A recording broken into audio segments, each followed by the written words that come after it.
He says to get all the news, updates, everything that concerns Liberia, just turn to Tune in to Spoon. 107.5, that's the frequency. We are also live on 101.1, that is Fabric. We are live on Super 95.5. So let me invite you. Welcome to Spoon Talk. My name is Lorena Honoree. I am your producer tonight. And so let's start talking, you and I, before the CEO, Stanton A. Witherspoon, and the rest of the panelists come through. Let us say happy holidays, compliments of the season. All of those celebrating and still celebrating the Lord's birthday would like to say, hey, enjoy with ease, take some chill pill, be quiet and cool, stop stressing and overdoing. And we reminded you yesterday, Jesus is the reason for the season. You don't love him, but you want to celebrate.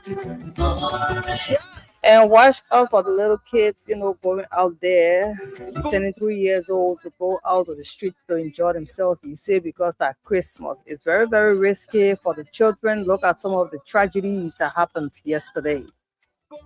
Tell you what is happening in Africa. These are not good news, but when we come here, we have to give you all information. We have to educate you. At the same time, we have to entertain you on everything that is happening in Mama Liberia, and that is why we welcome you to the People's Network, to your show, your program, wherever you are, whichever country, the continent, or the province, any nation all around the world. You want to know what film? Connect now. It's possible. We are live on Spoon TV. We are live on Super TV. We are live on Fabric TV. We are live on Spoon Talk on YouTube. And so many people love YouTube. All you need to do is just subscribe to Spoon Talk on YouTube. Touch the notification button. It is there. Bell, hit that bell. They will ask you all personalized. I'm always here to provide a consultancy for you because I'm a YouTube person as well. You got a Spoon Radio, and then you can catch Spoon TV any time of the day once we are going live. Follow us on everything we are doing. Please share the show. Give us Christmas too. Always giving you Christmas. We'll ask you to share the show. Some of you want to watch. Some people here to talk. Some people here to argue. Some people here to fight. People waited since today. Waiting. The thing I want to talk. We're talking today on Spoon Talk. Well, it is your show. So you're going to have the chance and opportunity to call us and, tell us what is going on in you that is troubling you that you need to talk about. Something that. Something about the economy. It's about education, it's a health, whatever it is, this is your chance and opportunity. Don't talk is on. Please share the show.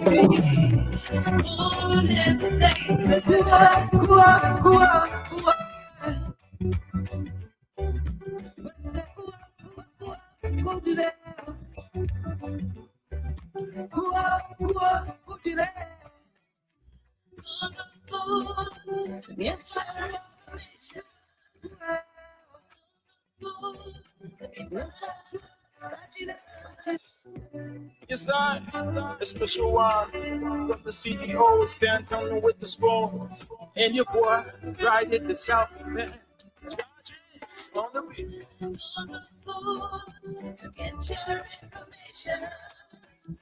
To the food, to be part of the Spoon, Spoon, Spoon television. Spoon, Spoon, Spoon. Spoon gonna tell you what is happening in Liberia. Spoon gonna tell you what is happening in Monrovia.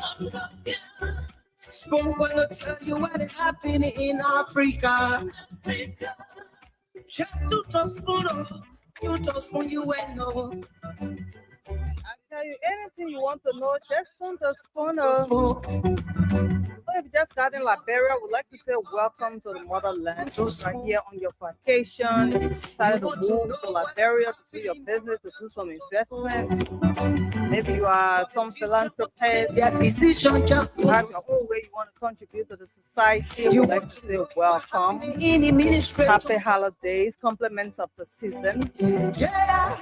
Those those that travel, still traveling, would like to say bon voyage. Travel safely, okay? Johnny Mercy to you and your family, your friends. And for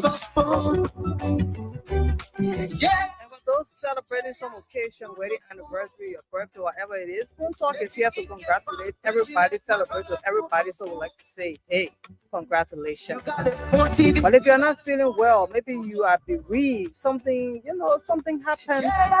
We would like to say our heartfelt condolences. We are so sorry. We sympathize with you. We are praying with you because God is in control. We pray that God heals your heart.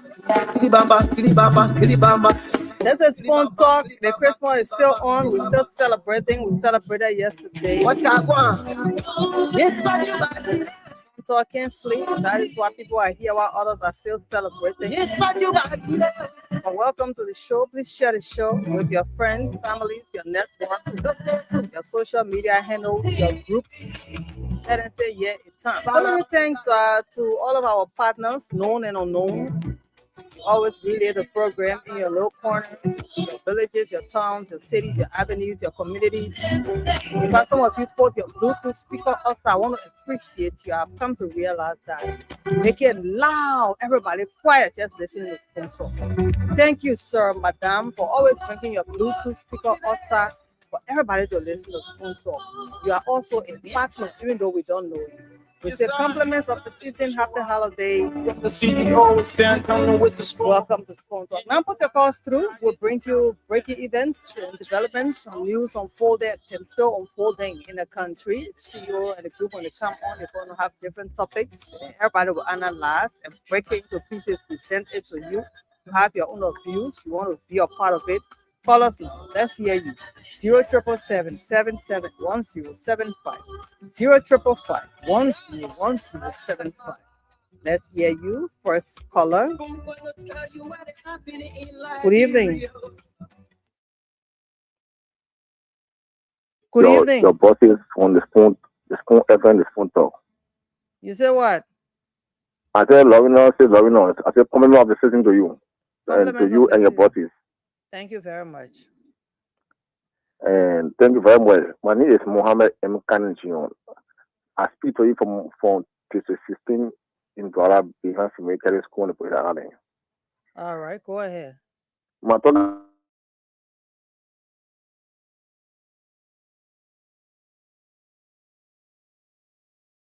Okay. My talking point I have to be drawn to the attention of the celebration yesterday that occurred yesterday. You know, what we serve are reflecting on our female sector yesterday, more beside the cakes. Mm-hmm. I don't know whether the Liberia National Police they put in all measure yesterday. I don't really know. Because for onset, we even follow the Kapakapa show last night, listening to some terrible news information or coming or where you see underage children they were still floating on the street, passing around the street from club to different entertainment center. And you have underage children, all the graduates were in the hand. Yeah. And the very entertainment center club owners then, even on the very club, I don't know whether they put security measure into place that underage children, all the budgets should be fair to them. Okay, so your concern here is they should be allowed to even enter in the I think the government need to come down very hard. Very hard and very strong on those who then are having the very club because they are putting serious challenges on the head of the government because anything happen to any girl, children or women in the country, they're burning going straight on the head of the government. Thank you, sir. 0777-771075, 0555-101075. Good evening. Good evening. Yes, you're live on the show. Your name and straight to the point, please. Yes, thank you so much, my sister, for the proper and final grade. Yep. Member of the Intellectual Bureau of the Ruling Party. Okay. Call from District 15 this evening. Welcome to the show, sir. Oh, my sister, my attention has been true to the lady that was on the platform talking about the dynamic speaker background. Look, Okay. we want to say it's not because they say when somebody in the public space, people should just come and sit on a platform and say anything that they feel like talking. My sister, for going heaven's sake, when that lady and the speaker were getting married, it was now discussed on Spoon FM. So, when people discussing some of those things on the platform, some people will want to believe, my sister. But to be honest, no alien or foreigner can get that position that Richard could have. Okay. That certain position in country, no alien or foreigner can hold that kind of position. So when the lady and the speaker, they have the problem, let it go and solve it the same way they get married. They can go back the same way they get married. They can go back and face that flower or face that doubtful issue. Thank you. But to come and sit on our good radio station like Spoon FM and say things that are not in place just in the name of politics. Then she was there. She said, "Oh, it's not about politics." My sister, is too bad for this nation. Thank you very much. People come to the public space because they say, "Oh, this man in the public or in the public office," so we could just come and say anything about him or about her. Thank you so much for the time this evening. You are welcome. All right. So people are concerned. Human interest issue. The first caller said he is concerned about the kids that were seen in the streets yesterday due to the holiday. Parents were seen shopping. Some of them put lashes on babies and false nails and fixed them up, put them together, and presented them like grown-ups, even though they are kids, and they were all over in the streets. People are concerned. And he is saying, look, this is also going to burden down on the government. And so the government should pay attention to the kids that were in the streets due to the Christmas celebration. We even saw accident where a young child was hit by a car or motorcycle, whatever it was, and that child is dead. Parents were warned to keep their eyes out there, keep the kids at home, have Christmas parties in the communities, and not let them loose. So he was saying that he saw young children at entertainment places, bars and all that, drinking alcohol. So he's also calling on those who are regulating to make sure that when you have your bar and your nightclubs, children shouldn't come there, not because you want to make money. You should be selling alcohol to babies. That is one of the concerns of one of our callers. And the other caller is saying, look, Speaker Richard Coon's situation, that his personal business, not because he's in a public space, but now he can't be personal because he is now in a public space. You should understand that he didn't like that it was discussed here. So we'll take more calls. 0777-771-075, 0551-01075. At the same time, we want to say compliments of the season, happy holidays. The Christmas has passed, it's still happening. In Ghana and Nigeria today, that Boxing Day, we celebrated more than yesterday. See you. Good evening. Lorena, how you doing? I'm okay, sir. Good. You see what happened in Ghana? I said today they call it Boxing Day. So what I mean? It means the day after Christmas. So people go out and box? No, they go out and just enjoy. Just still having more fun. Yeah. Oh yeah. Okay. Especially most especially the older people. Yesterday was for the kids and today for the elders. So they're going to do boxing? No, they're not boxing, see. They just call it Boxing Day. Lorena, you got, it's all right. We're gonna have a good show today, Lorena. Merry Christmas to all. Happy New Year, wherever you find yourself. It's a big show today, Lorena. It's a big show today. How you doing? How did you spend your Christmas? I came to work, CEO. No Christmas for journalists. Yesterday? Yes, I worked yesterday, CEO. For what? Oh, in the morning too. I had to come to work. Oh, okay. The people will still listen. In the morning, but in the evening, I'm not waiting. Yeah, in the evening, evening time, so, my neighbors and I'll let you never have your Christmas, Lorena. I have my Christmas here too, CEO, with Spoon audience, and then later on in the evening, my neighbors and I, we sat at home and had grill and wine. Your grill, hey, and wine. Your grill, hey, you swallow what you. Your grill, some what? Some gateway?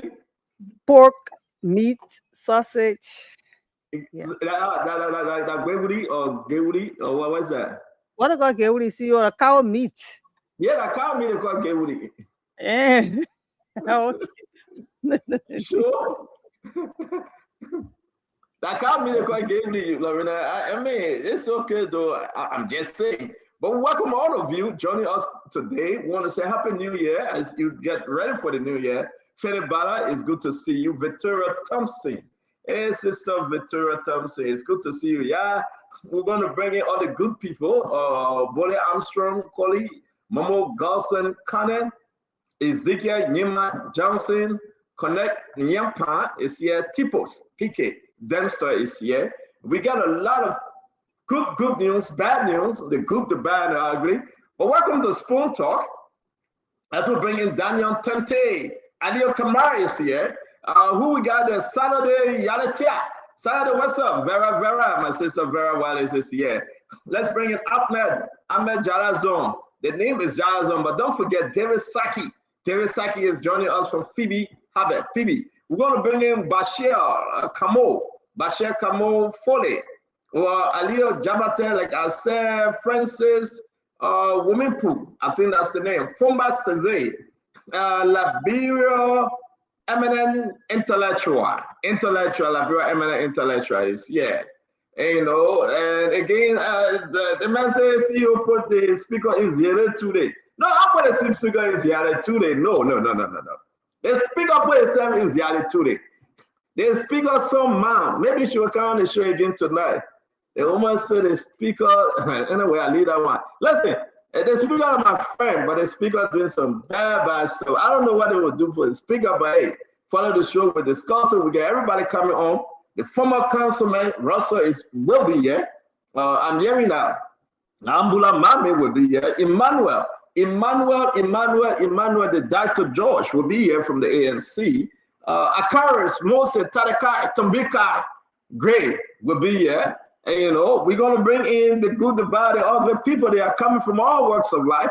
The Paul Kennedy, public health specialist. Paul Kolobo Kennedy, the man from Buffalo. Remember that? Amara Conan beat the man. But do you know that Amara Conan voted for the budget that he was criticizing? And at the end of the day, he says it's one of the best budget. But you criticize the budget, though. And there were no changes made to the budget. But then you voted for the budget. What kind of yama is that? But again, that's Amara Conan, the senator from Buffalo. Is he a flip-flopper? We just asked him a question. We saw that former president, George Biden, we are arriving in the country and we're doing some rest distribution. We saw that Alexander Cummings, he was distributing some gifts as well. And President Bwaga is in Lofa. He was doing this thing for this Christmas that Joseph said, this is one of the best government ever. So, breaking news. Sir Joseph will not be running again 2029. Sir Joseph said the party too expensive. He will not be running 2029 because while he's supporting Joseph Yema Bwaka, the best government ever. But some of the city mayor there and people saying President Bwaka will make it $64 though. What are you going to say about A? But you see T5 with the president? T5. I said T, like the letter T, capital T. I said T. Because when United Party were calling him T5, but today he's T5. T5. So leave me alone with your Limanio got it point. You leave me alone, yeah. After Bleedy is in the house, the guy Marie is here. So Nathan Bona is here. I want to say to you, say is here. Say is all the way from Nima County. Pabwa, I'll eat a man, Iwe man. After Bleedy is here. After where you joining us from? Yes, indeed, our people, we're going to bring in Kingswell. Now, let's send a happy Merry Christmas and a prosper Happy New Year to all of you. Abraham Amara Donna. This one's for you and it's from the network. You all share this show. We're going to say, yes, indeed, you are invited. I want to do something strange today, but the management was putting that way and said, no, I shouldn't do it. I want to say thanks to somebody. Pastor Papa Eunice. The man is joining us from somewhere around the world. Pastor Papa, Pastor, I'm a nieces then doing. I'm a nephew, everybody. Pastor is staying in Liberia. The man married a new woman in Liberia. But I'm a business man, acting like the speaker. But pastor, yeah, I'm a business pastor. Who we got? We got Justina Connect. Justina Connect is in the house. And we are Kekula. The name is Dominion Kekula from NYC, that New York City. Peter Toba. Peter Toba, how you doing, my man? How's everything? Who we got? Richard Kuman. Yeah, Richard Kuman is here. Alexia is here. Fanny Dennis is here. Again, Upper Darby, Pennsylvania. We got Sister Justina Cornet from way Upper Darby. Sheraton, I think somewhere around there. Jerry Greaves. Jerry, long time, my brother. Charles Appleton Jr. Charlie, how you doing? Samuel Woloba. The last name is Fupa. My brother Fupa is in the house. Let's bring in King Ottawa City. That is my favorite. No. I can't do that. He's my second favorite cousin. My favorite cousin at Princess City. But he is my second favorite cousin. They call him Fabrizio. Yes, they call him the King Ottawa City. He's in the house. He began to share the show. But you can find him in Delaware. They call the man Fabrizio. Yes, indeed, we want to say thank you for joining us. Darlington Y, it's good to have you all. Yes, indeed, Mountain Brown is here as well. But sister, why are you doing the thing now? The thing going fast, so I won't call everybody in. OP Johnson is here. OP, what's up, my friend? Jeremiah Kule. Jeremiah is here. But you said the speaker, Lavina, the people saying that the speaker business. But the speaker business is our business. The speaker said he married his sister, he gave her 10,000. If that is true, for U.S. citizenship, this is a crime. But this is so interesting, right? You remember this, the lady that called, she got a son. Her name is Vermont. She got a son for the speaker, right? Yeah, in America, picking here, 11-year-old. The speaker is saying, I guess I was in 9th grade when I met the speaker. 9th grade? I mean, can somebody just tell me 9th grade? My son is 14 years old. He's in 9th grade. I know we're going to get in the show. We ain't even start nothing yet, yeah? I'm going to enjoy myself. What time is it? I get 2 more minutes. I'm going to enjoy myself. So allow me to enjoy myself. Well, can we play that song small? No, we shouldn't do it. We'll get in trouble. Allow me to enjoy myself. Yeah, people know that song, right? Naomi Nimle, you know that song, right? You follow her from Ghana. Oh, Naomi is in Ghana with a Boxing Day, Naomi in a Boxing Day. Go Bucks. Again, I want to say, but the girl said, the lady, she's a lady now, she said, and I'm going to call on the show tonight. I need some clarity. But this is what interesting. The speaker said in his text message, one of the many text messages to Kev Hassan, he said, before he met this 9th grade student, she had a son, she had a child by H. Family. What a minute. Ain't know the ambassador? H. Boyman family. H. Boyman family. Hey! What for that news?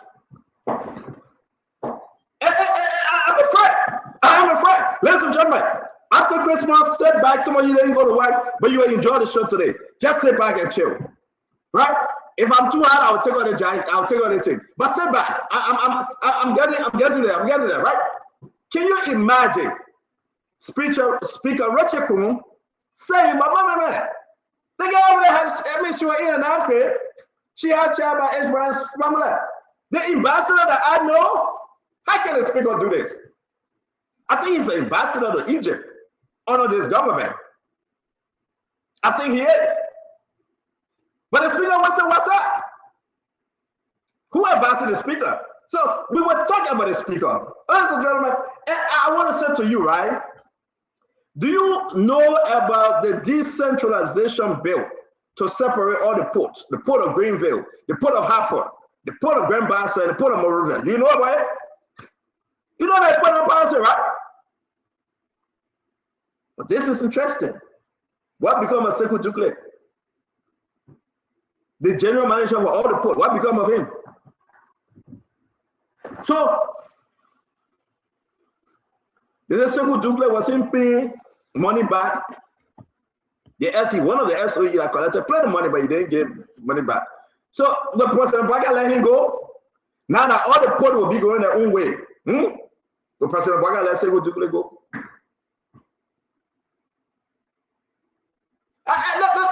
Listen. I see you. Look at my sister Tema. Tema, how you doing? Tema, how you doing today, Tema? It's good to see you. Same Bayike. That's it, not the name though. Same Tube. Tube that cool name, right? Tube, Tugbe, right? Lovina? Yeah. Yeah, cool man. SIM. Same Tube. Fire Kamano. There's Kamano near I will leave it because I know that name. Vic Match. Vic, how you doing, Vic? Again, I want to say to you, it's going to be a very, very interesting show. We're going to talk about the issue.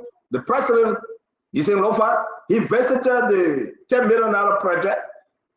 Did it declassify that thing? Lovina, the $10 million project. Was it declassified? The FOIA project? CEO, it was not confirmed though. Why not confirmed? I'm trying to check it. What did I confirm? I beg you, yeah. I think I was for confirmation. I beg you, yeah. Let me bring you my brother, Amadou Morris. Amadou, how you doing, man? Amadou, it's good to see you. And again, listen, we will sit back. We're going to have a beautiful show today, wherever you're joining us from. We got the good, we got the bad. Dave Maluba. I don't know why you do me like this, blessing me like this, blessing me like that. What's that? You know that song? I'm grateful. Yeah. Let me sing the song now. I don't know why you do me like that, blessing me like this, blessing me like that. Let me know you sing the song again. CEO, maybe I'm not grabbing a tune. Hey, I think you can go to church. I can go to church, but I'm trying to grab the tune the way you're coming through. I think no, that's what forget the tune. Yeah, I think it's my say on me sing. It's a Liberian. Let me hear you singing it. I don't know it will see you. Hey, you say you can go to church, yo? No. Can somebody sing me that song? Can somebody sing it to me? Can you open the line? Anybody sing it to me? We'll get in one bag of rest. But anybody sing that song, we'll get in one bag of rest. I guarantee you, you gotta go get your bag of rest. Let you sing that song. I want to be in Zigo. Let me not beg you. Open the line. What's the message? I don't know why you do me like this, blessing me like this. I think that's it, right? Is that it? Let me know. 0555. I'm opening the line. 0555. Open the line. Let's see other people. I think that's it. I know that's it. Somebody calling. Maybe the person know it. Hello. Good evening. Okay, let's. Let me give the people that know the song. Hello. Yeah. What's your name? Yeah, this is calling from the Transformer Community. Alfonso, do you know the song? The song the CEO trying to sing. Say that. The song CEO trying to sing. One music. Yeah. I don't know why you do me like this. You know the song? What is the song? Because I've just come to spoon. Yeah, but that is song there. But I get to just spoon back. Come back again. Take the neck call. Let me come back. Want to sing this song? I don't know. What a minute. The man know the song. The man just coming in. 0555101075.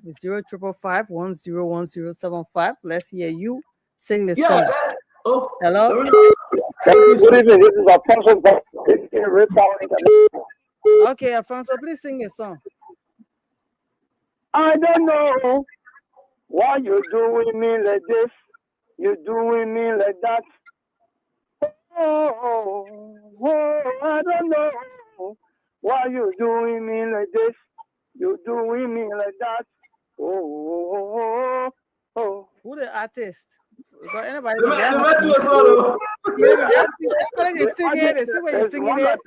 a musician, but I don't know it right now. I don't know if that a real song. You know, that's what I'm asking. So you don't know the artist? What's your name again? My name is Alfonso Vaca, aka Red Power International. Should I take his name, CEO? That is song, that's CEO. I don't know if that. I don't know. Take a name. The man I here want look to like a confirm rest. the song. I want to confirm the song. That's why I'm asking for the artist. All right. So maybe somebody will call and, Yeah, and but tell take the us. man now. The man won. The man did something, Lorena.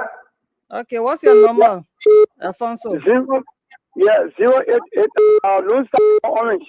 Anyone. 088 Yeah, 0887 Yeah. 086 086. 168. Okay, I got it. Yeah, okay. Alfonso Vaca. All right, Alfonso. All right, Mama. Thank you. All right. So we'll call more people. Yeah, because the thing is, I'm trying to find a song, right? I am, but what's my earpiece? Lorena, I'm surprised that you don't know the song. People are saying, yeah, Philip Byers saying this thing. Why you don't know the song? The song is Grateful. Grateful by David Mills. Seriously? 0 Yeah, the triple song- 5 10107. Seriously, should I take more calls? Yeah, I want to get five back around. Five back around. Let's see Hello? what's the song. Yeah, hello. Hello. You're live on the show. What is your name? I'm housing Michelle Tewa. Okay. Do you know the song? I know the song, and the artist is David Mel. David Mel. Okay. Yeah, the song goes like this. I don't know what I do, Papa. Why you keep feeling me like this? Blessing me like this. Yeah. That's it. The man got it. He got it. I'm living in America there with you. So Yeah, David Mel. thank you. David Mel, yeah. Oh, okay. What's your name, sir? What is your name? Yeah, your name again. Your name. Hello? What is your name? Okay, no, What is Hello? your name? What is your name? You still alive? Yeah, Harrison M.S. Tompo. Harrison Tompo. Yeah, Tompo. C-O-M-P-O-E. Harrison Tompo. Harrison, please give me your number. 081 Yeah. 36 32 73. 36 32 73. 36 32 73. Okay. 081. I got it. Thank you. All right. So we're gonna look for that song by David Mel. We are going to look for that song by David Mel. Right. Okay, we gonna see. But David Mel is all the way in America with the CEO. So yeah. Grateful. Okay, I'm grateful. Okay, that's it right there. All right. 107.5 FM right here. If you're there, we are here. Want to make sure your calls get through. Talk to us wherever you are, whatever you are doing. Welcome to the show. 0555 101075. We don't know if we should still take calls concerning the music because someone has already confirmed the artist. And of course, I see the track right there on YouTube. But I can't play that song because of the copyright issue. So it is clear. Now, CEO will decide if both of the guys will get their bags of rice or if, we will take more colors so that more rice can be given out to more colors. All right. But now that somebody has already said the name of the song and also the name of the artist, anybody can call now and say, oh, that the name of the song and the name of the artist, the name of the song, the name of the artist. We all on the internet. All right. But you can still call us and tell us what is on your mind right now. Call us and tell us what is on your mind. 077771075. I'll just see you and the rest of the panelists come back. 055101075. Let's hear what is disturbing you. Good evening. You're live on the show. What is your name? Where are you calling us from? What is wrong? Okay, what's on your mind? Wow, I can barely hear the feedback. What's on my mind right now? I want for the government to please help us to take these children to the street. Which children? In my community, we have person from Kush. So we want for the government to please help us. It's on the second community to take these so-called children from the street and Hello, go ahead. children on the street. Yeah, your And I'm feedback is begging the loud. DA to please in the some here in the community, on the second community children in White Car. So please really come up with strong warning for them that when they see them, they will be able to arrest them and carry them to places where they will be afraid at least to start taking the food because they You fight mean and rehabilitation? kill really killing the children in the community. I saw one yesterday. On my mind today for government to please Thank you. help Thank us you, to take Mama. them from Thank the you street. very much. Thank you. You are a mother. I saw one yesterday. He was standing, his legs were in front of him, but his back was going all the way at the back. I just saw the person standing here, but they would kept going back.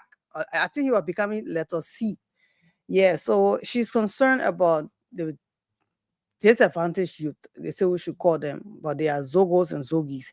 Yeah, still in the street. They keep increasing by the day, over the day. Like they just keep increasing. You know, you keep seeing them from every side. Every time you see more new ones out in the street loading cars, and she's concerned. She's asking the government of Liberia to please take these disadvantaged youth, aka Zogos and Zogis, from the streets, and so they can stop taking their kush thing. She says she wants to see them being clean and well dressed and taken to, you know, they can be taken out and having fun. Hi. Hi, Lorena. How are you? I'm okay. Compliments of the season. Oh, thank you. Same to You you is as well. How did you celebrate your Christmas? we celebrate well, thank God. Oh, okay, that's nice. All right. So compliments of the season. Happy holiday.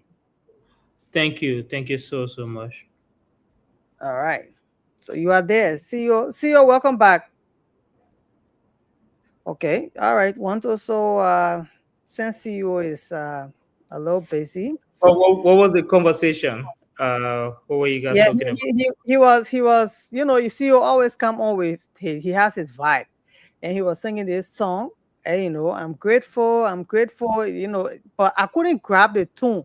Now they say it's embarrassing that I don't know the song. I don't know how come I don't know all the songs, but then somebody just confirmed that it's by David Mel, Grateful, and then I went and saw it. Yes, it is true. That's the song. So two persons called. Somebody sang it, but they didn't know who the artist was, and someone confirmed the artist. But then we started taking calls, and there are people who are concerned about certain things happening in the country, like for example, what happened with the speaker. But I know you people will discuss it. But also because of the festivities, kids are just passing around in the streets. Sure. Yeah, yesterday we saw some horrible things that happened. You know, parents just let loose of the kids because according to them it's a holiday. They're like 3 years old, 5 years old to go out by themselves. And somebody said that they saw some of the kids at entertainment spots drinking alcohol.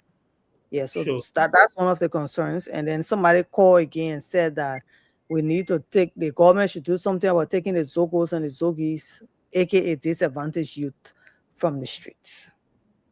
Sure. I think it's very critical. It is an unfortunate situation to have children being vulnerable, especially the festive season.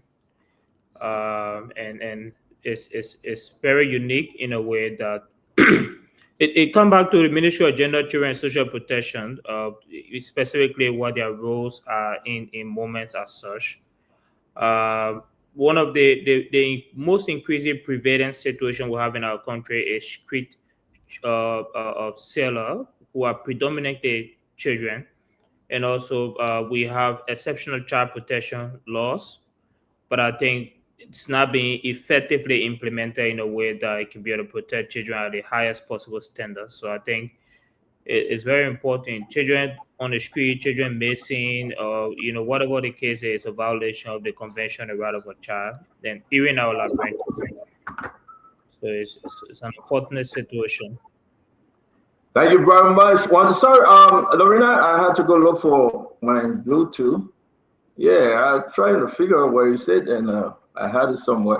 But Lorena, you got everybody to sign this song? Yeah, CEO found a song. It's by David Mel. He's there with you in the US.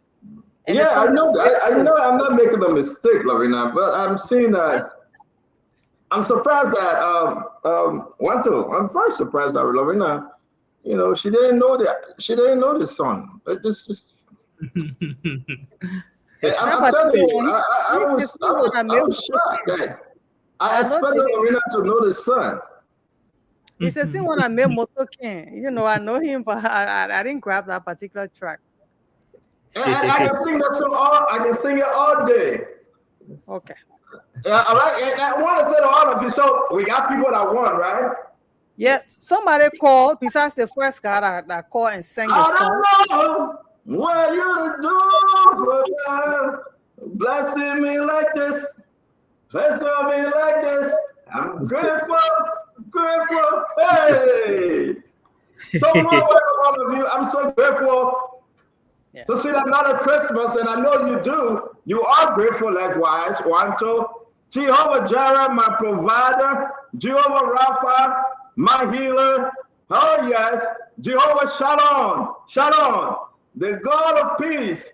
Hey, my peace. Hey, my peace. Hey, you are my strength. You are my hey. We want to welcome all of you to the show today. We will praise you, Lord.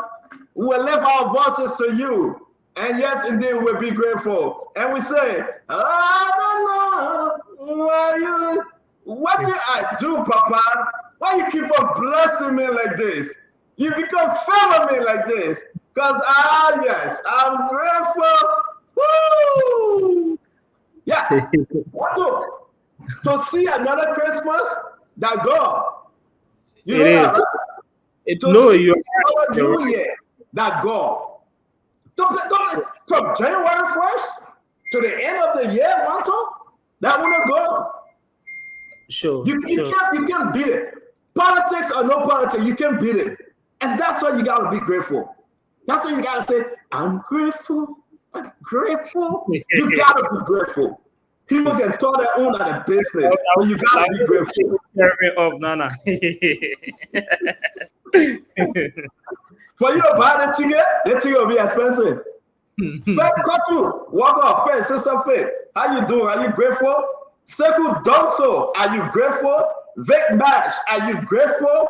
Hey, Emmanuel Saki, Emmanuel, what's up? Are you grateful, Emmanuel? Asa Rue, are you grateful? And then see Mason, Vera SW Wallace, are you grateful? Vito Solo, are you grateful, Vito Solo? All our many people want us to share the show. It's good to have you.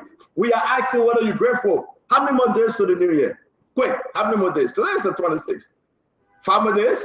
5 more days we're in the year. 5 more days. Can you imagine? From January, February, March, April, May, June, July, August, September, October, November, December. 5 more days, the year is over. You remember when we were in school, they said 30 days has September, April, June, and November. All the rest have 31 days except February. Finish it now. Let me you can finish it, Lorena. Finish it. February, which has 28 days in a regular year and 29 days in a leap year. There you go. I mean, one don't know that thing because I want education they get in now. They don't tell them that. No, we are at school actually in Labrador, but high school. And I also did some 2-year. But I mean, you can't. What we say, you can say one two. 30 days has September, April, June, and November. Other regular 31 days, February, 28 days, or 30. What up? I think we eat that thing. I think what up? Wait. I know we're getting this show, right? The guy says, "Sir, they give you a few more minutes to do your own thing." But let me say this to you. I think we want to get 2 master's degree. Want to get 2 master's degree, you get? Yeah, I have 2 masters from Oxford. You say what from Oxford? 2 master's degry. They might get a fiancé from foreign ministry, right? but every day you give me the foreign ministry start. Every day I ask you. You explain time, Wanto. When a pay slave, you see me. Consultants say I'm in foreign ministry. No. But so Wanto, let us do this now. Wanto get 2 master's degree, right? Everybody press Wanto. On Liberia, young man, 2 master's degree. Hey! We press Wanto. Can you say the SSO for us? The SSO, the No, SSO in La is Brea. Let me have a, another one. because of Go our ahead, sorry. education system. Wait, There are a lot Wato, let's say the SSO. our education system, there are a lot of things that are without, it doesn't make sense. One are the SSO, and another one is trying Why makes sense? Why SSO makes sense? because like ultimately it has no, you know, I'm trying to be able to understand the essence of it, whether to have a, you know, exceptional phonetic understanding, or but it's just that doesn't really reflect into the way that it should. We wasted our time plenty of things like the SSO, join grasshopper on the bowl, plenty of So things. SSO to you, SSO a bad thing. No, I don't say it's a bad thing, but Lorena, I had 10 back arrests at the station. How many have you given out? We haven't given any out yet. Oh, but I thought I said you might they put a son get a back arrest. Okay, so Yeah, I got yeah. 9 more minutes, and we'll get into the show, right? Lorena, open the line. Let you have people that will say the SSO. One time I said we'll go on Google and check it out, and we can find it. Boy, you gotta go on Google. I'm Google for SSO. You sure? Yes. Okay, go ahead. Say let you. SSO Giogo. SSO Giogo. Start looking at the paper now. Start looking at the paper. Me, eh? No. Start, you look in the camera. Sister, look in the camera. I have nothing to look at. Is it on Google? No, just look at me. Look at me. Just look at me. Say SSO Giogo. LONO no. HEBEB. MEME. WEWE. AT ANN AMM ASS RSS. Wait. No. Tama. You jump. T02. No. Stop rushing. Lorena, you jump. Lorena, you jump. But let want to come back. You gotta take your time.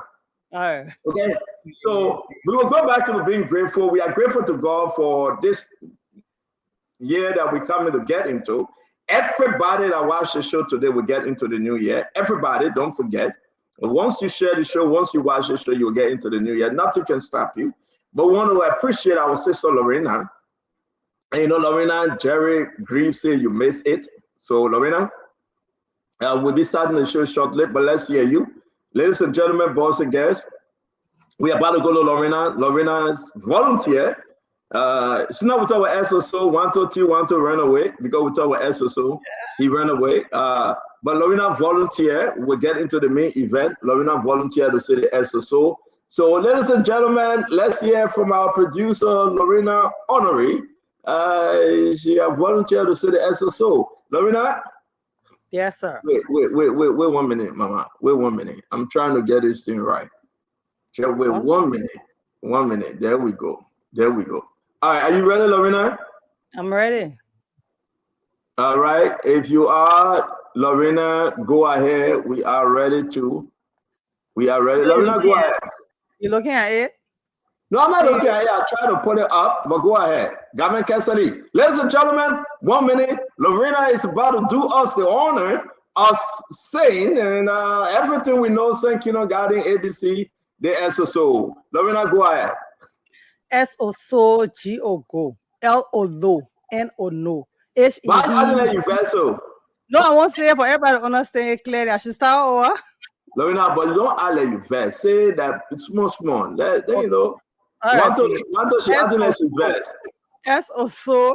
If you remember, special will know, we see everything word by word. All right. I should go ahead now. Yeah. SSO Giogo. LONO NO. HEBEB. MEME. WEWE. AT ANN AMM ASS RSS ORO OFF OXOX BY bar MY ma UP up US. What name is? Ladies and gentlemen, let's get Lorena a big enter. Lorena, yes indeed. Lorena, you ate it, Lorena, you ate it. Yes, indeed, you ate Yeah, it. exceptionally well. We clap for you. We clap for you. If you take the food for info us, we not say the SSO because we know that.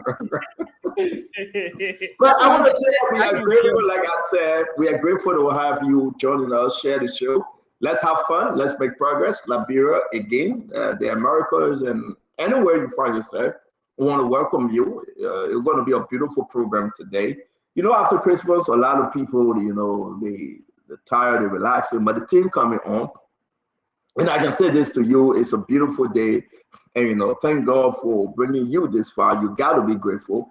And that's why I'm singing this song. People say, why are you singing? I'm singing because I'm grateful. And you got to be grateful. Wherever you find yourself, you just have to be grateful. And that's why just a little bit, I'm going to play this again. And I love it. I love the song, right? I do. I love this song. And if you want to play it tonight, and as you enter the new year, 5 more days to go. As you enter the new year, be celebrated, be happy. And all you need to do, just talk to there you go. And I don't know. What did I do for God? But God keep blessing me like this. And he keep favoring me like this, Wanto. And he protecting me like this. And he's sustaining me like this. I'm so grateful. I can't, listen. I can't do it any other way. Can you imagine? Man like me. And the Lord stay blessing me like this and favor me like this and protecting me like this. I'm grateful. I don't know about you. And that's why I here to tell you today, 5 days into the new year, all you need to do is say, you got to be grateful to God. Look at our country today. Look around you. Look at Liberia today. You got to be grateful. Yeah. He gave me plenty things.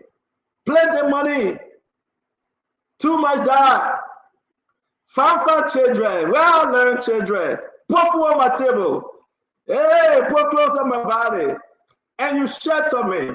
Hey, man.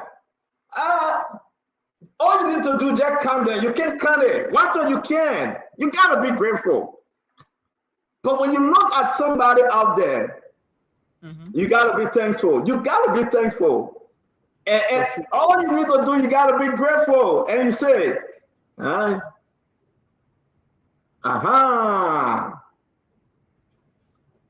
just take yourself back a little bit. When it was rough, when it was rain, when you never had it, just take yourself back. Of course. When you're jumping over dead body and eating Baba John and Kingsman gravy, and you know, and sugar gravy and this gravy and pan cabbage gravy. But look at you today. Of course. You're in Oxford, Wanto. Look at you today when your man was carrying you. Look at me today for Noah Panton via MTA. Are you not grateful? Look at that when he will find his way in Nigeria, trying to hustle and make way. Are you not grateful? We gotta be grateful. We gotta be grateful. And in all, you know, but God never left you. God never left you. God was with you. In the good time, he was with you. In the bad time. But all you need to say, I don't know. I don't know what I did to God. I don't know what I'm doing to God. He just blessing me. Blessing. Woo! I'm grateful, Lord. Jehovah Jireh, my provider. Jehovah Rapha, my healer. Jehovah Shalom, the God of my peace. And we say, you are my strength, oh God. Hey, you are my strength. Yes. Oh, woo. I just want to praise you. Lift my voice higher to you and give you all the praises you need. And I just want to say, I don't know. We got to do this show. Woo! Ladies and gentlemen, I said that. That's it. Akubo said, Klein. Ladies and gentlemen, welcome again. We're going to jump into this conversation as we see the Dr. Emmanuel C.K. George from AMC. My brother Winfred Russell from all the way Minnesota, Brooklyn Park. He's in the house. My brother, the man with 2 masters, Oxford University, somewhere in London. The man, they call him Tia Wanto, the Bob from Nima County. And who's here? The most controversial man, Kefiko Ahmed Hassan, somewhere from Maryland. He's hiding in the corner. We want to welcome all of you producing for us tonight. It's our lovely sister, the Lady Supreme, Lorena G. Honoree. Guys, welcome to the show. It's good to have you on. Let's talk to you first, my man. It's good to have you. It's like 9:30 in Liberia, 4:30 Eastern time. Wherever you find yourself, share the show. We will be talking a lot today. But Wanta, briefly, man, the end of the year. We got 5 more days to go. It is. It's an exceptional period of very great revelations. I think one of the most interesting aspects of the end of the year is the government being more revealing in terms of the leverage of contradictions. It's very unfortunate that it has to start on a very stronger political note. You have a disastrous speaker. Now you also have a disastrous situation now in Lofa County, where now very former stalwart of the CDC are now being embraced with the current regime, which is very interesting.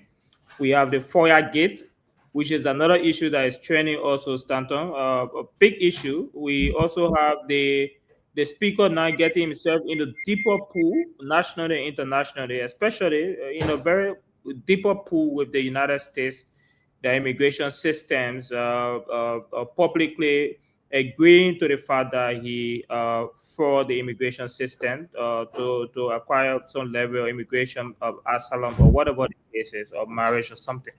So there's a lot to be reviewed. The last time probably 500 governmental figures from the Unity Party, they were crying and so forth. But these are facts and evidence. The truth is that our going objective is to have critical conversation around these things, because the people will be informed, and we are happy to be here on Spoon frequently as possible to have this kind of conversation. Thank you very much. Wanto all the way down from Nima Kwado, Republic of Liberia. It's good to have you on, my brother. We're going to bring in the ANC doctor himself, Dr. Emmanuel G.K. George. It's good that he's joining us from Pennsylvania, somewhere in, they call the place the spinning. I never, spinning bird. I never heard that name before, but I was driving through and I remember the place, and I called my brother and I said, brother, are you spending some money this Christmas? He said, well, man, I'm here minding my business. Let's bring and hear from our brother Emmanuel, the doctor Emmanuel G.K. George. Welcome to the show, my friend. Thank you, Stanton. I appreciate it. Good evening to Lorena. Good evening to Akaros, Wilfred, Kev, and 1212. And good evening to Liberian people who are joining us on radio, on television, on social media, whatever means you are having this conversation with us. It's good to be here with you this evening. It has been an interesting couple of days. We had a revelation on Wednesday, and we keep getting deeper revelations from what was discussed on Wednesday. We have the unsealing of the security status of the FOIA mansion. And then we also had a wonderful Christmas celebration, especially the ANC celebrating with the kids of district number 10. And we had a popcorn game in Lofa County. So it's been an interesting couple of days, but we look forward to the conversation we'll be having this evening as we round up the year 2025. So Merry Christmas to all of you. Had a wonderful time yesterday, and let's march together in 2026. Thank you very much. It's good to have you on, brother. Let me bring in the former councilman, Winfred Benedict Russell. Good to see you, bro. Listen, you all, and compliments of the season. And I hope you all had a wonderful Christmas yesterday. I did, and I'm here. I'm just hoping that we all can meaningfully contribute to the development of Liberia and provide some solutions that will move the country forward. We have some really critical issues, and I'm looking forward to participating in those conversations that will help to move our country forward. Thank you. Thank you very much, Brother Russell. Kefiko. Let me say hi to everybody, and at this moment, I'm looking for a lawyer. The Speaker of Liberia saying they want to sue me, but hey, it come with the territory, so we good. But again, I think it's one to touch on the FOIA and unmasking the security or MRU. The audacity of this government to put things in the face of the people, we are seeing it clearly.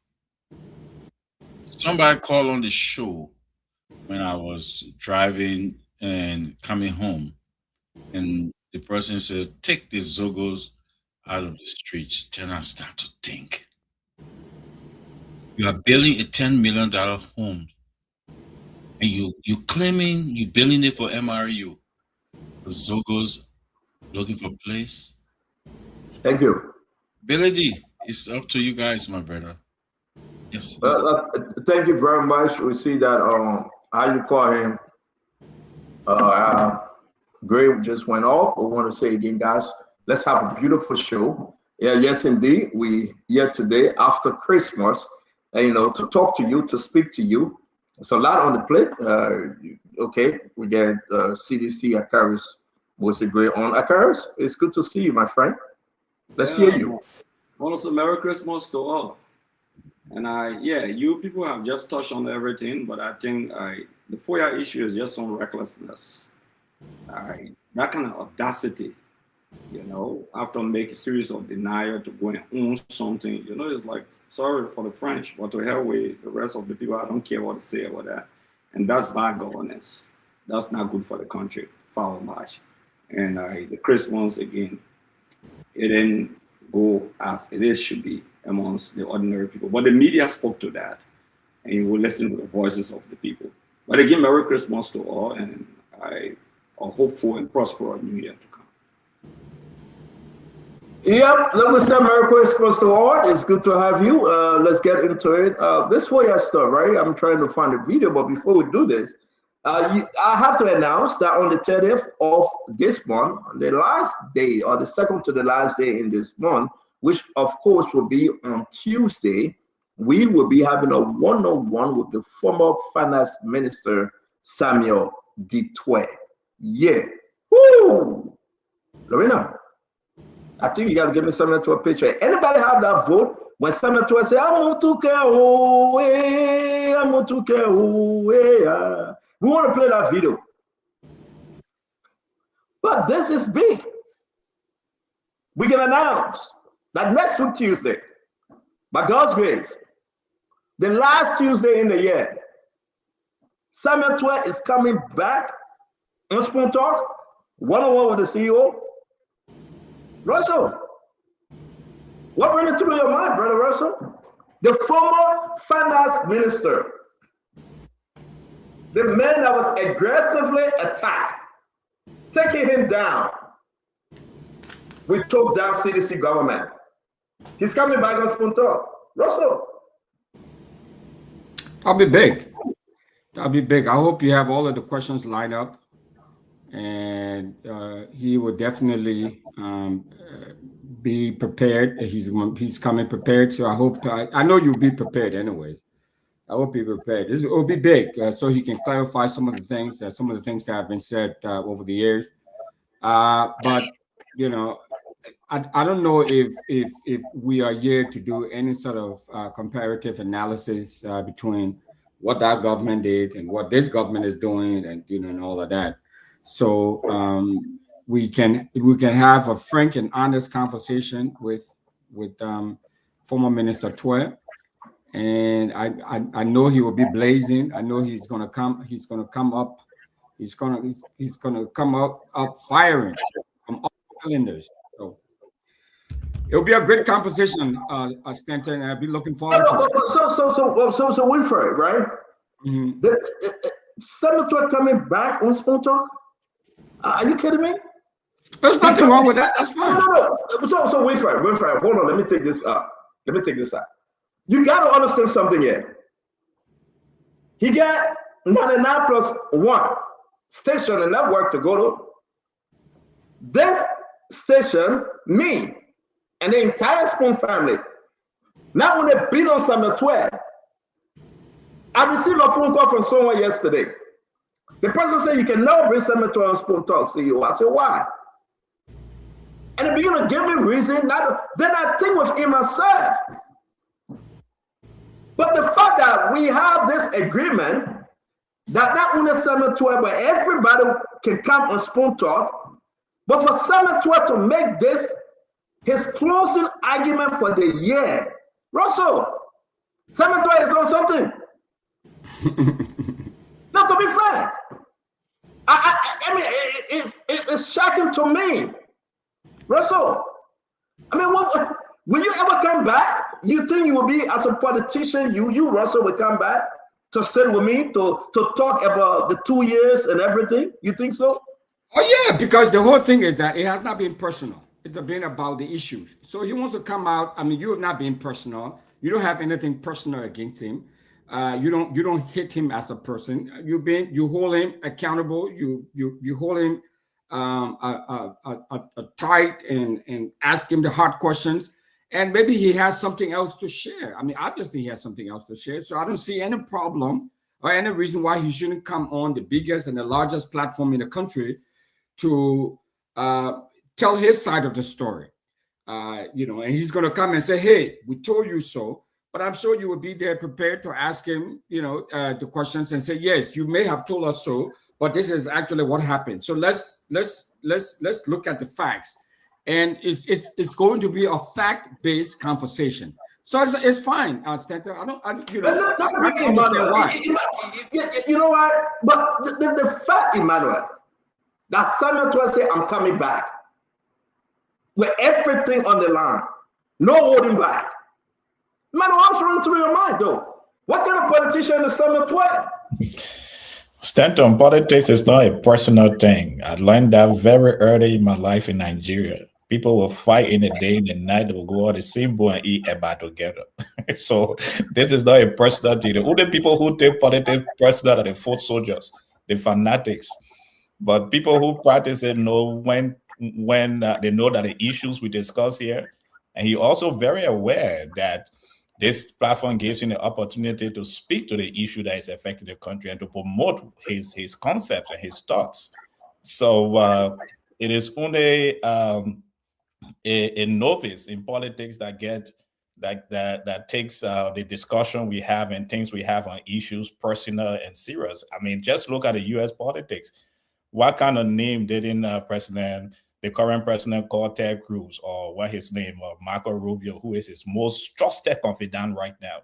So you when you walk up this ladder, you know that every conversation, everything we say is not personal, it's to the issues. And once you understand that, you live a better blood pressure-free life.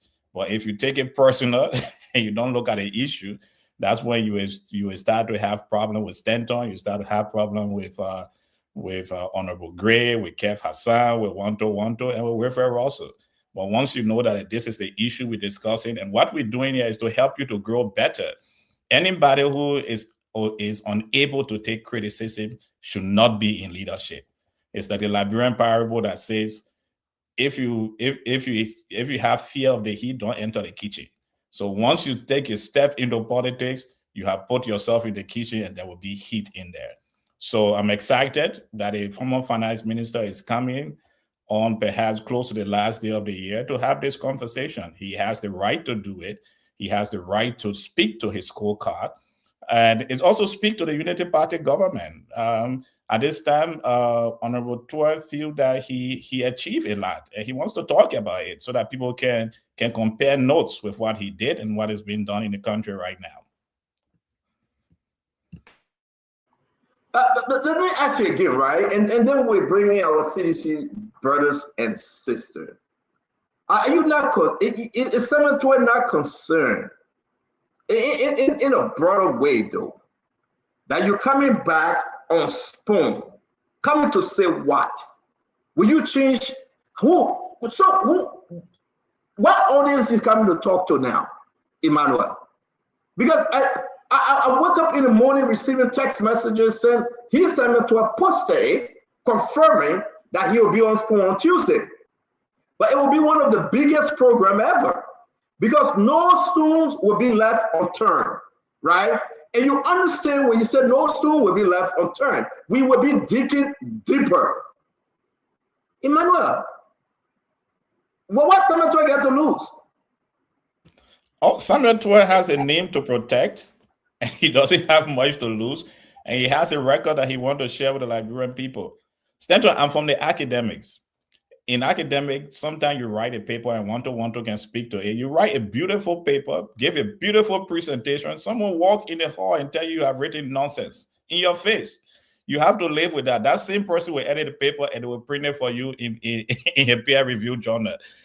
Those are things that help you to sharpen yourself. Again, as I said before, this is politics. Honorable Toy understand it. He has a great he has been in Liberian politics for a very, very long time, from high school to college to university rather, and being the Minister of Finance in Liberia. So he has a great understanding that these things are not personal. And I hope people understand this, because there are fanatics out there who see this engagement to be personal. It's not personal. It's issues we are discussing here. And every one of us love Liberia. The difference is that we have different approach to where we want Liberia to be. We have different understanding to where we want Liberia to be, but we are not unpatriotic people. Many of us around here, we are unwavering in our defense of Liberia, but we take it from different angles. And sometimes we have to criticize those who are in the limelight, those who are leaders, and it helps them. It helps them to make a ration. Look, we talk about FOIA. If we have not spoken about FOIA as much as we did, no, the president will not have come out to discuss what was happening in FOIA. They will not have been showcasing that facility as they did a few days ago. We have to talk about the issue. We have to put our leaders to feed to the fire, because we need.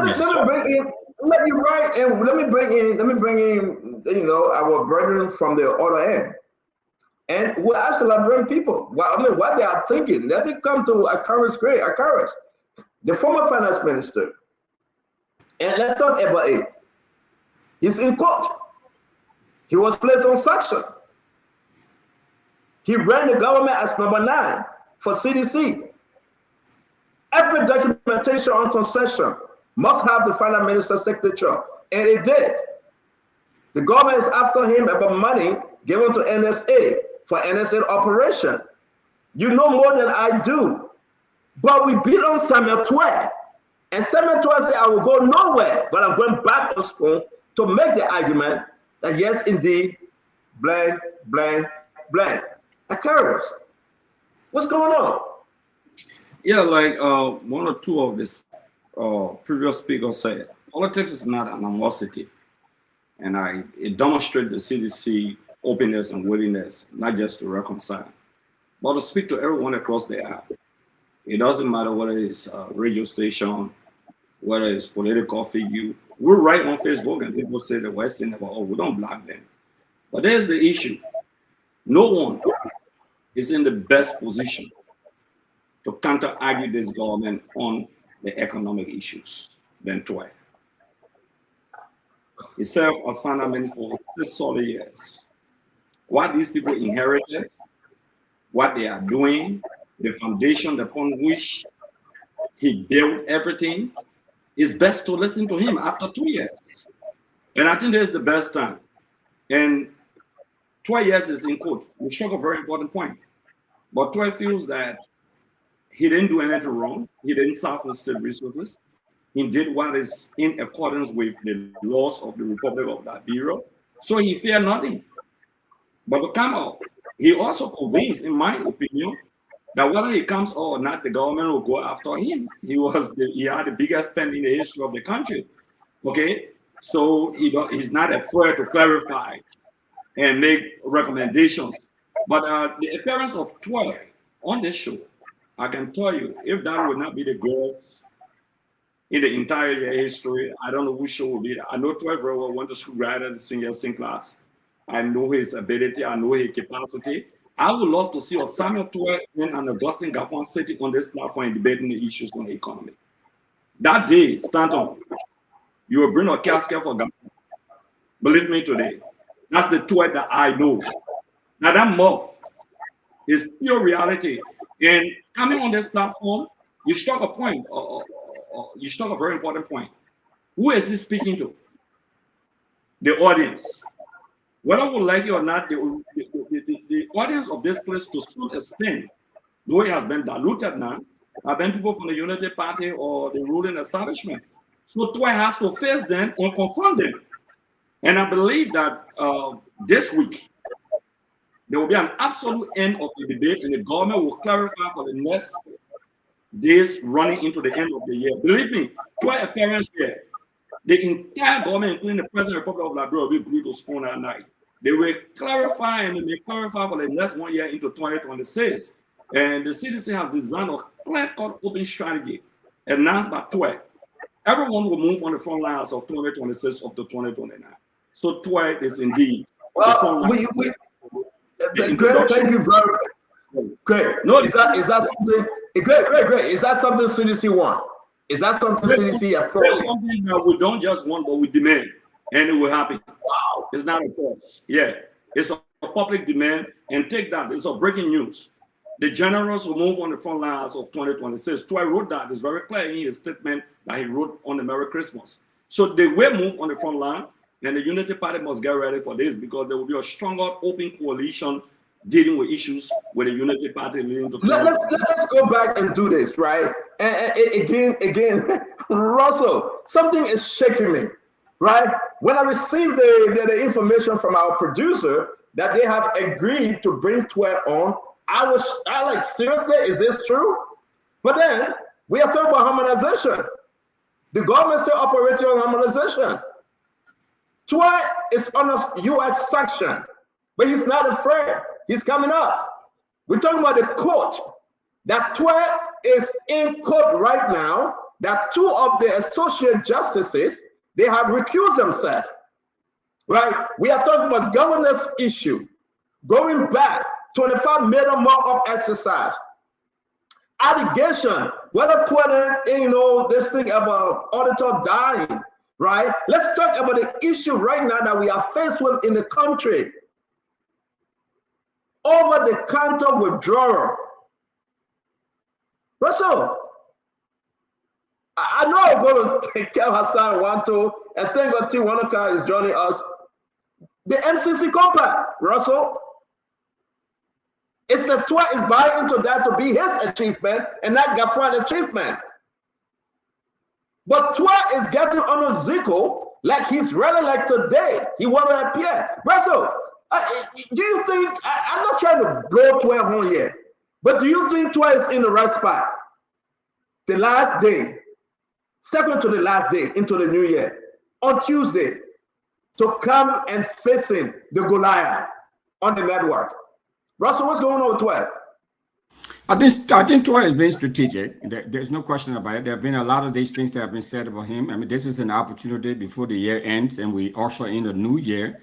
So we reached at the 3rd year mark. So he wants to come in and clear things up. So he cannot, go anywhere other than a platform that is as big and is as penetrating as Spoon is. Spoon is in almost every county in the nation. It's all over terrestrial radio and television on your phone. I mean, everywhere. Where more bigger can you go to disseminate your message, to clarify some misconceptions that you believe that some people may have had? This is the place to be, Stanton. So I think he's being strategic. He's emboldened. He's confident that nothing is happened. They've made all this noise. Unity Party has. They've not done anything to me. I'm going to come. I have nothing to lose. I'm not afraid of anybody. Whether I have sanctions on me currently, whether I'm in court now, but I'm going to come and face the Liberian folks and tell them my truth. And this is the biggest platform for him to do that. I think just the idea that he's coming, that he feels so emboldened to come that in and of itself will give some people the opportunity to pause and say, no, man, I think that guy did something bad. You think that guy, he had done a lot of bad things. All of the things do you think Unity Party at this point, even hearing that he's coming on, they are beginning to get in some form of worriness here? Something is shaking them. What is he coming to say? How exactly. The narrative entering 2026? Exactly. I'm sure the strategists within the Unity Party, they were thinking, say, okay, I mean, you would think that this guy would have been in the corner by now, would have cowed in the corner and not say anything with all of these things that they have on him and all of the things that they've been saying about him, but he decided to come out. So let me push you a little bit, right? Let me push you a little bit. Now we understand they're going to the end of the year. Now they know that this guy coming. Do you think they can pull off something to arrest him, keep him quiet, keep him down, not to appear? No, they won't want to do that. I mean, because it would backfire. I think they will show, they will lose a lot of public support. The public support would definitely go against them. So they want to say, hey, let the guy come. They will play in to arrest him now. Stanton would obviously play into CDC and Troy. They're not that crazy. They're not that suicidal to do that, because if they were to do that, it would backfire majorly. Oh, Emmanuel, do you think Unity Party will pull off something strange? Like I asked Mr. Russell, that they want to get something and say, listen, we got to keep this guy quiet. He knows so much. This is the man that paid the lawmaker. He getting the money. This is the man that paid the senators, right? The House of Representatives, Minister of O. This is the man that operated the entire national budget from 2018 to 2023. Do you think Unity Party want to keep this guy quiet? Yes, naturally we want to keep the person quiet, but you also know that there will be backlash in the public. So you have to balance what you want to do. And by balancing it, you allow him to have his day. What if I was in government, what we'll be doing now is to set up a team that is going to monitor the former minister here on Spoon when he's speaking, and giving a rapid response team to respond to whatever he would say. But if you stop things like this, which African leaders love to do and they did in the past, you only help make the person more popular. And that's what we see even the breaking news we had in the Tuesday show. When you see the individual, the official of government reacting, he only make the story popular. And people who did not hear but or listen to Spoon are following it all over social media, because somebody decided that they won't be quiet and deal with situation like this. They think that the best way was to go on social media. So I do believe the government will be mature enough for the former finance minister to share his thoughts, and the government will be mature enough to react in their own way to those thoughts. It's always important for us to listen to the thoughts of the opposition and the other side. It helps us to make rational decisions. And it will be informative, I believe, to the Minister of Finance. I showed Minister Tua we have something to say. Look, there is a famous parable that says the clock is right twice a day. And because twice a day the clock is right, you use that opportunity to listen to everybody who have a thought. You listen to them, you analyze it, you take up that which is right and help you to grow, and you chaff up the ones that is not right that won't help you to grow. Every leader, I believe, should be able to carry out such an exercise. Thank you. Again, let's bring in one to. I will say this before you even speak. Let me play this. I want people to listen to this. This is the famous musician, Simon D12.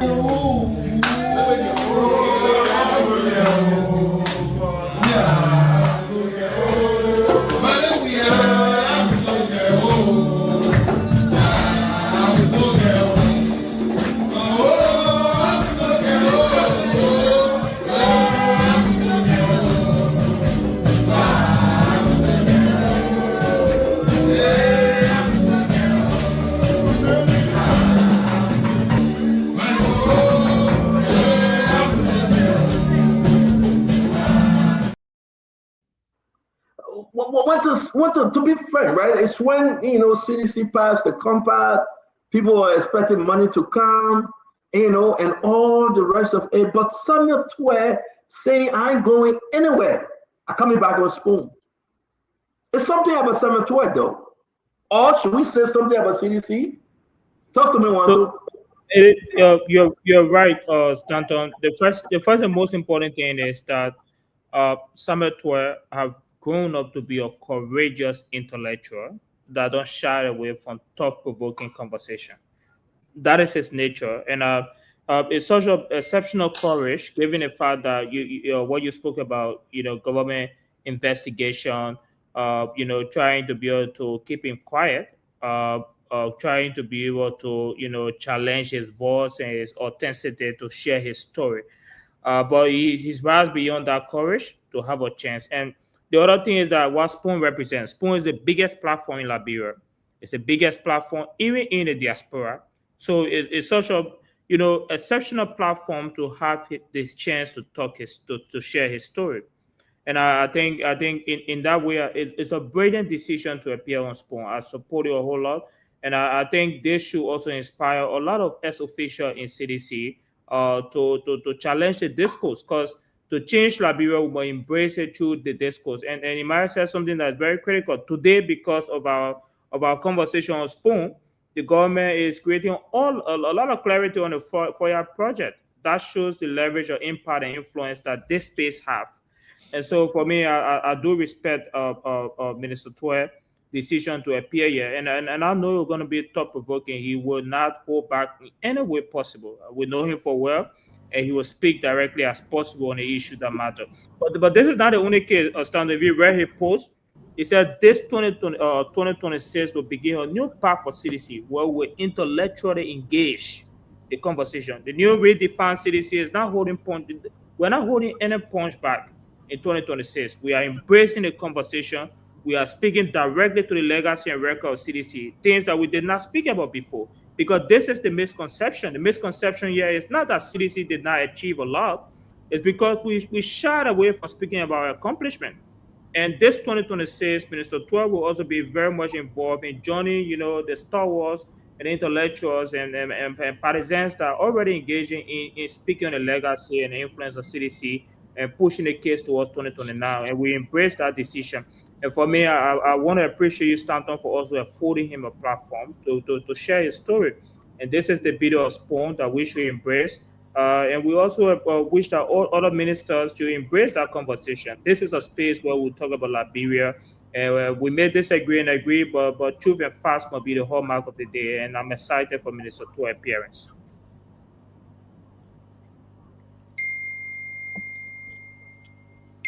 There you go. Okay, I will just say to all of you, let's hear you. Thank you very much, Wanto. Can we meet ourselves? If you speak it, then you can unmute. Let's go to Kev outside. Kev, T. Wanoka, can you mute yourself, please? We'll come to you shortly. Kev, let's hear you. This is simple, very simple. If the government was doing well, Samuel Twe will not come on. If the government, I repeat, if the government was doing well, if GAFRON was doing well, Samuel Twe would not be appearing on the most popular platform, the biggest. He will not do it. To come and talk what? But because of the failure of this government and the failure of GAFRON and the misinformation, the disinformation to the people, Samuel Twe will be on the platform.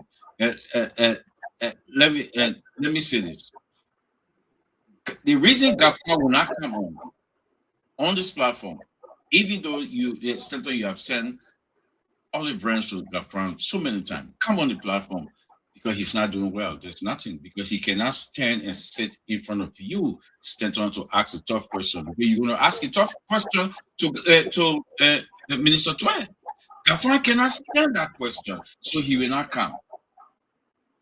Again, Billy, I will go to you. You're the Democrat here.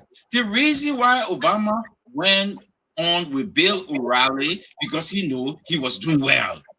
He built out the automobile industry. He was doing well. He was going for his second time. He was doing well. The economy picked shape. So he said, you know what? I will go to Bill O'Reilly and we will talk.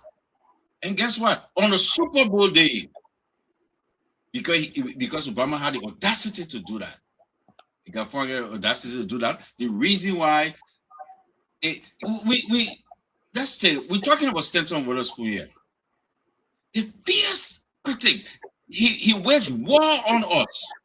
When I say war on us, on Summit 12, he facing him. Why? Ask yourself why. Because this government is failing.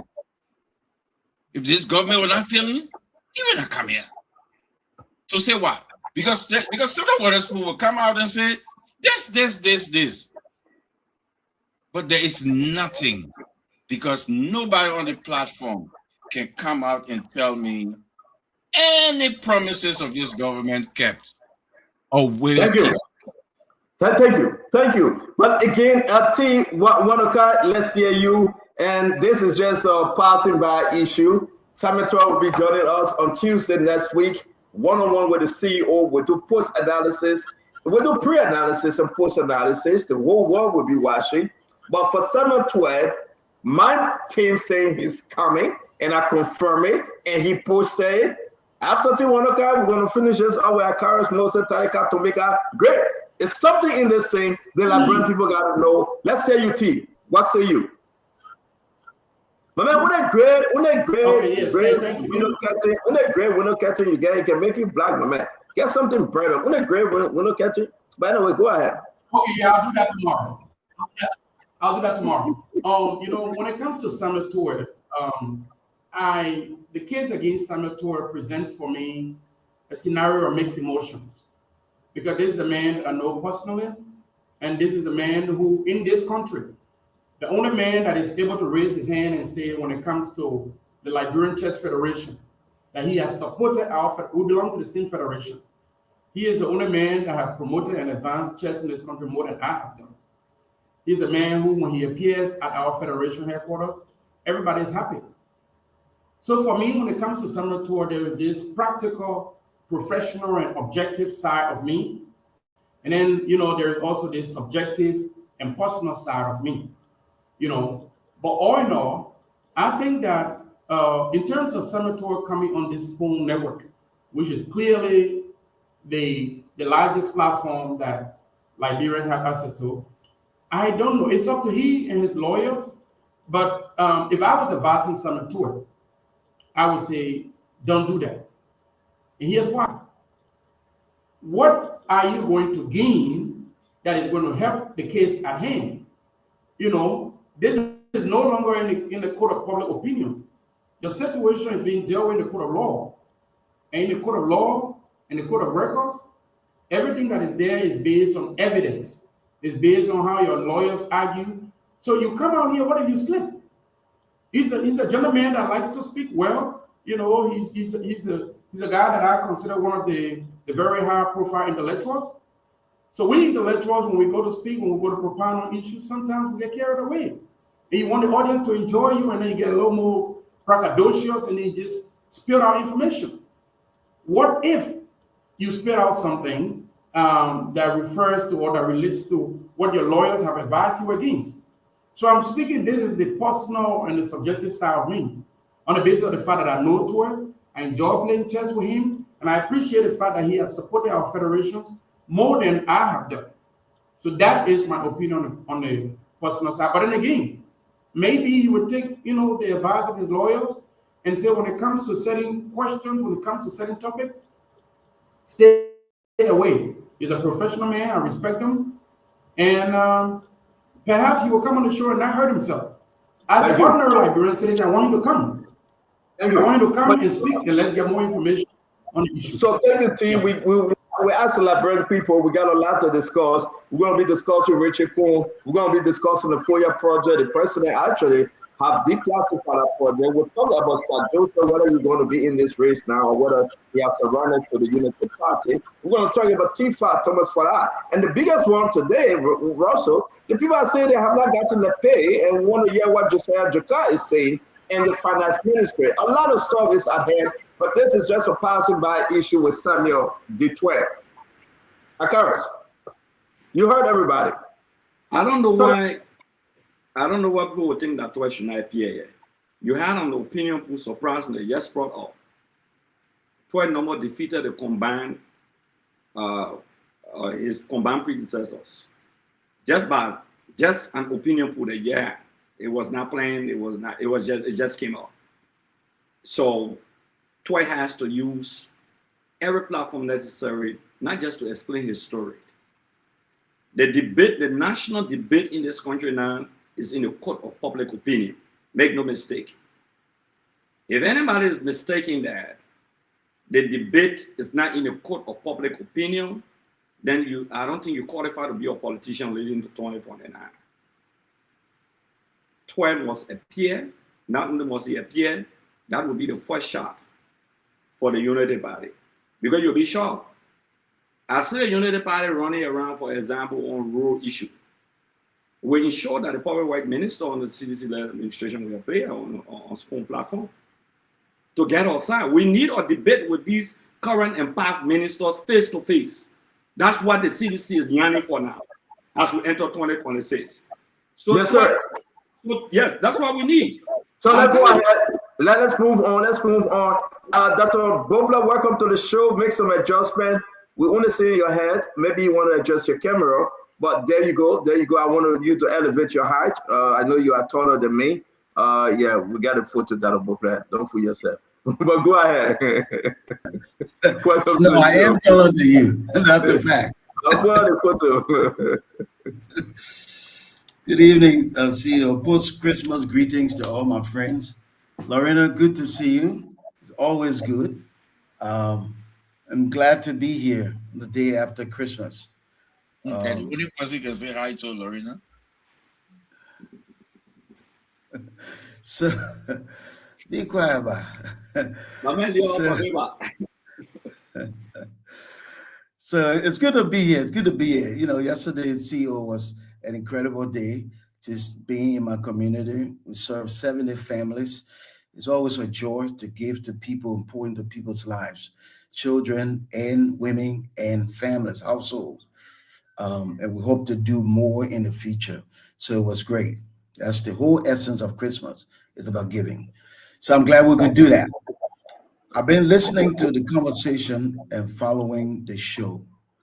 And the issue right now is the former finance minister is going to be with us next Tuesday by God's grace.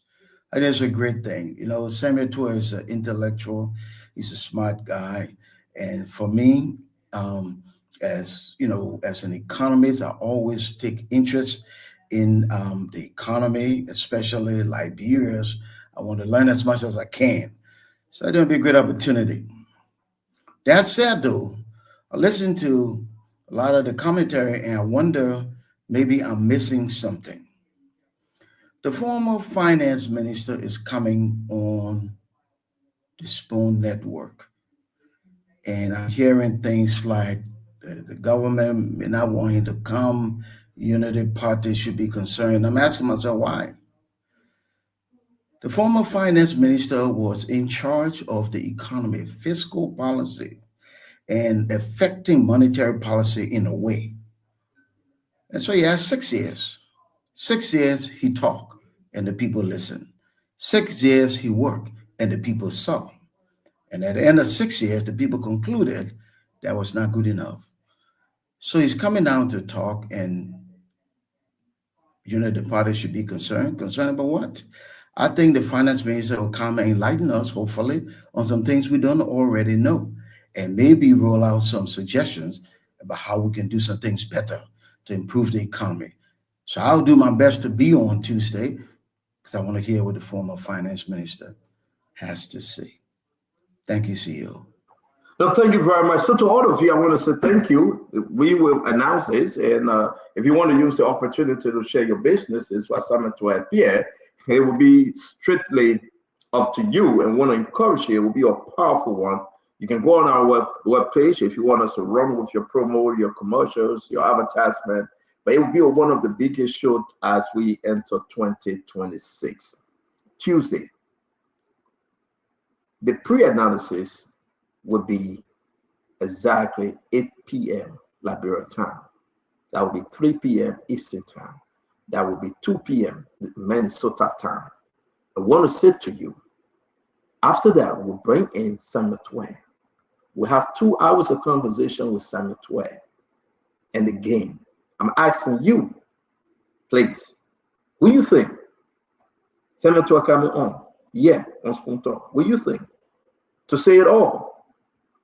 I mean, entering the new year, Samuel Twain going to close the chapter of the entire year. That will be 2 years into Joseph Yuma Braga government. What I'm hearing, I don't want to reveal what I'm hearing, but I hope the government is ready. But I also want to say, you remember this. And we'll close on this. We'll talk about this again tomorrow. But let me just take you back. Let me take you back in the days, in the olden days. Let me take you back. Take a listen. When you hear me singing, ooh, I'm talking,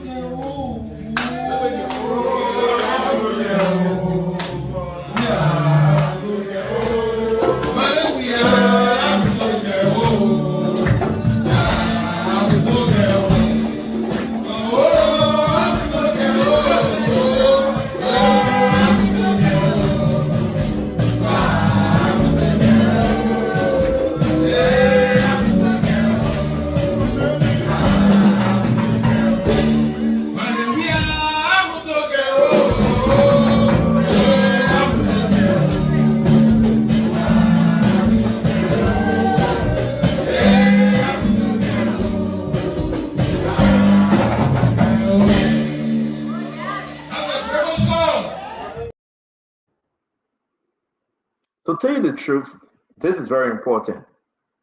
There's a reason why Senator was singing that song when CDC won the MCC compact. And CDC believed that yes, the money was coming in. But as they stand right now, maybe Unity Party about to leak that. Probably they will. Maybe they will leak that money. But it's huge. Okay, finish talking, you come back on the show, yeah? Let take you off for a little bit. When you finish talking, you come back. And I think it would be the best thing for every one of us to do, to stay put, share your question, share your own view, and we'd love to have your question put out on that day. I want us to move away from Samuel Twain. Let's get into today's program. I want you to listen to Sir Joseph. Let's make this another passing story. Give you all deserved support. I'll get that protection. Mr. President, thank you for giving us the opportunity. Just how we never supported you during your election, but you brought us closer. Thank you. And today, Mr. President, one thing I can talk about, I feel more happy and secure in your administration than previous administration.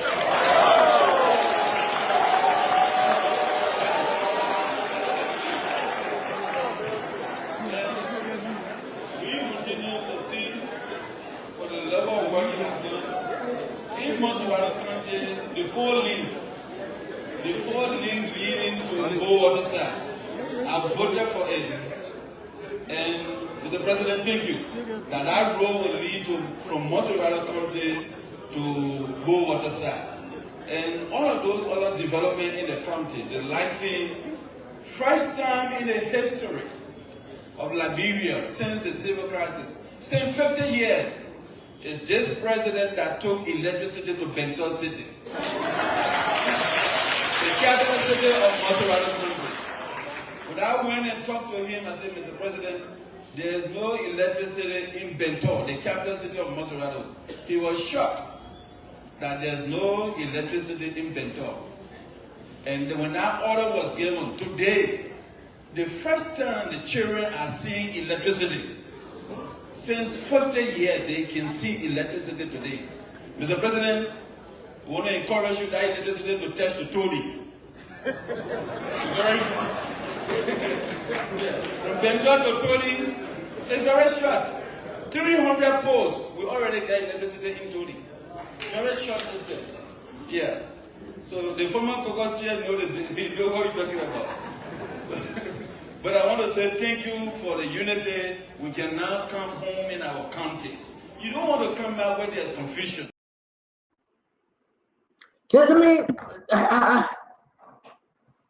I want you guys to listen to Sir Joseph, though. First of all, Sir Joseph is not running again. Can we say that the party, the PAP, is dead? There'll be no way after saying all of that you run against Joseph Yimam Boakai. Emmanuel, let me ask you a question. Is Sir Joseph for real, or is just politics? Well, it's both. I think it's politics. Sir Joseph was a permanent member of the CDC. Sir Joseph enjoyed the benefits that he's enjoying right now came from his affiliation with the CDC. He became senator based on the CDC.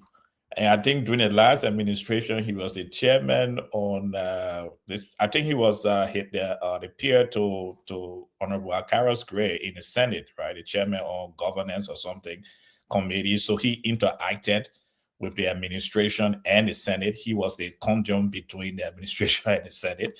So all that he said today, Sir Joseph was pointing his finger to himself. If the CDC government, if he felt unsafe under the CDC government, he created an atmosphere because he was the one responsible for linking the executive and the Senate. That was his position.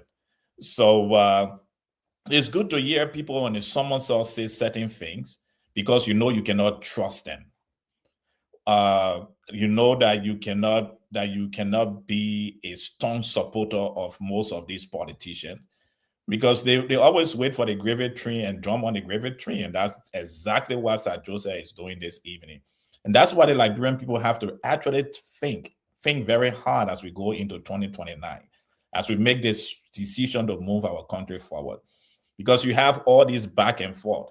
When the Unity Party government is ruling, you have many of these politicians in the House of Representatives and the Senate somersaulting to the ruling party. When the CDC government is leading, you have them somersaulting to the ruling party. Because many of them seem not to have a political ideology that it stands on. And because they don't have that. But let's hold you there, right? Let's hold you there, Emmanuel. Yes. Emmanuel, hold you there. Sir Joseph said 4-lane. He's talking about the Pave 4 concession that was just signed, $364 million. The guy from Sierra Leone. Sir Joseph said the president is taking that 4-lane from Monrovia straight to Bowala side. The president, he said he had people look for the president is building the road. They have not started building the road yet. Sir Joseph says since 50 years. He says since 50 years. Electricity just reached into Bentor. People are saying that's not true. But as Sir Joseph saying it, Sir Joseph saying the people got to be happy. But let's go into what he's saying, and then let's fall back as to Sir Joseph just said today, something he didn't say actually. He's not running again because Joseph Boakai now have gotten his full support. So PAP party is a dead party, and Sir Joseph was just bluffing. If we fact check Sir Joseph, you live around the Beaumont area. Is it true that within 50 years plus, electricity just reached into Bentor? Is it true? No, I don't think so. It was there when top of our president. That where he spent his weekend. And that was so maybe he should bring him a little bit to the front and leave 50 years ago. But let's look at the issue he raised. First of all, you talk about the issue of the Pave 4 deal. That deal, we have said it over and over on the show, that is bad for Liberia. Is a young Sierra Leonean that his government energized him and gave him the support he needed to lead a company. That's the person we bring into our country. Sir Joseph became popular during the time of Ebola. If President Ellen Johnson Sirleaf did not put confidence in him, did not push him to go into Sierra Leone, did not support what he was doing, would he have been as popular as he is today? If President Sirleaf could raise a hand, even though he was in the opposition, and support him through the processes that he's enjoying today, what makes him think that he cannot do that for a fellow Liberian? That he praising something that we give him our money to a Sierra Leonean when we have a lot of Liberian construction companies. Then look for the other argument he made about electricity not being in Bentor. He has been the senator of Moserado County, going his second term as senator of Moserado County. He should be very ashamed And even a representative. Exactly. He was representing us in Montserrado County. And he, again, as I said before, he was the one responsible to link the Senate and the government. That the committee he was chair of. What stopped him from speaking to President Weah? He was a very close friend of President Weah in his first 9 years as senator. What stopped him from doing what he's talking today? Again, when these people, someone saw we know their true colors, and Sir Joseph was showing his true colors because he had all the opportunity. His breakaway from the CDC Let's bring him, Mr. Let's hold you there. We'll do another round on Sir Joseph, folks. Sir Joseph said 50 years. I don't know about you though, but something is very terrible when Sir Joseph speaks. People quench. People say something is happening to Sir Joseph. But the president, Mr. President, Russell, what was your takeaway from what you heard today from the Montserrado Senator, Sir Joseph? I mean, I'm not surprised. I mean, Sir Joseph is a disappointment. He's been there all these years. He's been in the national legislature. I mean, you cannot point to anything meaningful that he's done. He's there seeking his own interest. So I mean, of course, he's going to be a chameleon. You know, he came here to Minnesota. We met. He had a conversation here. He talked about him starting a third wave, and he was bringing in a new party or so. But as you can tell, I mean, it was very dishonest because he's not going anywhere. I'm not sure if he's running again. I mean, there's nobody who has an interest in putting forth a third wave political movement or political party. And you have my good friend Ahmed Saliv there, a very serious guy, a very smart guy behind him, and he's playing these sort of games. He's not serious, Stanton. He's a chameleon. He's a political chameleon who is not going anywhere.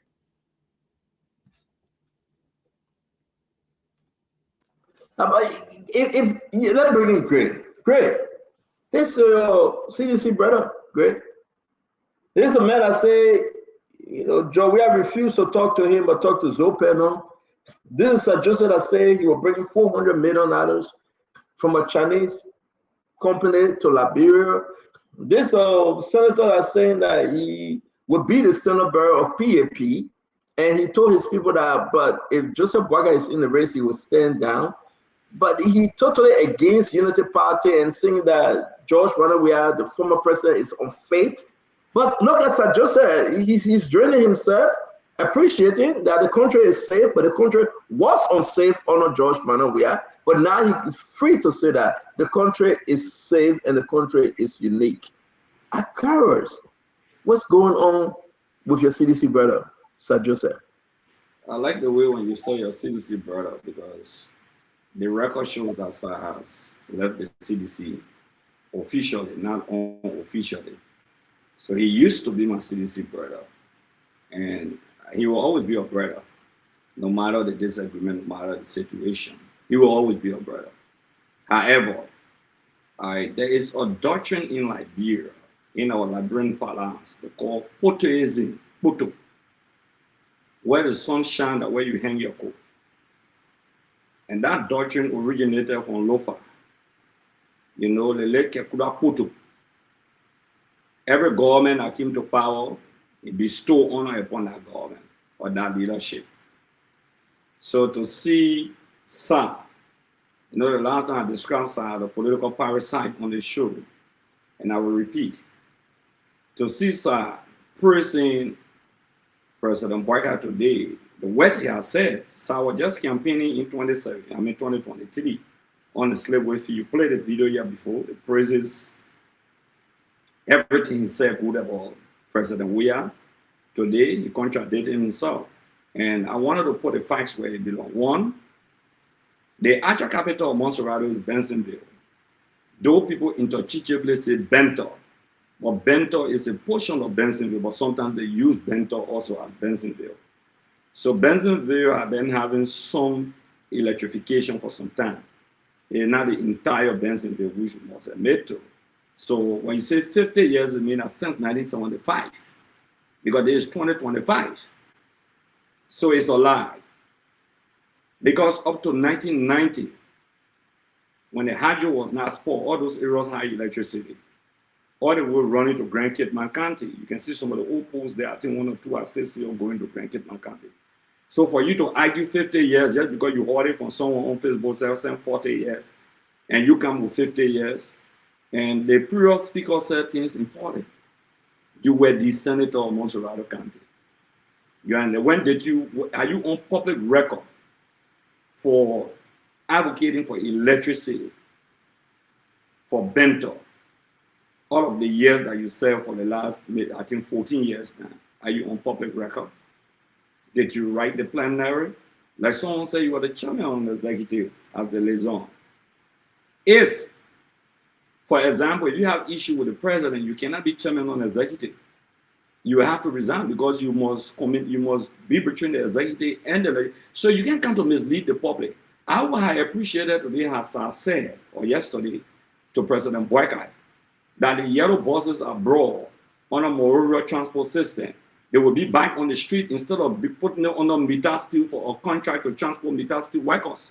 So where are the buses? They are all vanished from the street. Camping time you brought in, you said it for the people of Montserrat County, but you cannot see one. Okay, these are the things that we're talking about. So you will see more photos as we progress. That's not strange. Even under the CDC administration, there were people in the legislature who came onto the CDC by 2023. We all know the story. By 2017, there were people who went to the Unity Party between 2006 and 2011. There were lawmakers. So it's not a strange thing for some of us, okay? And like you said, Stanton Redford, he struck a very important point. What is the point he struck?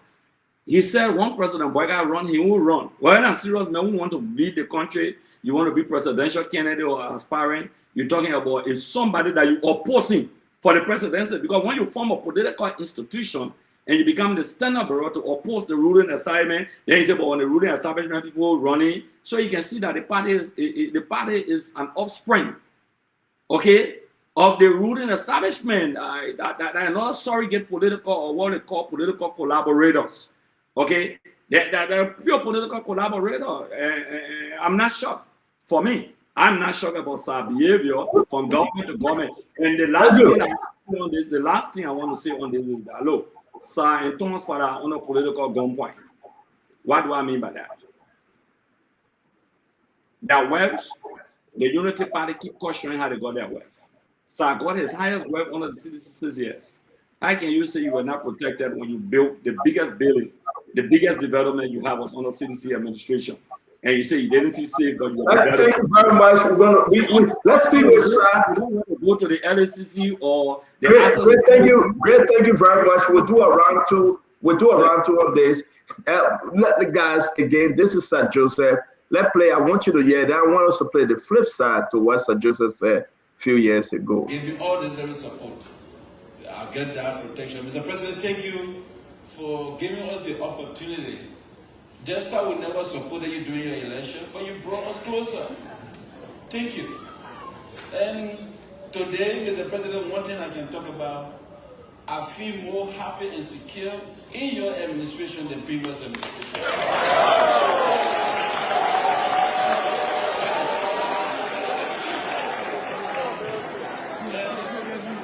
We continue to see for the level of work you have done in Montserrat County, the whole league.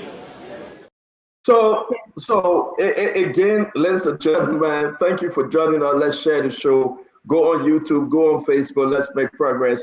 But listen to them, Sir Joseph, right? And see, maybe history is right there. Listen. I said to you, I'm from Lofa County. I'm a Kissy man.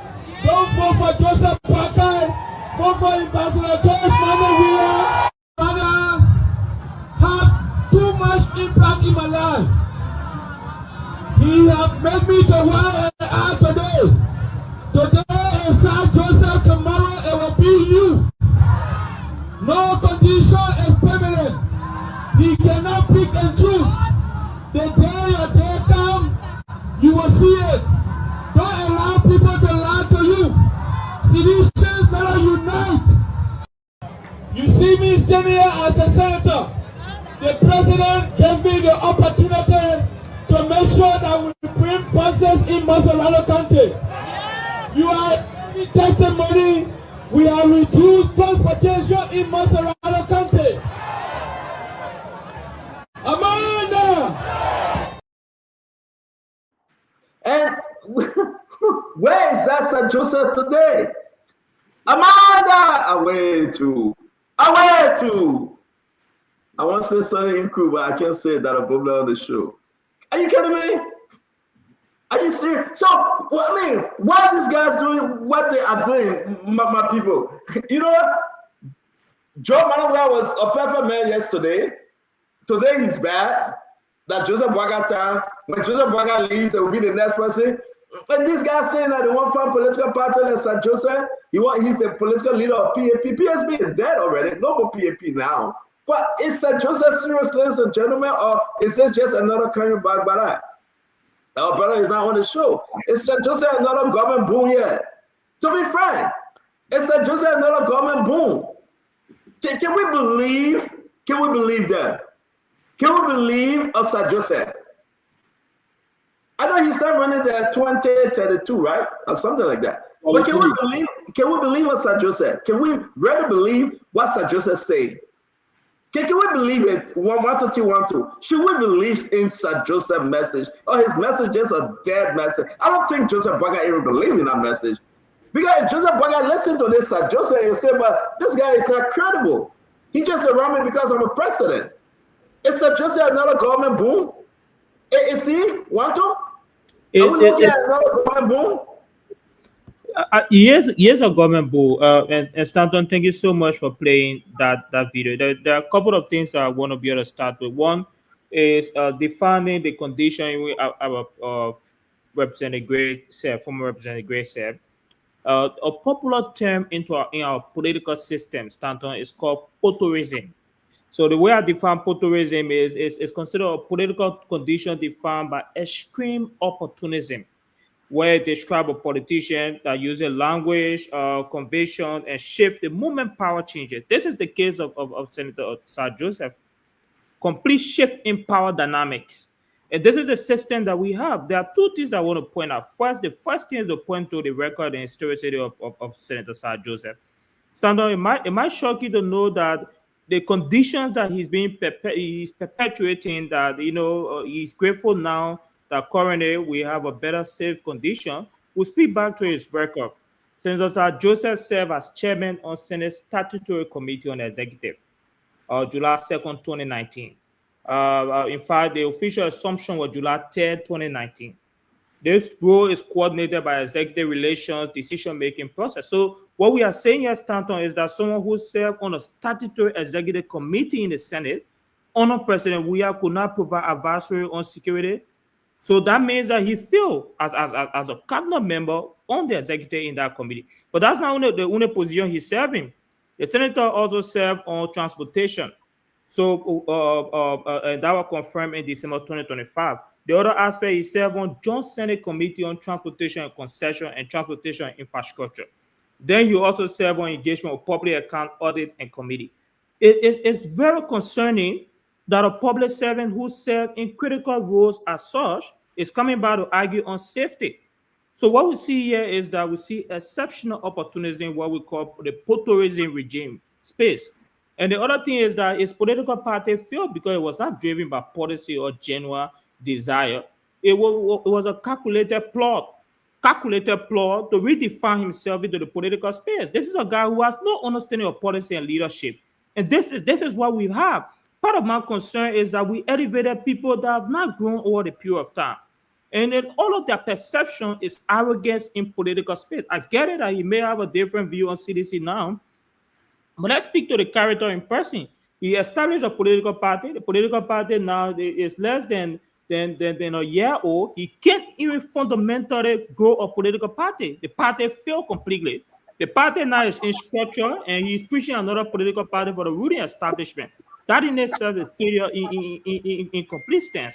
The other thing that's also critical is that he served in critical role today, and he's playing a perception. So for me, this is embarrassing, Stanton, and I look forward to speaking more about other aspects. Let me ask you, work with my fellow Liberian. Let me say this: Sir Joseph been in the legislature for 14 years now, since 2011. 14 years. Russell, 14 years. The man was representative of District 13, and he became senator, I think, 2020. If I'm not making a mistake, or maybe, No, 2018. 2018, right? Yes. And imagine, right? Sir Joseph, 14 years. He been a lawmaker. 14 years. All on CDC. But Sir Joseph, how many companies he got with Asala Mitai again? Stanton is good. Are we serious for a better country? The man took all the buses from Monrovia. All. They are on a contract with Asala Mitai. All the buses. All the yellow buses you see in Nima today. They are on a contract. Are these guys then just protecting the investment? But why is he allowed to do that, Stanton? Why is that legal? Isn't that He brought the buses to the country. The buses. Yeah, but I mean, as a sitting member of Congress, of the national legislature, that's a clear conflict of interest, though. I mean, or is that how? No, now, but let's focus on Sir Joseph. The reason why Sir Joseph and Thomas Fala have to, Casey, why President Bouakai, is because of the investment, to protect the investment. And you know that. They got companies, they got investment where Asala Mitai, B Mountain, they got trucks running, right? They in all the money and concessions areas. So everything you see Sir Joseph was talking about Oranto did, that was a bluff. That was a bluff. So my question to you, and to maybe former Representative Gray and Dr. Bropler, whoever else want to knows this stuff, why is that allowed to happen? Or am I just? Isn't that? I mean, to me, Sydney. I mean, it's illegal. It's illegal. But that's why you need a leader to speak to it. No, okay, let me ask you a question. Then we'll bring that to Bopla in. Why Unity Party people were calling Thomas Fala Thief 5? Just tell me if you know anything. Why do you think they were calling him Thief 5? They were calling Thomas Fala Thief 5 because of Thomas Fala investment in all areas, in and outside of government, and his winning and dealing in the House of Representatives. So the man said that President Bouakai and the rescue government were going to come and rescue the Liberian people from the hands of Thomas Fala, right? But Thomas Fala, a smart politician, fled. Because of interest, he's going to support Joseph Yima Bouakai. And once he declared for support to Joseph Yima Bouakai said, leave him alone. He for us now. So you know what Thief 5. So the same thing with Sir Joseph. Sir Joseph came to America, yellow buses, I know about it because I will tell that story one day. I know about it very well. We transported those buses to Liberia, right? And some of us got 2 buses that Sir Joseph refused to give it to us. But I'm my brother. 100%. I know that. 100%. So those yellow buses now move to Nima County. Were put on Asala Mitai. They are still on Asala Mitai. They are generating money. Sir Joseph have over 30 trucks with Asala Mitai. How can Sir Joseph now speak against Asala Mitai? Guess what happened? He's the chairman on our committee to talk about Asala Mitai.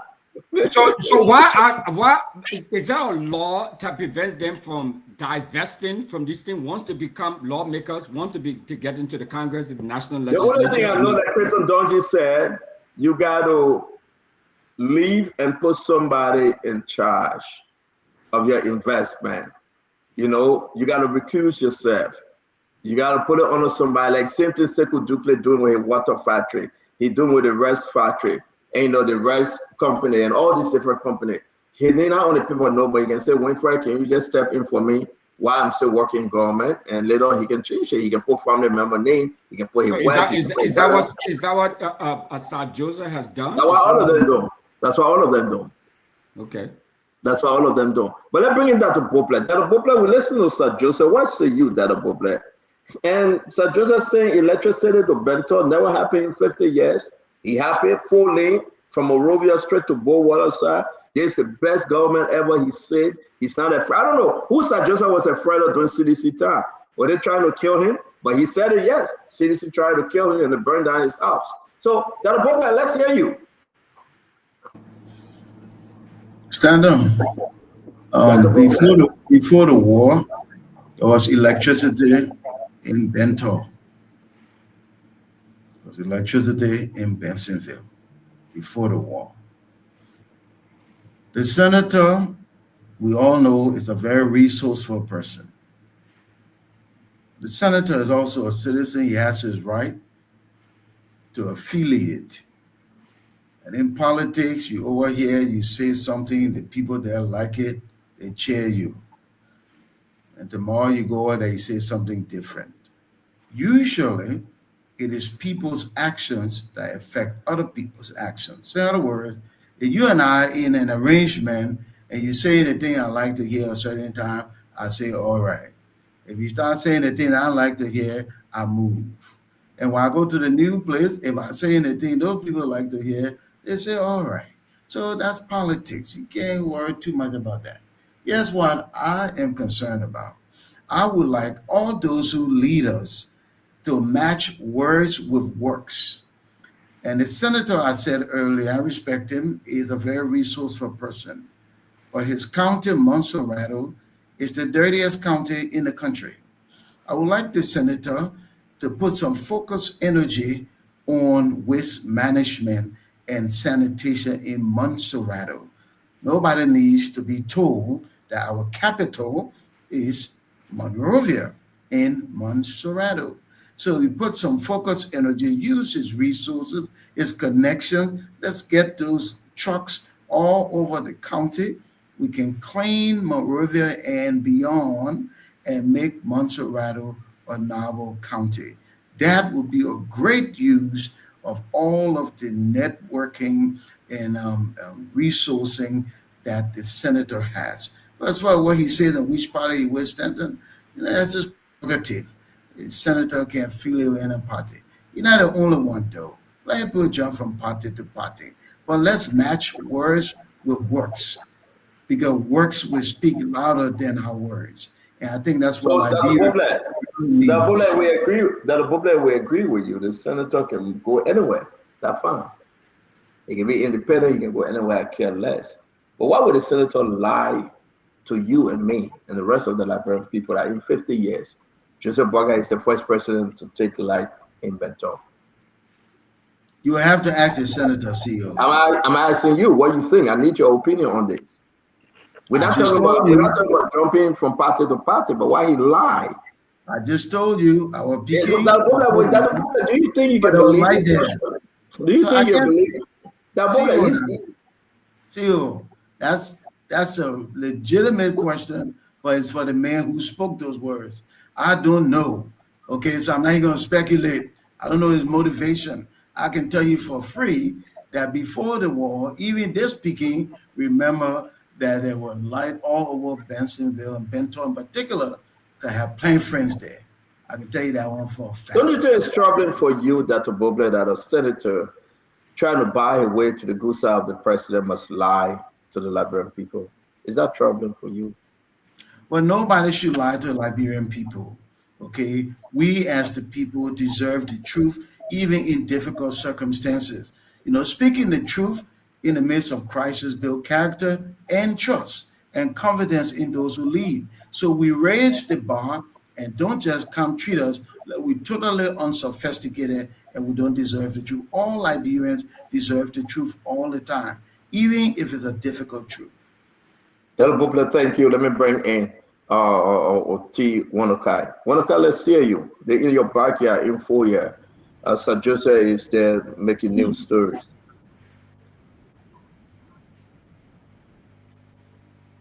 You know, when when Gray, former Representative Gray, and when they talk about the old adage or maybe the parable or proverb or potoism, I encourage them to also remember that a wise man, that's another old adage, a wise man changes his mind. And I think that, first of all, let me establish that the senator spoke in error when he talked about 50 years. He exaggerated. That was not a factual information. And I hope that there is, let that be established with the Liberian people.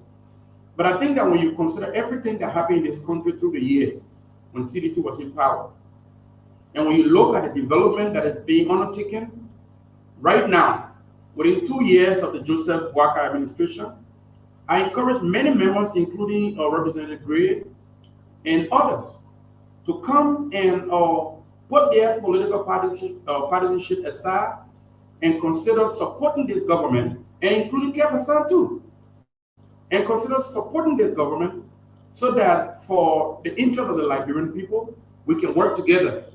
I think that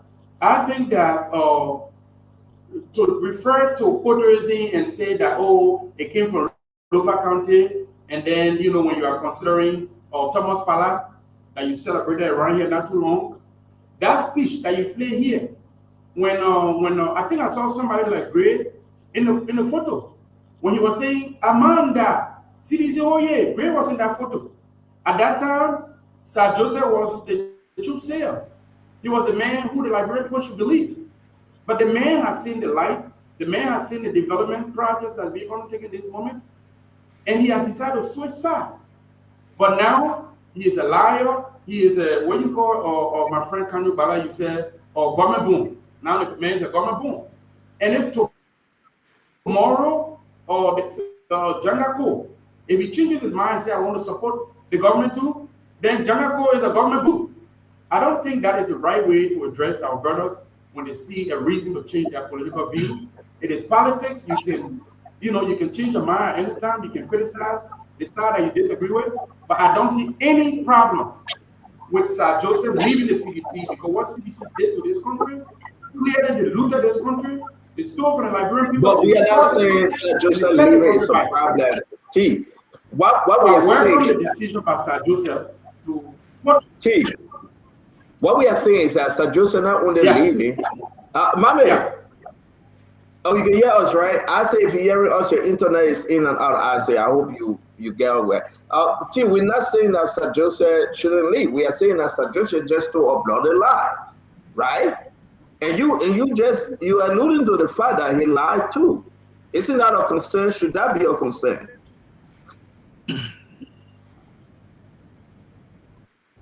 That's what Dr. Brogler just told you. Politicians put a spin on stuff all the time. So let's look at the most substantive aspect of this whole process.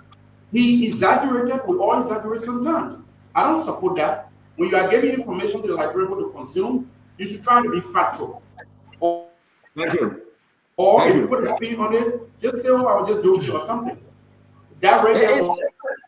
Thank you. I'm looking at the most substantive, and that is Sir Joseph left the CDC, for a reason. Thank you, T. Thank you, T1. It looks like work on your internet. You break it in and out, or we got a few second delay. I want to. You spoke already on the Sir Joseph issue. Let me bring in Kev Hassan. Kefiko. Senator, let's unpack stuff right here, right? You, Senator Witherspoon, you were during the election. You were on the other side, right? And you took a position, and now you're in the middle. And you speak truth to the power. We all seen it. You play Sir Joseph video here. He talk about vote for Joe Weah, and now he's saying he's safe now. Let the real Sir Joseph stand up. So I listen to my brother T, and right now he's saying Sir Joseph see the light and So are we saying that all the attack on Sir Joseph and Thomas Fowler, they were criminals? Because we're talking about the two major guys that Unity Party for 6 years called them criminals, called them thief, called them everything. So are you saying that Joseph Yuma Bokai is Joseph or John the Baptist? Let me say, he's John the Baptist now. He baptized them, and their new name, they are no more sinners. So that's what you're saying. So he see the light and he baptized them. No, it don't work that way. If they were criminal before, they are criminal now, by the standard of the Unity Party. So you can't come and say he see the light. The reason Sir Joseph is pondering, or the reason Sir Joseph is saying this thing, because there is something going on in this government. There's the way this government is going, you have to praise Joseph Yuma Bokai in order for you to survive. Sometimes you say, what Kanyo? It's another Kanyo. It's another Kanyo. Only a man like Stanton, let me finish this. I beg you, 30 seconds. Only a man like Stanton, right, who support the government and decide I will stay in the middle and I will criticize CDC, I will criticize all sides, and I will keep my integrity. Those guys don't have an integrity, and that's why you see them flipping. Sir Joseph don't mean what he's saying. Sir Joseph is doing it because that's what. I want to say to you, Kem Hassan, thank you. Let me say to all of you, thank you for joining us. A beautiful after Christmas program.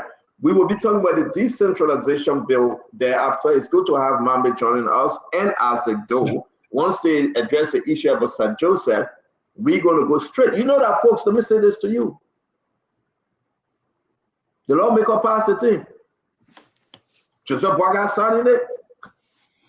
The 4 ports, they even though bring in many ports, everybody on their own. They have taken everything from under Sekou Dugule. Will Sekou Dugule remain the port managing director? Will Sekou Dugule say have a job? What's the plus and minuses? Buchanan Port will be on her own. Harper Port will be on her own. Greenville Port will be on her own. They don't have to report to the Central Monrovia Port. No way. Monrovia Port will be on her own. How big is this decentralization port bill? I'm going to put it in the chat room. We're going to share. I want you to take a quick glance at it. Then you come back and tell something. But let's finish with Sir Joseph's story. You guys not too much of a story. Sir Joseph remains Sir Joseph. I'm going to bring in Ambula. Ambula Mame. Ambula. Sir Joseph says it's the best government that ever put light 50 years ago in Bentor. He's safe right now. He's not afraid of his life. He's safe moving up and down in Monrovia. And most of all, the private for $364 million bill that went through, he's happy. He voted for it. The bill will have 4 lanes straight into Bow Waterside. What say you? Stanton, good to be back. Compliments of the season to the listeners and the viewers. I mean, we pray and hope for good life, success going forward, the blessings of Christ Jesus, his messages of love, peace, and harmony continue to flow on you and your family as we enter into the new year. Jesus lived his life serving his people, and yesterday was his birthday. We remember his sacrifices, we remember his commitment, and hope that we all can live and benefit from the messages he preached in his goodwill. That said, I mean, Sir Joseph spoke about personal safety. Nobody can determine another person's personal safety. He believed he was not safe before. He believes now he's in a safer environment. Whether that can be a conversation for political discussion, Boko it will remain with Sir Joseph. He as an individual believed he was not safe as compared to today. That's him. Other people could think otherwise.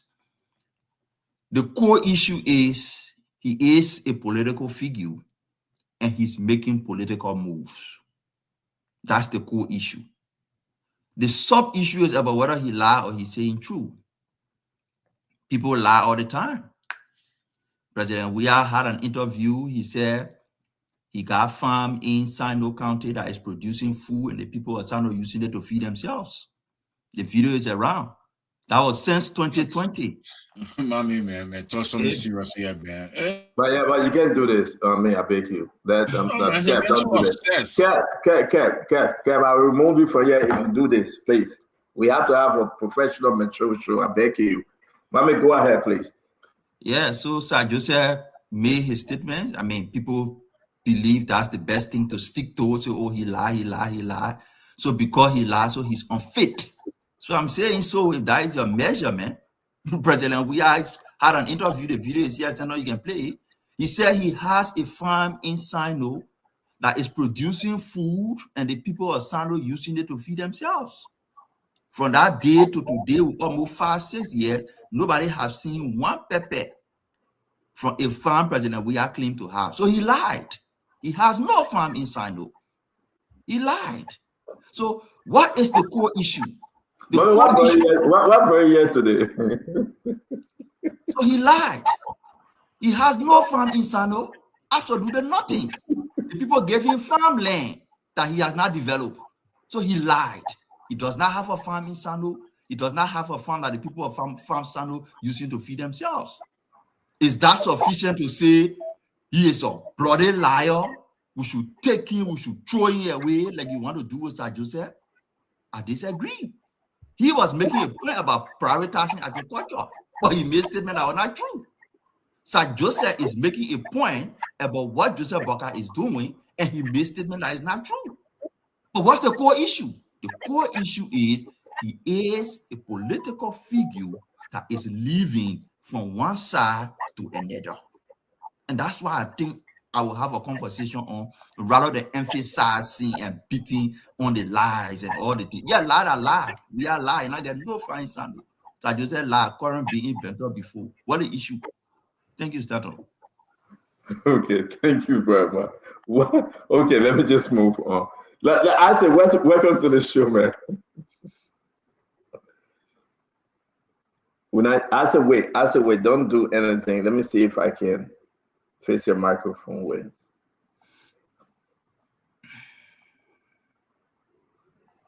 All right, I said, go ahead. Let's hear you. I said, can anybody interpret what the butcher said? He was going from Sano to Grand Gile. What he said, can anybody interpret it? Yeah, I can. If you want me to interpret, I can.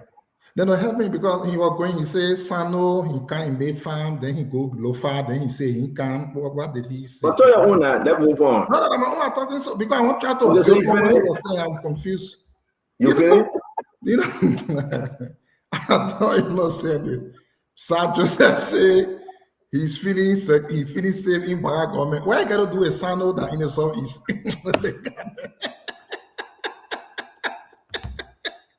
We got a job for me. So listen, Sir Joseph, please tomorrow have another press conference and say you enjoying life on a Baga. And I hear the papa won. Your papa got to protect your now, papa. So that thing there, what we waiting out here for? Yes, Sir Joseph feeling safe, that too. Please, Sir Joseph, tomorrow say that Baga give you water to drink. Your first time drinking that other Baga, please say it to make the papa happy.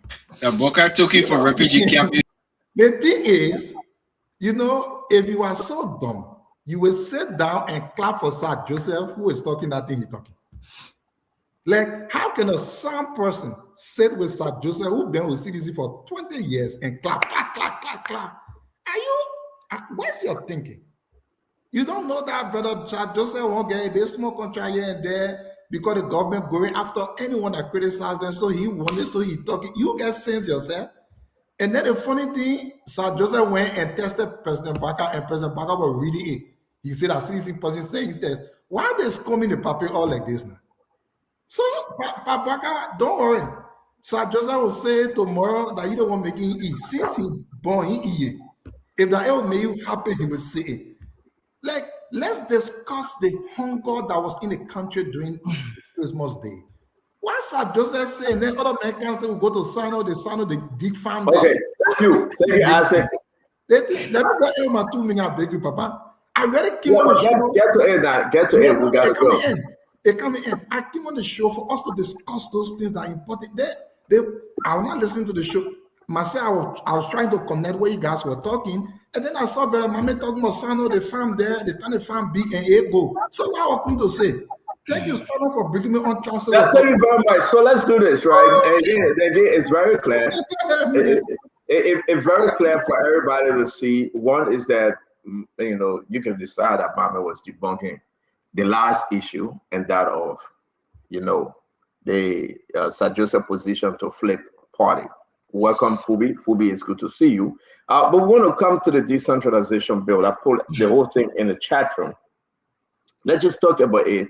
And the important now, the first page here is, just take a look. And add amending chapter 6, yes, of the Republic of the Public Authorities Law, creating the National Port Authority and to establish the Liberia Sea and Inland Ports Decentralization and Modernization Act of 2025. This is big. This is huge. The last time we came on the show, we discussed issue about the president he redlined, veto the first presentation. When everybody discussed it, the president has some issue. And the president took the matter to the justice minister for his own opinion. And the justice minister called experts all over and sat with them and talked with them and gave his own recommendation as opinion. The president sent it back to Yombly and her team. Prior to the Christmas, the House of Representatives and that of the Senate, they came together, they passed it. As of yesterday, or before Christmas, Jeremiah Kun signed on it as president of the Senate. Guess what happened? In moving to President Joseph Yima Boakai, it will be signed. What do you know? What's so important? Who's in? Who's out? Ladies and gentlemen, let's have some conversation on this. Now, Winfrey, I know I put it in there so late, but please take your time. I beg you, my brother Winfrey Russell. Let's go into it. The importance of this or its downsides, Winfrey Russell. Well, what do you think? Every port will be on her own as per the first bill and the second one. There will be no job for Sekou Doumbouya, the general manager, or he has to be reappointed by the president to hold a manager job, or maybe chairman of one of those boards. What do you think, Russell? So thanks, Stanton. No, I have not exhaustively gone through what you put in the chat room. I will revisit that later. But you know, I like the idea. I think decentralization is a good thing to empower the local folks. You know, the last time when we talked about this, I brought up the port of Duluth here in Minnesota, which is a much smaller port. It's an inland port, but what it contributes to the local economy here, to the state economy, I mean, you can't even compare that to what the free port of Monrovia contributes to the national budget of Liberia.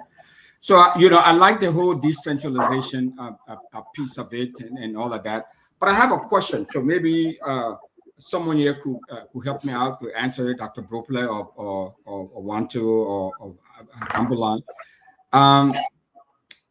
The decentralization, though, doesn't that go against the law of Liberia, considering that we are a unitary state? We are not a federal system. How does that, you know, how does that align with that? You know, that's all. I like the whole idea. I support it. I embrace it. But I just wanted to find out the legality of it. If that is legal, you know, to do that, because you know we have a unitary form of government, a unitary system, not a federal system, and the decentralization bill, that at least my understanding of what has been put forth, it seemed to to give it some sort of federal type powers. Can anyone speak? Can anyone speak to that? Let's go ahead, and I think we take your question. But are you done, right? Because we'll be moving on if they answer. Are you done with your points? Yeah, I mean, like I said, I'd embrace it. I just wanted to find the legality of it. I think it will empower the other ports. It's way past time for us to at least to try to build and strengthen the port of Buchanan, the port there in Greenville and in Harper. I think it's a wonderful thing. I mean, I just wanted to find out now all of the other complexities of it as to whether the president is going to go back now and reappoint a new head of the Monrovia port, the Monrovia Port Authority. You spoke about that, Stanton. So in all of the questions I ask you, if you can also explain to our listeners and viewers, why wouldn't the current manager or the current managing director of the Monrovia, of the Freeport of Monrovia, why wouldn't he have a job under this new configuration? I mean, you're asking a good question. That's a question we're here to answer. But again, let's move on. They will take your question when they are explaining. Guys, this is huge. And I put the 18 pages or maybe 22 pages document in our chat room. I beg you, I know I put it in there too late. Just zoom it, run over it quickly and give it your best shot. But good question, whether it's legal, whether it's illegal, we will answer as we move on. We'll bring Akaris Mosegre. We'll bring in Dr. Boble, Abula Mame. Abula Mame knows a lot. We've been comparing those on this. We have other documents that we will be putting in the chat room again. You remember the first bill that was Ryland veto, Akaris. You remember we discussed it on the show. What was the president's objection? What are some of the things he pointed to? Did this new bill not satisfy those concerns? Akaris, let's hear you. Yeah, the first thing is that cat eating his own baby. Let me repeat, the cat eating his own baby. The president just declared Jeremiah Kun has been a very smart businessman as vice president of the country. So when it comes to business matter, he gives Jeremiah Kun the authority to proceed. So on the port issue that has to do with business, because it has to do with revenue generation, the vice president has signed on to it.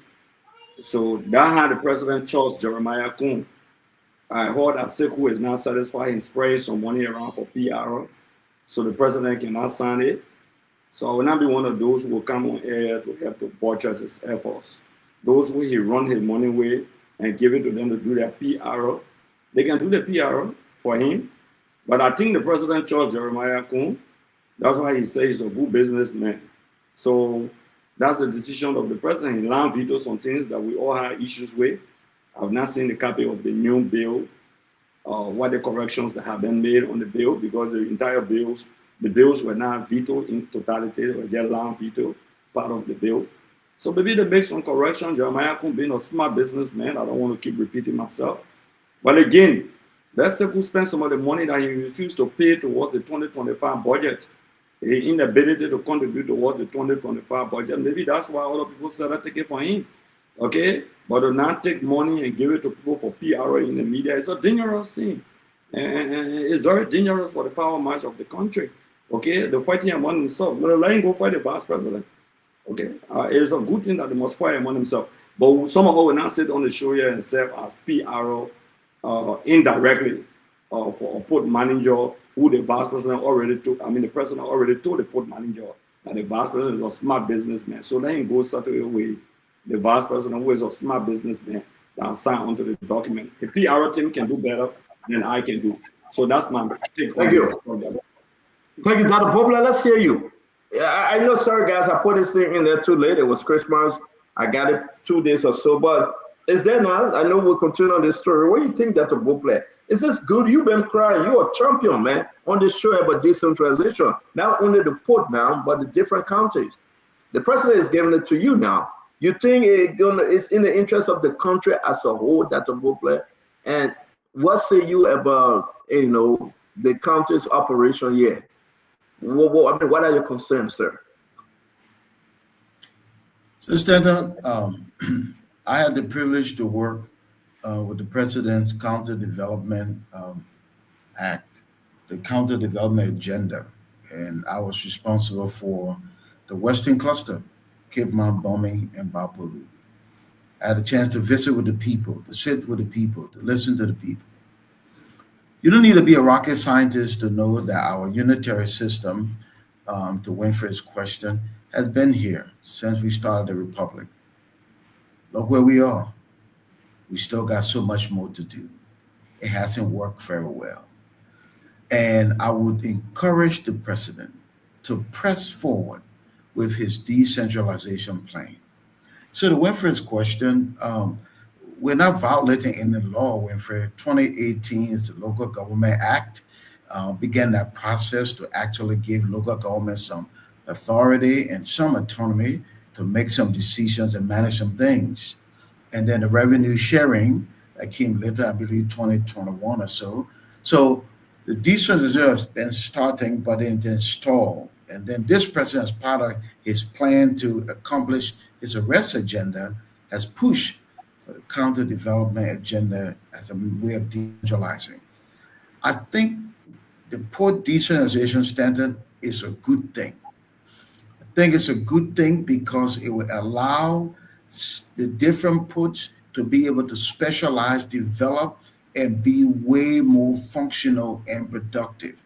It's difficult to manage a large enterprise from one place with one central management team. But when you have local people trained, developed, exposed, and they can bring their creative energy, I look forward to Basel, Sino, Maryland, those ports developing. What I would ask the president and the government to do is not stack those boards if you're going to create individual boards with government officials. This whole idea about government monitoring government is a failed formula. Bring some private sector professionals on the board who can bring ideas, who can bring energy, who can bring their resources, their connections, the network to the table to help develop these things. But I definitely think it's a good idea and a working collaboration. We talk about it like they're just taking the National Port Authority and throwing it away. No, it's not.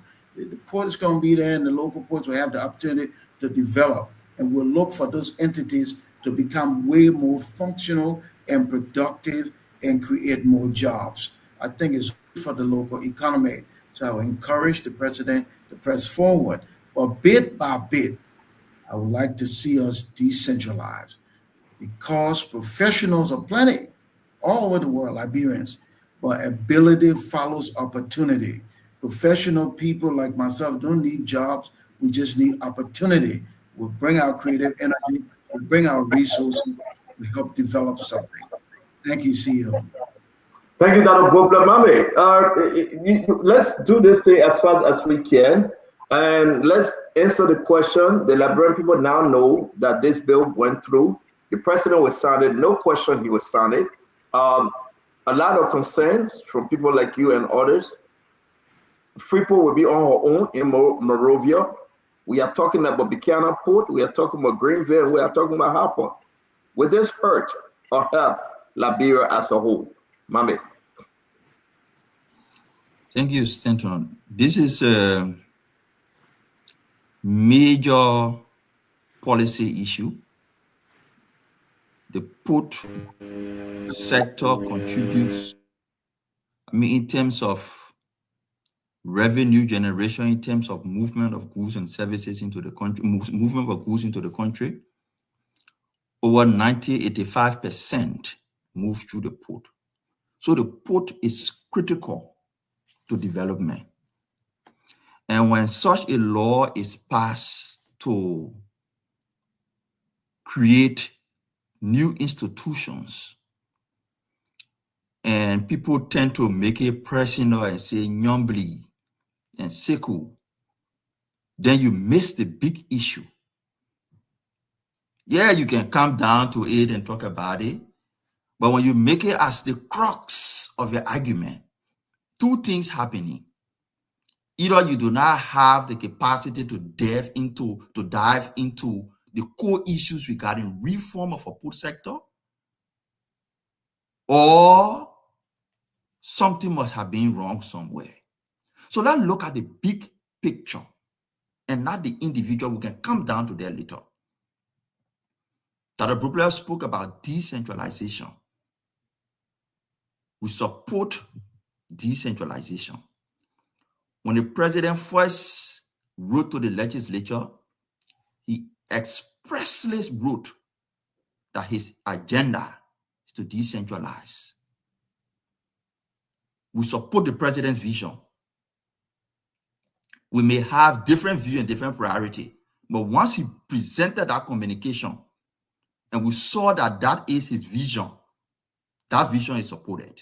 We may have our disagreement, so we're clear on that one.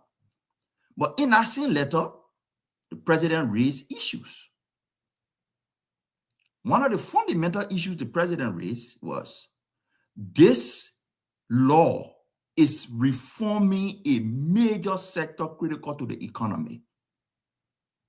Therefore, he's calling for broad-based consultation. It's in the letter. When the president calls for consultation, the bare minimum is for key sector heads to play a role, because he is coming to sign. Has his Minister of Finance participated? Because he is calling for consultation in his communication, in his veto to the Senate. That I'm not a court expert, I'm not a lawyer. Before I signed this, I wanted to have broad consultation. The core sector leaders in his cabinet, LRA, that is responsible for custom and other tariffs, has he get involved into looking at this law? The Minister of Finance, to what extent is he involved? Is he aware about the different composition of this law? In as much as he wants decentralization. The Minister of Justice, at least we know that the Minister of Justice documented an opinion to the president. So the president is asking for this consultation, not necessarily to cancel decentralization, but to pass a law that reflects the aspiration of his cabinet. Whether those were addressed, I can't say, because we only heard that the law passed. It was Stanton who even told me yesterday that he get a copy. Everything has been shady and secret about this law. So the president who vetoed it said he wants consultation, at least his Minister of Finance, LRA, Justice, and other sector leaders should participate in coming up with a law that helping achieve that decentralization objective. If he believes that consultation was conducted and satisfactorily met his conditions, President San will pose no objection. We're not here to fight. Nobody fighting against themselves. In policy discussion, people disagree. They're not fighting. There are different opinions on how policy should be governed. Nobody fighting. People have different opinions. And the president said, before I sign, let there be consultation. And he sent it back. It's going back to him. But that consultation held? I don't know. Will he sign? I don't know. But at least he made a condition under which he could sign. Let's see whether the conditions were met and whether the president will sign. It's up to the president. Nobody is fighting.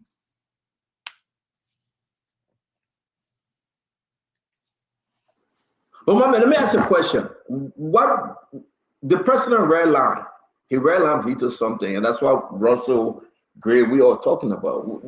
That they said those conditions, you spoke to some of your sources. Did they honor the president's concern? What was redlined? One of the things the president highlighted was expanding the government with different boards on all the different boards. The structure, he was concerned about that. He was also concerned about the lack of consultation around a major reform that is happening under his government. Whether those were addressed, you just put the law in the training. I have not seen it. I just opened it to try to read. But I mean, let leave Yombly, let leave Dillon, let leave Sekou. No, I don't think we are. I don't think we are after Yombly. That's that we never call Yombly name on the show, though. No, I mean there will come a time we'll have to call her name. Definitely, it will come a time we'll have to call her name. I'm just saying, for me, my intro my intro is, let's discuss first. A major reform is happening. And I mean, it just in secret. It went on the Senate floor. They said, okay, the president said he did not want it because the numbering was not correct. No, that's not what the president said. Read the president's letter. Read the Justice Minister's opinion that the president requested and the Justice Minister submitted to the president on this law. Were those issues addressed? I don't know. Thank you. Okay, thank you, Mame. Guys, we're gonna just end our program on this because it's big, it's huge, and we really got to go deeper into this. The president is going to sign this thing. All indication it will be signed. If you read page 15, 16, 17, and 18, the board members from transport, from finance, we're going to put it up. But I said, well, what's going on? Who benefiting from this thing? Is it good for Liberia? People are asking. Who actually going to get a... If you look at the whole structure, Isaac, the Freeport Memorial Board will be dissolved. If you look at the whole structure. If the president signed on this thing, and everybody got to understand, the Freeport Memorial Board will be dissolved. We get Minister of Finance, we get the Minister of Transport, the Minister of Justice, the Managing Director, who shall serve as secretary to the board, not this Managing Director. 3 non-statutory members to be appointed by the president of Liberia to the board, whom shall serve as the chairman of the board. And this is important. The president will have to do reappointment. Winfred Russell, you were asking that question. Joseph Boakai got to go back there and start appointing people over. You got to send people for confirmation. The credential level. I said, let's hear you. So I will come back tomorrow, but I said something still in the dark here, though. Right. So let's be very clear. Our sat on this entire bill is not to defend Sekou. We didn't come on the show because Sekou is involved to defend him. We care less of what Sekou gets or not. We want to look at the issue beyond Sekou. And we can disagree on the general side of the bill, but we can look beyond that and see the reasons why certain things are happening. Let's first get few points very straight. I'm now of the opinion that President Boakai may not have consulted people before he vetoed the bill. I don't want to believe so. I don't think the bill went to President Boakai and he just said veto. He must have consulted people before he vetoed. In that consultation, though, there must have been what was done wrong, what was done right, what needs to be added, what needs to be subtracted before he vetoed it. That's why the real logical mind were exhausted. We weren't there, but we are just thinking based on how things should go. And when we come on the show, it is about talking to our people who may not know what happens behind the cloth. But since we are privileged to know, we need to tell them. If you were to compare the bill passed right now and the previous one passed initially, what were the major differences in it? One of the key things was the manner by which the new managing directors, etc., will be appointed. The first bill was calling for the direct involvement of the legislature into that process. They who have chosen names send the names to the president, and then the president will take from the names they chose and send to him. That's one of the things the president disagreed with. He wanted to have his authority to make appointments. So the consultation was made. And let's be clear, people. Richard Kuhn is the quote-unquote speaker. He is a region speaker. Yombli Kanga is the head of the Senate. She is a region woman. Can anyone really think on this show that before the second bill was passed, Richard Kun Yomdi Kanga did not meet with President Boakai to ask of his opinion and what he needed or not needed before they pass it, then you don't understand how politics works. Of course they did. But Stanley, let me go beyond this and go on what we have heard. I'm from Maryland County. Maryland County has one of the ports. I'm from the Southeast. Other Southeastern counties too do got ports signed. And so we are privileged to have spoken with people who are concerned. I want you to think about this. Every county that is a host to a port is supporting this so-called decentralization bill. In my mind, decentralization does not only mean you must take it from Monrovia and carry it. The head office can be one place and soft branches can be other places. That's decentralization. That's how I would see it, unless it is different. I don't know when it changed. But every county that is a host to a port is supporting this bill. Here is the politics of it. I spoke with 3 people who are lawmakers to counties hosting ports. Their core argument has been the fact that Sekou Dukle reports directly to the president things coming from the counties that they represent holding ports have had little or nothing to do with it themselves. They believe they should have some level of influence over those operations. And in their thinking, though, if the authority of the ports, if the authority of the ports will come exclusively to the county, that in itself will give them some level of authority over the things that are going on. Thank you. The person told me, let me just end on this, that Sekou himself, this is not a personal thing about Sekou, I'm just saying what I was told by lawmakers, that Sekou himself, they use the word arrogant, they use the word condescending, they use the word not listening to them because he felt this. But in my mind, that should not be a basis through which people take national policy that will affect a country for a long time. But there's a lot more beyond this. Thank you. Let me bring in Emmanuel George. Emmanuel, you see, something is happening here, and the port issue, if you look at this document, we're trying to cut them and put them up. Power of the sea and inland port board. The board, the power to possess. If you just screenshot, you're gonna read this. This is so unique, and I think we should try to just read through it briefly for the sake of our audience, right? But if you look at this document, the board, what they will be able to do and what they cannot do, right? Liberians women abroad, take your time. All power of the seaport of Monrovia, Buchanan, Greenville, and Harper, and other sea and inland ports established hereafter shall be vested in the board for each of the port.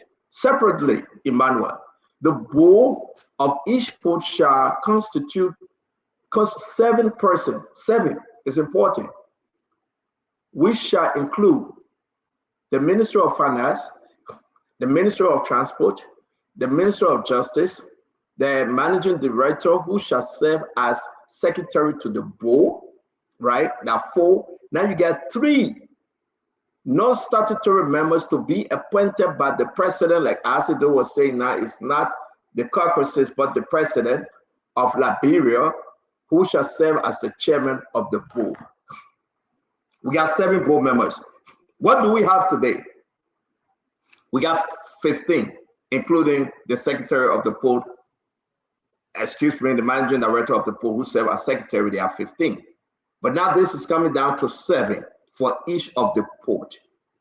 Let's hear you, Emmanuel. Read this thing, is very important. You're going to read about the money. You're going to read about the credentials are going to come forth with. They make some changes though. Let's hear you, Dr. George. So Yes, I've been for correction, Stanton, you mean each of the port will have 7 board members. Each port, each of the independent, they are independent now, right? They will have 7 board members. Yeah, so Stanton, I'll try to quickly read through the documents. And let me start, first of all, by saying that the president rejection was on 3 counts. 1, he said there was a legal conflict conflict between the laws, regulation, the MPA, and the maritime laws of the country. The second one he spoke to was overlapping mandate, redundant oversight bodies.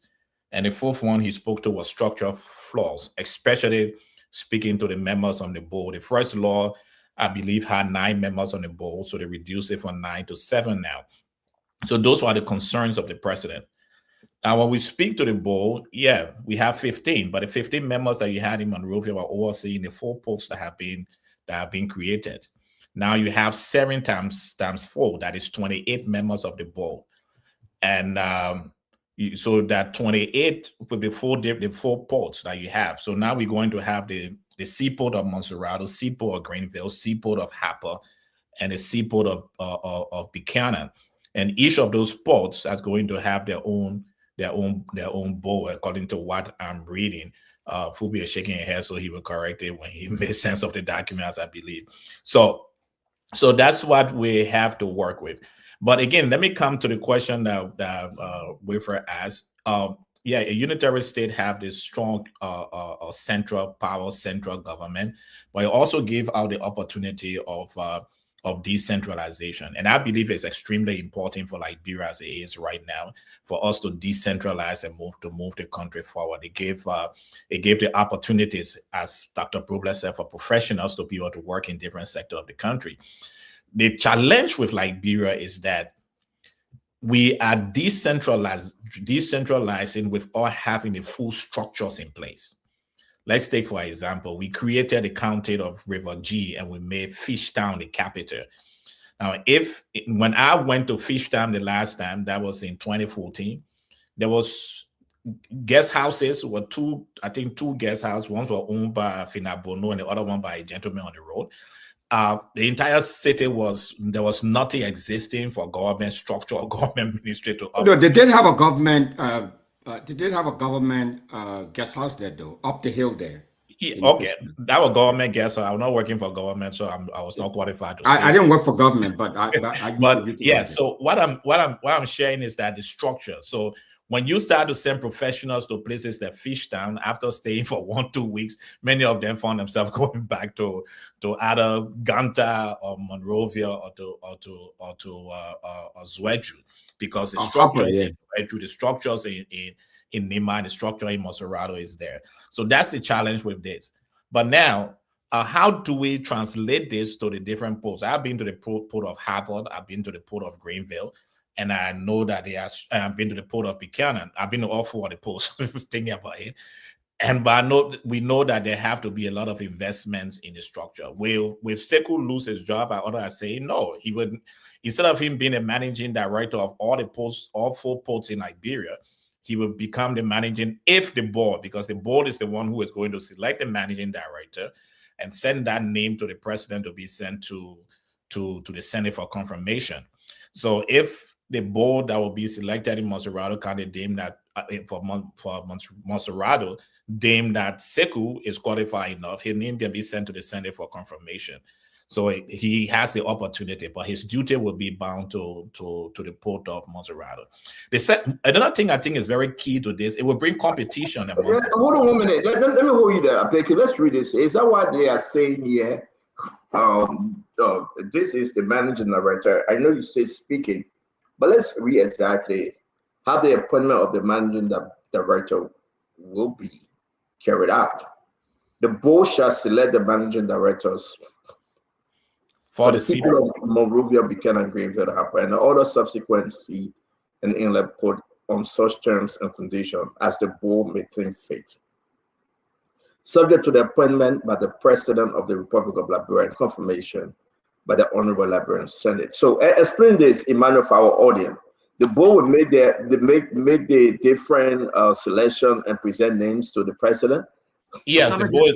Yeah, that's why I say the board is going to select who the managing directors will be, and they will present the name to the president. The president will forward it to the Liberian Senate for confirmation. I think it's a long process.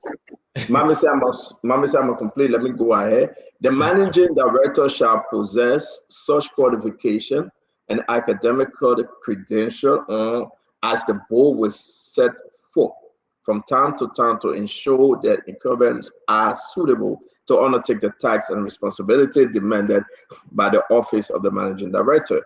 Minimally, that incumbent shall possess a bachelor level training in an academic discipline with at least 10 years experience. Wow. 5 years of which shall be in the public sector. I mean, what concerns you here? Is this a target line? Yeah, definitely. Okay, so that's the opinion. That's the opinion I have after reading that, because most Liberians, even the member of the representative that came on this show that we interviewed, had his training with private ports in other parts of the world. So when we have enough qualified managing directors that have spent 5 years working in the public sector, knowing that in most parts of the world, ports are private. So that's a question that they will have to. But even if they are private, you still. They use a technical jargon. The technical language is being used. It says the incumbent. They didn't say who to be appointed. It says the incumbent. Yes, okay, so what is the qualification of the incumbent? Winfred will come to you. Great, go further, because I saw that myself, and I think this got to be made clear. Yeah, it says the incumbent. That means the persons that are holding the position. For example. Yeah. I come to you, Councilor Gu. If you want to go come back, that's fine. I'll come to you. Let's say agree. It says incumbent. But then there's the technical issue. I say you should pull it up so there will be no more NPA. So there's no incumbent for Freeport. Okay, as managing director, there's no incumbent for Bouncing Port as managing director. Right? Am I right? So no, great. So when people are hiring like this, when they say the incumbent, I mean the person who will be in the position. No, incumbent, not somebody who will be in the position. That's somebody who there, an incumbent. Great. It's not will be. Great. No. So great. I mean that. But yeah, great listener. Great. This is about the incoming. It's not about the current. Okay. Who is the incumbent? So we agree. This is a new bill, right? You have no incumbent right now, because everything's starting from fresh. From scratch. So the lawmakers are saying everything's starting from fresh. You got nobody there right now. Everybody will be gone. No. Great. Let me learn on this. The board members right now, right? The board chair, Reverend Luther Tapper, will be gone. Sekou Dukle is no more general manager for the port of the Republic of Liberia. He will be gone.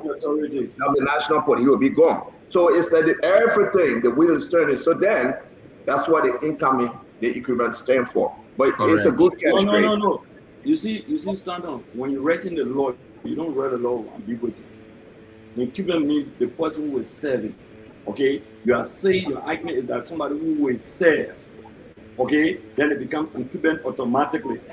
How do you know that the person is going to reappoint that incumbent? That's ambiguity in the law there. So Stanton. How do you know that? I think that word differs when it comes to HR. Exactly. Great to make your point. Let's hear that to both play. Yeah.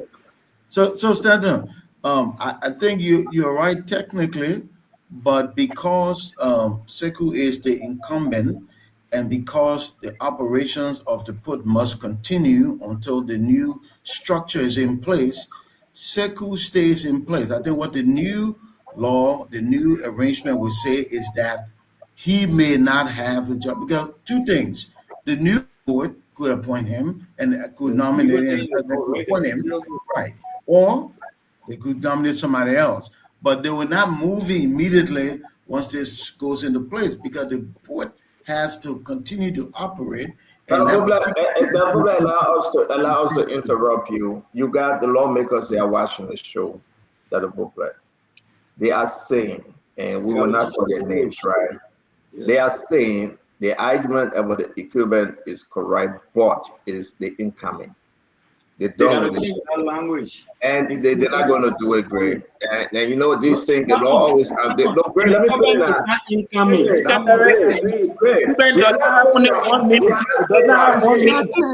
Incumbent doesn't have 1 minute. No, it's not incoming. I'm not argument on the show tonight. Doesn't have 1 minute, so don't argue. Argument can get 400 minutes. It's not incoming.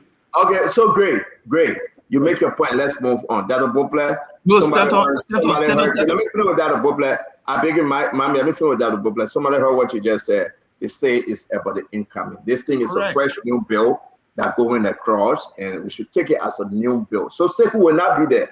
So you say, well, they want to consider Sekou. No, that is if the president and the board member think they want to reappoint. You are talking about reappointment of Sekou. But right now, it's brand new money. Mommy, real quick, we got to go to. I'm just saying in hiring. When they say incumbent, when they put up an advert and say the incumbent will do, they're talking about the person who will come in the role and sit in our role. It's not the person who is already sitting. No, incumbent is not. All the job advertisement, my man. We're not arguing. It's not incoming. Don't argue that. Okay, to each his own. To each his own. Again, I'll try for us to move on. Let me bring in Fubi. Fubi, let's hear your point here, right? Fubi, let's go back. My question to you, while you speak on this issue, I beg you, the last sentence, maybe the second to the last. The managing director shall possess such qualification as academic credential as the board will set forth, and time to time ensure that equipment are suitable to undertake the task and responsibility demanded by the office of the managing director. Minimally, now this is important for me. The equipment shall possess a bachelor level training in an academic discipline with at least 10 years experience, 5 years of which shall be in the public sector. Do you think if this stand though, Sekou will be considered? Does he fit in, Mame? Another consent 10 So, years. the issue there is left open. Let Fubi chance. We'll come to you. That Fubi get the flow now. Fubi, let's say you what you think. To your question, the first thing, the qualification, 10 years experience, and with the 10 years, 5 years of governmental public sector experience. So the question there would be whether Sekou has 5 years of public sector experience, or whether he has 10-year working experience. He probably might have because of the age, but whether he has 5 years of public sector experience, that's something that he will have to prove with his CV. So I can't say that. But so if he doesn't qualify with the 5 years, then automatically he's out based on just that particular line. But the bill to me is good. I think the president should pass it. And there's one area it can like Emmanuel was saying, there will be 7 board members each node. You have 3 board members that are going to be permanent for Ministry of Finance, Ministry of Transport, and Ministry of Justice. So you have four persons that will come from different, that the president might select out of it. And out of that, the managing director mandatory is going to be on the board, plus 3 additional persons that will also be appointed by the president. And so you have roughly about 19 combined with the four posts. Currently, you have about 19 board members. The 3 with by the ministries, and the other 4 that will be appointed and subsequently confirmed. So hold on 1 minute. Hold on 1 minute. Mame, hold on 1 minute. I think you getting that because you are saying that the minister proper will have to be represented on all 4 port board. Yeah, the Ministry of Justice, Ministry of Transport, Ministry of Finance, all 4. Okay, so therefore we will not be having 28 then, correct? No, but 19. That will be 3 plus. Oh yeah, you're right. If that is the case, that will be 19. Make your point, and it's a good catch. Yeah, then you also each port will have to contribute 5% of their annual revenue to the county development fund, to the county that they're representing. So this way, the county directly benefits. Each county will directly benefit from the operation of those ports within those counties. So I think that's something good. And if they can raise good revenue, the county each of those counties tend to benefit from the interaction there besides the local job that they're going to create. So I think it's something that the president should push, and there are a lot of other benefits that might come in the long run. They just need serious management team at every point to ensure that they deliver, and you don't have this one central, everybody contributing to this one national port authority at the end of the day. Again, I'm sorry, Sekou friend, my brother Chief Fubi Heron. So all that SOE contribution now will not have no problem. This problem will be, you think it will be minimized now? Understand what would be Sekou on? Are you collecting over $40 million from all of the port, and he's not remitting to the government coffers? They excuse that he's doing this, he's doing that, get almost $17 million just in compensation alone. Now you are saying that Buchanan Port, and a lot of money coming from Buchanan Port, the HPX now, the Asara Mittal, the operation of the new group that coming to take over Buchanan Port. Buchanan Port will be so busy, and you're saying this is good, but hey, will those countries actually benefit, and how will the rest of the country benefit?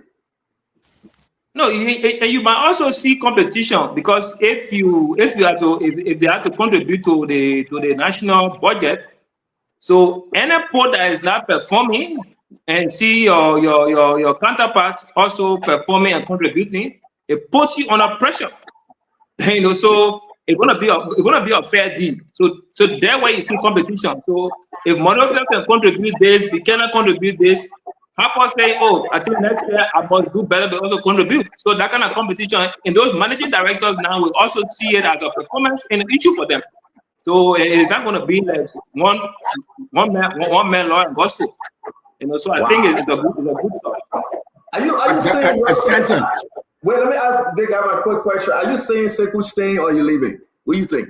Everything you know, and you'll read more into this document. By default, you have 1 year transition. So after that 1 year transition, you will be subject to reappointment either by the board, or the president. Do you think he's going to stay or he's going to go? To a board. Yeah, are you for 1 year transition in the law? I'm asking you. I'm asking you, Chief Fubi. Do you think Sekou will stay or Sekou will go? No, I said by default he's not going to be managing director, but the president can choose to. Forget your default. I'm asking you. Oh, but look at it. No, I'm not sure. If the president decides to appoint or any other board, listen, we are here to give our opinion and our view on this thing. I'm asking you everything you know. You went through this document. Do you think Sekou will stay or Sekou will leave? No, there's provision there for appointment. The president can appoint 3 statutory members. Thank you very much, Fubi. With a real quick though, with everything we have read through these documents, do you think Sekou, there's a chance here the president will reappoint him, he will stay, or he will go? What do you think? Because if they reappoint him, he will come down to the director, managing director for the Monrovia Port only. Do you think that's something the president will give him? What do you think, Russell? And I mean, just based on what I know and what I've read, I don't think so. But for full disclosure, Sekou is from Minnesota, so I know him, from a distance in Minnesota. And I don't think that he has the qualification. They didn't even have the qualification to begin with to be appointed, but we are where we are now. And if and when this law kicks in, he's not going to be qualified. I mean, based on what has been laid out there. But having said that, let us correct something here. And this is not about semantics or intent. Senator, what are you doing there? I won't give you a wide screen, man. It's after Christmas. Okay. Yeah, you speak and go ahead. Okay, yeah. So incumbent means I think we have the whole the definition of incumbent all mixed up. Okay. As an incumbent, it means that the person who was there, not the person who's coming in. So I was an incumbent city council member. It means that I was there. So the person who was coming in, who won the seat before my term expire. Yeah, we understand that, though. We understand that, but the way in which they design this thing, they have their own different meaning. I understand. We all know that other person are dead, right? But there's people that interpret it. So Gray wasn't wrong, but the person is saying, "Listen, we blended this Gray. Gray wasn't wrong at all." Yeah. Thank you. Let me bring in Colonel Ed Gray, the retired AFL. Colonel Gray, where in on this thing? That put you in on the big screen. Yeah, talk to us, Colonel Gray. What say you? Well, Santon, before I proceed, let me ask you: did you provide a waiver to Winfred Russell to wear hat on the show? Why we cannot? Okay, then you got to put that in the text in the chat room, my man. Let's go ahead. Let's discuss the issue. This is not a handle. So guys, listen, Colonel Gray, put those things in the chat room. Let's make progress. Progress. Why should you? Leave your friend alone, man. Okay, I'll leave him alone, Center. Yeah, one thing I noticed is that Jason, do you come from there, man? Yeah, Center. One thing I noticed is that when you write a public policy instrument, you should not only consider for the immediate, and of course, those who said incumbent means the individual on board or a future incoming managing director. Both of those individuals are right. But here's what I want to say. When you write a public policy instrument, don't think only about the immediate. Think about the long run effect. Sekou is who currently manages the four ports, so to speak. But you're moving towards a decentralized program where individual port holders will have their own autonomy, but you don't want to give this as an autonomy to the county. You want to make this as a decentralized operation that will not only benefit the central government but local governments as well. So what do I mean? There should be a coordinator for all of this. You appoint a coordinator who is there based on political favor, so on and so forth. When he or she comes in, he coordinates the activity of those four ports. I'm not seeing any of that reflected in our document. The reason why you need is like you're appointing a jar, someone who manages and coordinates all the affairs of the four ports, but not as just from the position of what we call the figurehead. Because they're there because we're a unitary state, you're representing the government of the day, but equally also the counties have where the ports are situated, have their own right to also manage their affairs, but you don't want to give them total autonomy. Then it will lead up to chaos because people will feel Lord and gospel to themselves. That's why I'm not seeing any coordinator reflected in our document, and I think why you're afraid of leading to eventually you end up being a situation where port managers individually will take onto themselves as Lord and gospel if there's no coordination between the central government and them. In my opinion, this is how I see it. Thank you very much. So let us try to wrap on the team. Mami, let us bring you on, right? And we'll go to Akaris Gray because a beautiful day. We're not going to abuse it. To the honor General Gray. Thank you very much, Colonel Gray. We're bringing Akaris Gray there after a year from the rest of the guys. Mami, you're on the big screen, my man. Talk to the Liberian people, right? Are you okay with this? Well, what's your argument, your final argument in this process now? What do you think the president should be doing next? We have made our position on port autonomy clear with rating, several times. Certain part of, I think this year, the president wrote the legislature. After we had all the debates, the president asked the justice minister to give him his opinion. The justice minister provided that opinion to the president. Based on that opinion, the president wrote vetoing the bill on different issues.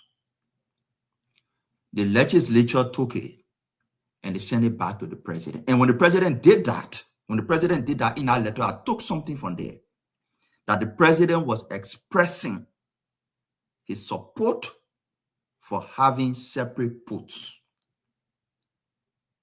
That letter communicated that clearly.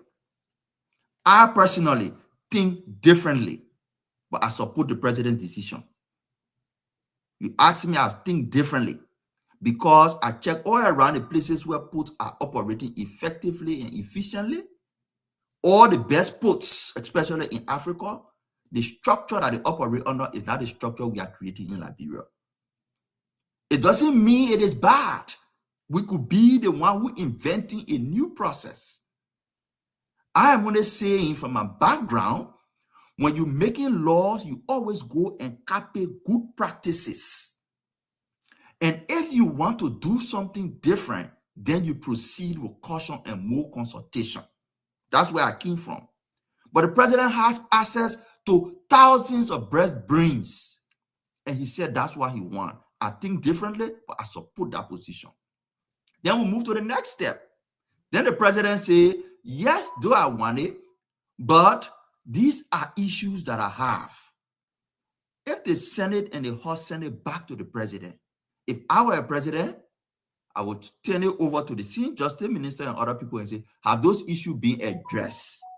If they are addressed, definitely the president will sign. That's all I can say on this. Nobody fighting. We are having difference of opinion on a major policy document that has significant bearing on the economy. It's not about an individual. So let's get to the president. He probably will bring back his senior consultation team and say, these were the conditions, these were the issues I look at. If they address it, the president have already made intention clear, he will go ahead and sign. If it doesn't, I don't know what he will do, but that will be left with the president. Look, I gave an example to somebody before coming to the show. Senator Dara Delon, who is one of the champions of this bill, is on record of saying the Georgia government will have to submit a domestic debt schedule report before I can vote for a budget. Every time they took the budget that did not have domestic debt report, Delon did not vote for the budget. He was showing how principled he was on his position. But the president asked for certain things, whether they address it or not is not public knowledge, and then they send it back to him. Let's see whether he will follow what he initially said, or he will just go ahead and sign if it did not address it or address it. That's what I can say on this. You muted Stanton. Mbame, thank you very much. Great. Before you come up, everyone I've spoken with, get closer on this. I want to share the president's first letter, right? For us to see what the president argument at the time, whether the senators addressed this argument. But great, let's hear you, okay? You got a full letter, Senator? Huh? You got a full letter? Yeah, you got it? No. I put the one I put in the chat room, the one that President Vargas signed. I just dropped it in the chat room. I'm trying to find the second page. Okay, it's in the chat room. Let's hear you at Carrie Spring. Yeah, starting in governance process, before the president signed a bill into law to become an act, the legal advisor to the president has to advise him. No president was just supposed to jump and just sign a document. So once the legal advisor to the president provides that piece of advice, or a team of lawyers, be it maybe the justice minister also, and advise the president against signing a law because it may come in conflict with another law, and the president decides to veto a bill on the basis of the pieces of advice, the president doesn't just jump and veto a bill. It has to be a legal advice given to him. So that's why the president requested for the justice minister opinion. And once that opinion was given to him, the communication sent to the Senate justifying the land veto. He didn't veto the entire bill. There were land items in veto called land veto. So the president will explain why he land vetoed and send it back. to give the legislature a heads up. They have a choice to overturn the veto, or they have a choice to look at it, amend what they are, and go in now what the president sent to them. Or they can be shuttering between the two houses. I mean, between the executive and the legislature. But like I said, and I will put it squarely, like you, I'm convinced the president will sign the document. Like you, I'm convinced. And the reason why I'm convinced, there is very new generation, the business here. The president is on public record for saying his vice president understands business, and he is a smart businessman, so to say. So this is the president of the Liberian Senate, the vice president. You are saying, and I believe what you are saying, that the vice president has at least a signature. So what will stop the president from signing it down, especially after working between the two branches of government, coordinating on a subject matter? Okay, so the document will be signed, the NP will be dissolved. I don't know whether there's a transitional clause, because it has to take some time, because there are a few questions that will be asked. What happened with a group of workers at the National Port Authority? Will they be absorbed under the Freeport? Will some of them go to Buchanan? Will some of them be given pay? Those who want to maybe say, I don't want to work again, will they be given the pay? Okay, will there be retirement? These are all the questions that will be asked. But I think it's just John Palmer ways on John Ross. At the end of the day, Sekou is going. And the president could reappoint him, now reappoint, because he is now appointing him to the same position. The president could appoint him for a new portfolio now. That is the Freeport Managing Director, because he has never been Freeport Managing Director, so the president is going to reappoint him. A new appointment. Another thing I wanted to correct is that policies are not law. No, we should stop saying the policy. No. Once the document goes to the legislature passes and the president signs it out law, and I know policy. Some policies don't have to be enforceable sometimes, because you could have a policy, like for example, the arrest agenda is a big policy for the country. So part of the arrest agenda can be legislated. So if part of the arrest agenda has to do with decentralization, and they want to focus on the people, that's why they are legislating a portion of decentralization. But policies are not law, and we should stop using them interchangeably. Our policies are law, policies are law, they are not law. Thank you very much. Thank you. Let me put this up, and we're going to get our closure on this. This is, oh man, I got to zoom it in, right? But this is from the first, that which was sent back to the lawmakers, right? When the president said, hey, listen, we got to look into this thing. But the president raised two issues here. I'm going to put all three up. I'm getting the other page. He said, they have reduced the 9 members pool for each port, because that was one of his concerns, my man. He saw that they brought it down to 7, right? The lawmakers then on the first document, they were asking for 9, but they brought it down to 7.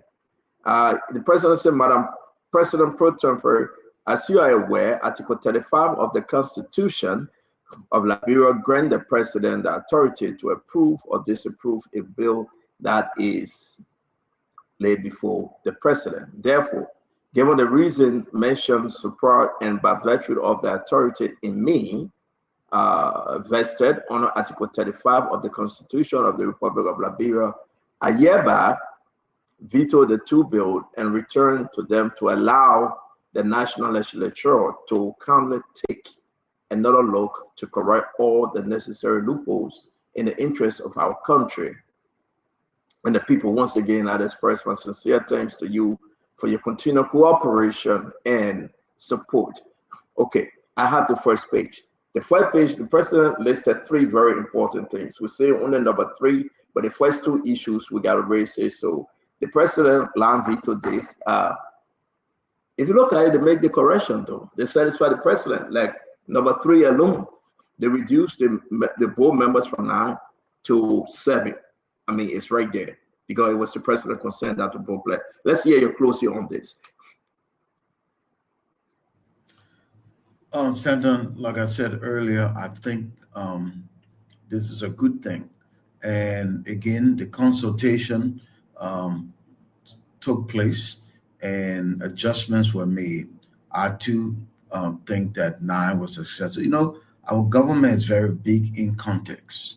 We have a large government per capita, meaning it's a very big government compared to a small population. And all these boards are paid. So that's tax money being sucked up. So yes, reducing it from 9 to 7 is okay. They could have reduced it to 5. I think it's a good idea generally. I think it will make posts more functional. And I think somebody said earlier, maybe Fubi or somebody, it will engender competition. Competition is always good for quality assurance and growth in the economy. What I would like to see tweaked, though, is the percentage that goes to the county. Counties need to get a bigger percentage of that instead of just 5%. I think that needs to go to 20%. The ports are in the county, and the people who work there, the people who do business there, to stress the infrastructure, the county need to get more than just 5%. But otherwise, I think it's a great thing, and I think it will help develop the port system in Liberia, and it will actually encourage more shipments from different places. It will enlarge our capacity to handle shipments and stuff like that. So I look forward to a better arrangement, and I think Liberia will be better for it. Thank you. No, thank you, guys. Let's close on this thing. Close on anything you want to close on. That's the end of our program. The rest of the story about Richard Kuhn and other people will be discussed tomorrow. Again, we're so happy to be back after Chris Kuhn, Richard Why did you come to us for our second round? No, because everybody will close. Everybody will close. I'm just saying. No, but everybody went for second, and you just stopped halfway. You didn't come to us. So guys, let's do the closing. Let's close the show. We have Lorena Honoré in studio. She got to be going home, so let's give her the time that she can go home safely. Again, let's do our closing. That a problem? You want to close? You already said something, but you want to overall close, or you are done?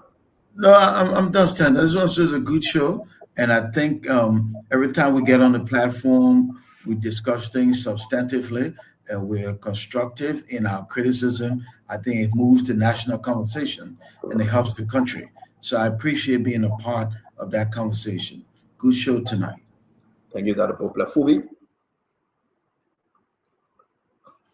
Yeah, so it's a good show. On the issue of the war in Cuba, I think everybody should know that in Cuba does not have only one meaning. So we can't be here saying only mean go that someone are in a position. In Cuba also mean mandatory, requisite, required. So there are several meanings to the word in Cuban. So in this context, it does not mean the current managing director because it does not imply.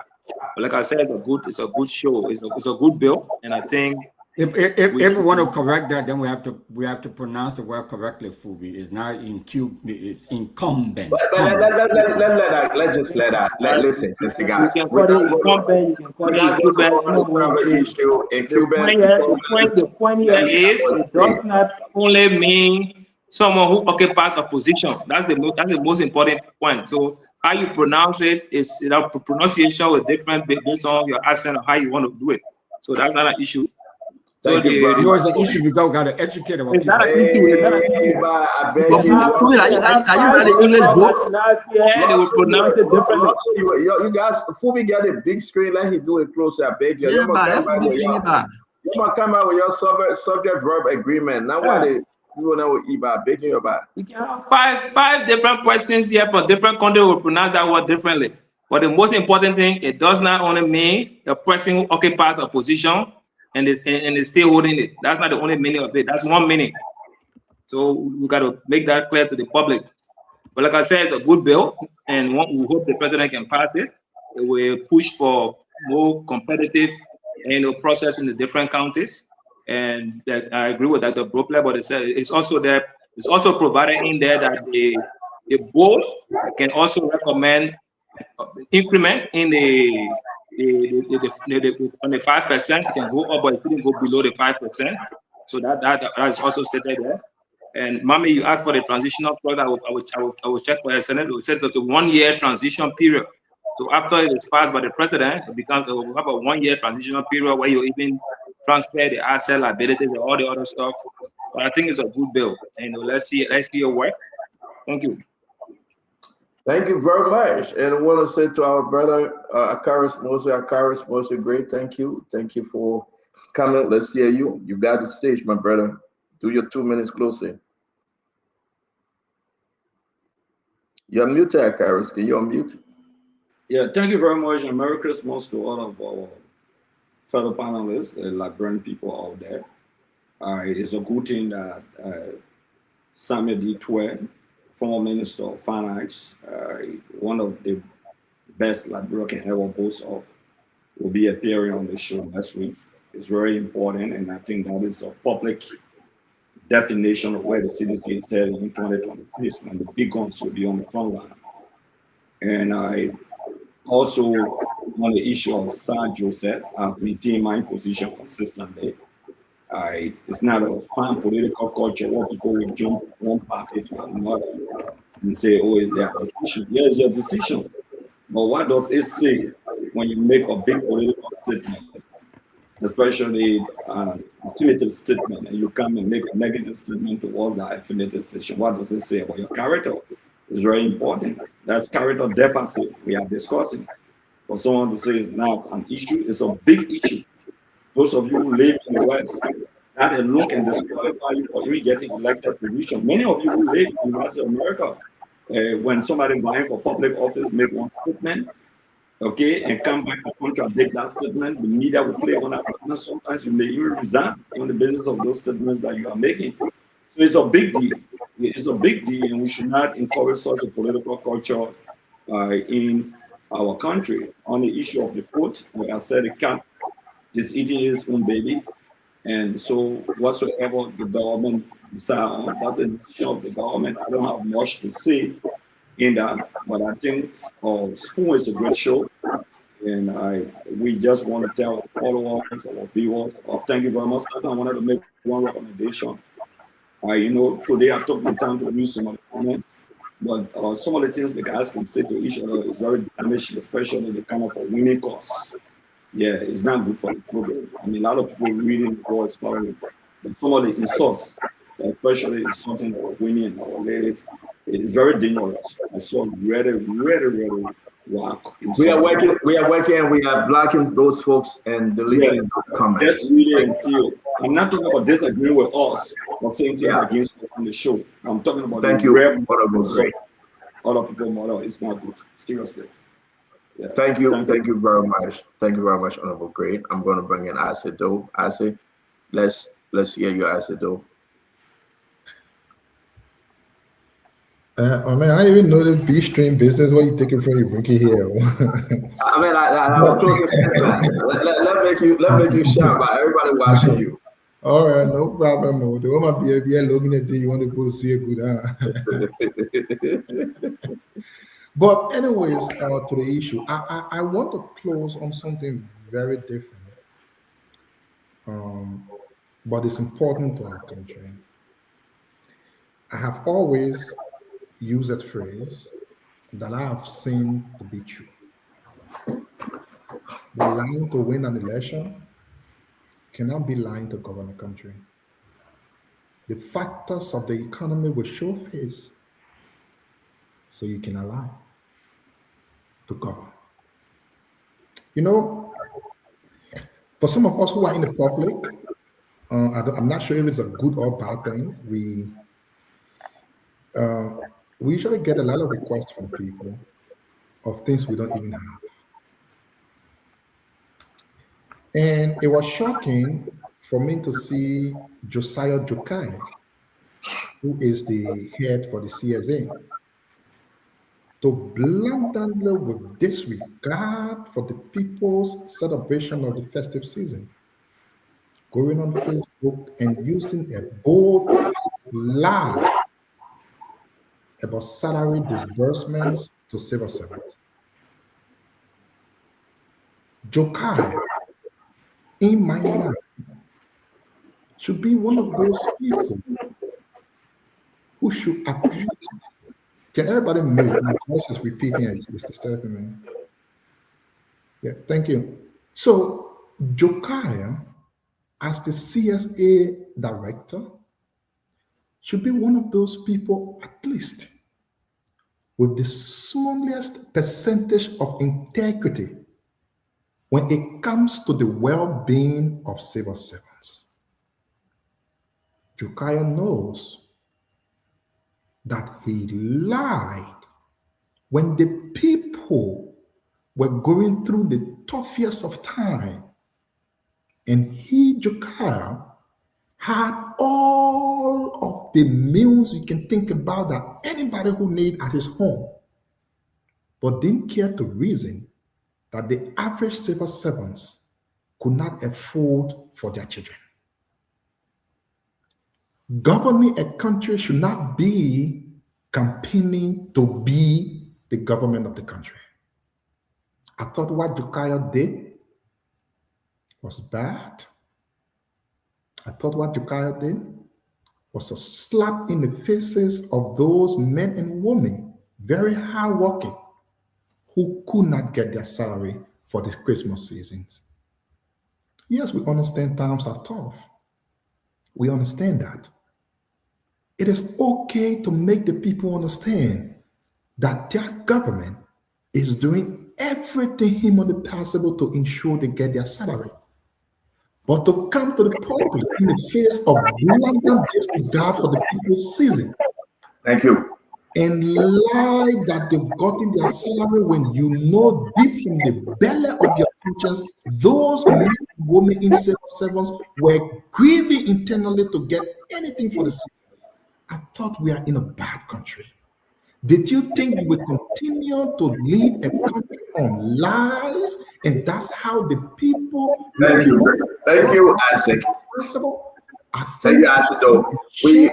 And this government needs to look at lies to be not something that solves the problem for our people. Isaac, thank you very much. And he should be ashamed of himself. Thank you. Thank you very much, Isaac. I want to appreciate you as always. Before I bring in the next panelist to close, I was able to talk to Josiah Jokai today. And the reason why we didn't make this part of the conversation, because we keep it affordable about 7 salary. I want to say to all of you, and it's very important for you to listen, the argument, and I will ask the question, the University of Liberia, are they under Josiah Jokai? Those of you that are coming to speak, you can address it, but I have my answer. We have exchanges, Josiah and myself today, and the different folks that say they have not gotten the salary. Also, the staff were at the Capitol building. Again, just look at it. The lawmakers have budget.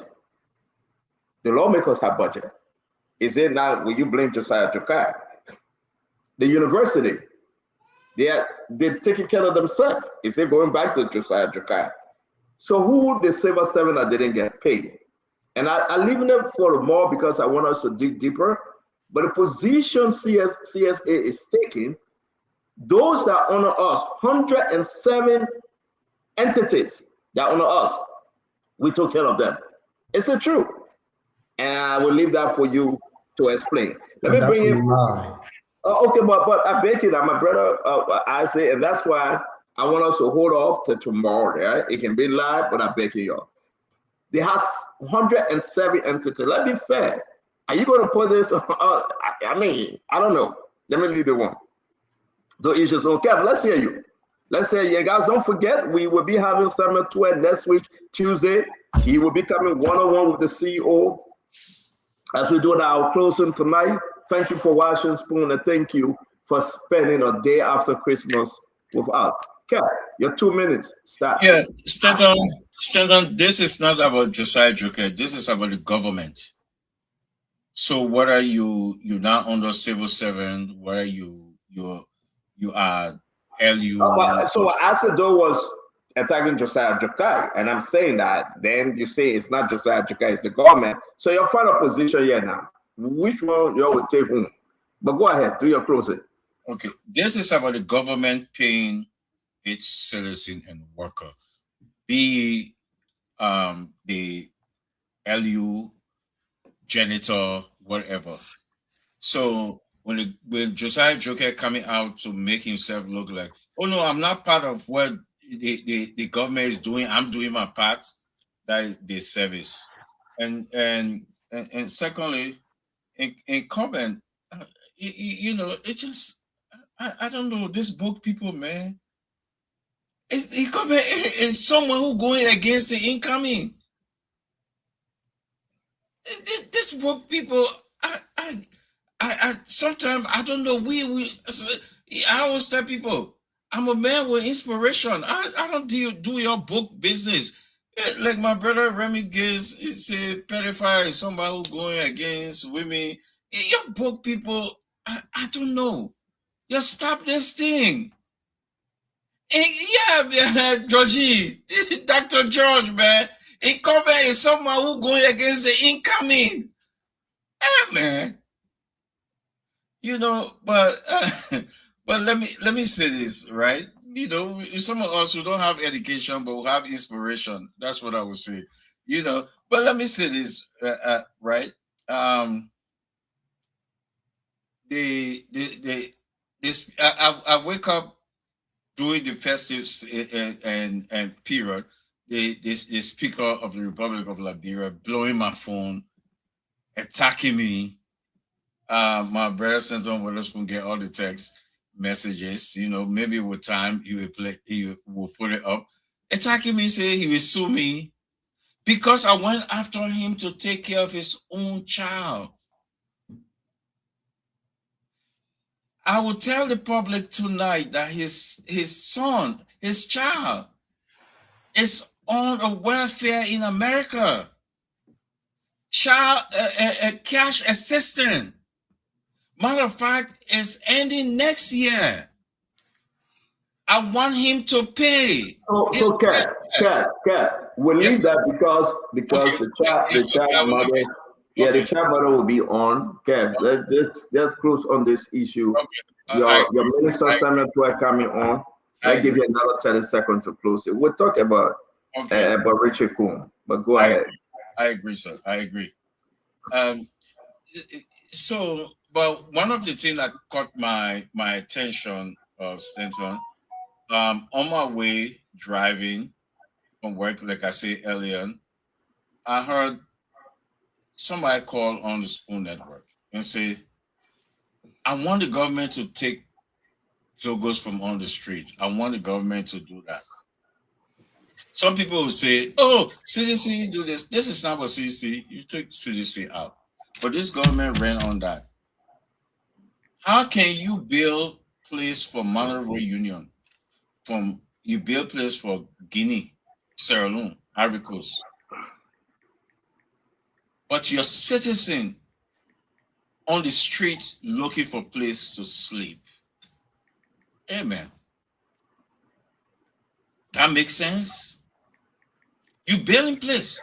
You say for Monrovia Union. The president went there on Christmas Eve or Christmas Day, whatever the day, showing places. This will take 600. This will take 600 people. Oh, this is the flag. Kessley said it's the government project. The president said at MRU. They all mixing up each other. But your citizen looking for to stay and sleep. Thank you. Amen. Thank you very much, Kev Hassan. It's good having you. I'm going to bring in Abdullah Mame. Mame? Yes, Stanton. Good show. We started with Sir Joseph statement that he made. The big issue there for me is Sir Joseph is a political figure and he's moving on the other side. That's the big issue. He may have made statements that are not true. You can put him under the ground for that. And those who were making that statement, that's why I was reminding them that if Sir Joseph should be condemned to political death because he lied, then we should equally be condemned to political death because he also lied. He lied that he has a farm in Sino that is producing and the people of Sino using it to feed themselves. That is a blatant lie. But nobody burying him because of that reason. Why you want to bury Sir Joseph? Because Sir Joseph saying, I know electricity was not here before. So we stick to the core issue. He's a political figure. He's moving on the other side. On the port issue, we said here, we took our position from the beginning. The president listened. The president submitted it to Justice Minister and other people to provide opinions to him. Based on the opinions, he vetoed the law. The legislature had it, sent it back to him. I'm sure he will be looking at it to see whether it addresses his concerns. If it does, if the new law addresses the president's concern, the president will go ahead and sign. We will still maintain our position that we do not believe it is the best approach, but we support it. That's not fight. You can be part of a team. You disagree with a certain policy. You disagree with a certain approach. But others say, yeah, this is the way to do it. It doesn't mean you the only person gets sense in your head. Other people say they believe in what they want to do. They do it. I don't believe in it. I don't think you should be creating multiple institutions. I don't think you should be creating overlapping institutions. I was just reading the law. I saw that they even made some adjustment with the maritime component. So let the president give the law to his advisors who advised him before, and then we'll move forward from there. That is why I would say it's not about an individual. When you make it about an individual, then you take out the crux, the major issue, you remove it from the discussion, which is not helpful. The time for individual will come, but for now, let's focus on the law. Let's see what the president will do, submit it to his advisors, and if he's comfortable, he has the right to sign. He will sign it because he said initially he support separating the ports. Quickly, you missed the Samuel 12 discussion. What say you? He be on Spoon Talk 101 on Tuesday to discuss issues of national concern and everything. Yeah, Samuel 12 is a highly intelligent, former public official. Before taking the job as finance minister, I followed most of the opinions. When he became finance minister, most of the opinion changed, in terms of action. So it will be a very interesting show, to listen to him. I know he will talk about his case issue. He will talk about the economy. He will talk about jobs. He will talk about a wide range of issues. He's a very versatile person. And I'm sure the listeners will enjoy him. If I have the time, I will come on for post-analysis. I don't think so because it's on Tuesday. But if I do, I will definitely come to do some post-analysis. But he's a very intelligent person. I encourage everybody to come and listen to his critique and his analysis of what's happening in the country. Thank you very much, Mama. It's good seeing you today. Thank you for sending me my Christmas gift. Though it wasn't enough, but I do appreciate it. Thank you. Thank you for your Christmas gift too. It was enough. I appreciate. Thank you. All right. Dr. George, what's your closing? The very same natty, Dr. George. I just can't. I say me natty too. I just can't. Go ahead, brother. Okay. Well, good evening, ladies and gentlemen, and thank you so much for the opportunity of being in your homes this evening and for being on your radio set as you're driving or whatsoever you are doing, listening to Spoon Talk this evening. I'm grateful for this opportunity. I appreciate you and your family. And I do wish every one of you a happy new year. On Tuesday, we're going to have the former Minister of Finance, Mr. Samuel 12. We look forward to the conversation. Hopefully, we all will be around to listen to him and ask questions and have analysis after his one-on-one with the CEO. I'm grateful to my fellow panelists with Ross, Chief Phoebe Henrys, Honorable Isaac Dole, Chief Kev Hassan, the Honorable Mame, and the Colonel Gray for the active conversation we have. Look, let me start by saying that decentralization is important. We all should welcome it, but we should make sure that we dot the I's and cross the T's. As these ports are developed and spoken to, we should all make sure that we have everything together. I'm grateful that as we read the document, there is 1 year of transition that will give us the opportunity to see if this will actually work and to strengthen the areas that need to be work on. We spoke about Sir Joseph. We must take our country seriously, and we must take the development of Liberia seriously. Our neighbors that were way ahead a few years ago whether we're speaking about Guinea or Sierra Leone, they have made tremendous strides in the last past years while we continue to struggle as a country. And we are not struggling because we are not a great nation. We are not struggling because we don't have what it is to succeed, because some of us were born in a time when our country was well respected. We struggle because leaders like Sir Joseph, who have been granted the privilege to change our country, refused to use the privilege when they had it. And once that privilege is withdrawn from them, they pledge allegiance to another government and condemn the government that they had the privilege to. My fellow Liberians, the senator was the head of the committee on the executive for 6 years. He had the ears of the president. He could have, if he felt that we needed only 300 light poles to get to Todi, he could have impressed upon the last government to plant those poles to Todi. If he felt the country was insecure, he did not speak to it. When many of us were talking about the insecurity, and when the president did talk about us buying CCTV at that time, Senator Sir Joseph was extremely quiet. He did not speak to those issues while we struggled. But you see, he is in business, along with the Vice President, Jeremiah Kuhn. And it's for those business to strive that he seems to be contouring to the current government. It is time for us Liberians to open our eyes. So you that say he's in business with the Vice President, though? When the opportunity comes, can we hear you clearly on that? We will have, when the opportunity comes, we will have Dr. Jones, you are ignoring my question. The ability to lead our country to where we want to lead it to. Have a blessed night, and we thank God for Stanton and his family. Thank you. Dr. George, thank God for your family too. But can you answer my question, Dr. John, why you stay on the bigger screen? What kind of business is Sir Joseph in with Jeremiah Kuhn? It's at large that are in business together. I will give you more information. We'll come back next time. Okay. I'm my first time hearing it, but thank you. I don't want to hold you. I'm going to bring in Colonel Gray. Say that? What No, I'm saying that statement he made about Sir Joseph, they not talk before, so he should not talk today. Not good for ANC people. But Kumi, I know how many years he not talking Liberia, Benin, how many times. Okay, we're going to talk about that one tomorrow. I'm going to bring in Colonel Gray. Then we're going to go to our brother Winfred Russell. I believe that Fubi, you close already? Fubi? Not yet? Okay, Fubi close. So Mr. Russell will be last, and then we'll call it a day. The retired Colonel at Reverend Gray.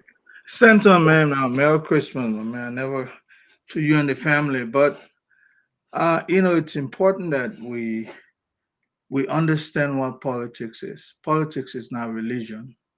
Even in religion, there was a Saul that later became Paul. That's to tell you that people shift with their interest. Politics mostly is about interest, individual and national interests. Sir Joseph, like any other politician, has his own personal interest in politics. There were political scientists who define politics or power, so to speak, as the why, the when, and the how. So based on those trajectories, people move their interests from one party to the other. Someone said politics is the art of the possible. In other words, you go after your personal interests, possibly. So last administration, we had people who transitioned from the Unity Party to the national government at the time, led by CDC. So people shift based on their interests. It's not an abomination, like you go to hell if you do that. The fact about the matter is that Sir Joseph has his own political interest. This is not dogma. In other words, once I've been known to serve God through Christianity, if I move and become an Islamic person, I'll be committing some big religious crime to the eyes of some. But in the eyes of God, since He's the power, the center of power, I'll be doing the same thing. It's just I'll be using a different platform to submit to his will. So when people come here and see their own political head as the God, that you should not transition to another gods, I think something fundamentally is wrong with their minds, in my own opinion. I could take that for a scholarly debate later on. But I can tell you, anybody can shift here and there because they are chasing their personal interests, and that's what power is all about. That's the definition, typical definition of politics. And let me say this. In the port situation, Stanton, we're talking about 4 different ports, and the term incumbent is used. A sound mind will not say it's only Sekou. Sekou occupies one position, and they're talking about establishing a system on 4 different ports. Why would you think it applies only to Sekou? I hire people all the time, and I write term of reference. In the term of reference, I would say the incumbent. In other words, the individual that is sent to occupy that position is considered as the incumbent. But you can take it to be somebody who currently serves in a position, or someone who is emeritus. It could be a professor, or it could be someone serving in a position. We could consider them emeritus. That's why Phoebe said it clearly. It does not apply only to one situation. If I'm writing for 4 different ports, I would say incumbents, probably that's applicable. I'm talking about 4 different ports, current managing director. Well, we have only one, and we're talking about 4 different locations that will be served. The incumbent at each of those locations is what they're referring to in this case. But you know what? Going back to the situation on the table, I heard my brother is saying that, look, a molester of children is a pedophile. Pedo meaning pediatric, children, someone who follows children. If you have to go to school to learn that, well, I'll go to school, but I'm giving it a definition literally from the book. But if you feel otherwise, my brother, that's it. We can't be believing. Those are minor things. It's trivial. Why should I be paying attention to those kinds of things? And that's why 2026, Thank you very much. I'll not be making my drum politics about 2 political parties. I'll speak broadly. Again, to you, Akaris, to you, my brother Akaris Great Cousin, Remy Great, it's good to have you. Thank you as always for joining us. The last man standing is my brother from Brooklyn Park, Minnesota, brother Winfred Ross. I mean, I could agree, you were so jealous of Winfred Hart, and you just keep crying that you want to wear your own hat. Go ahead. I'm not jealous of your cool. Not that you don't apply the rule evenly, man. Go ahead, man. That my dear brother, my brother though. So, and we're here in these United States, great state of Minnesota. Beautiful weather outside. Anyways, okay, yeah, Stanton, it was good. There was just a lot of things to cover in my summation. I'm not sure I'll be able to go through all of them. So I would just touch on a few things here and there. So I'll be jumping all over the place. So if I sound a little disjointed, that's why I would just try to cover as many things as possible. But before getting there, just like to say again, compliment of the season. Happy, prosperous, healthy New Year to all of you. Those of you who spend your time to come out to watch us, listen to us, would like to say a thank you. Thanks a lot to you, especially if you're out in Greenville, Sino County. I'd like to say thanks for hanging out with us tonight. And if you're also from Tiampo in River G County, I'd like to say thanks for spending time with us tonight. Come back next year, and we will give you more of this. Always trying to contribute our quarter to the development of Liberia. So the decentralization bill, I think, decentralization, why I appreciate it, it's about ensuring that we can provide adequate services to the folks, So I like it, and that's one of the reasons why I've been one of the biggest proponents of ensuring that all of our local leaders, all of our municipalities around the country, especially the big ones, that the mayors are elected and they're not appointed. And, the paramount chief, the town, the chiefs and the superintendents and all of those folks that they're elected. So I hope that the decentralization will go all the way down to ensure that we can get services to people throughout the country into the deeper crevices of the country. I think it's a good thing. My only issue,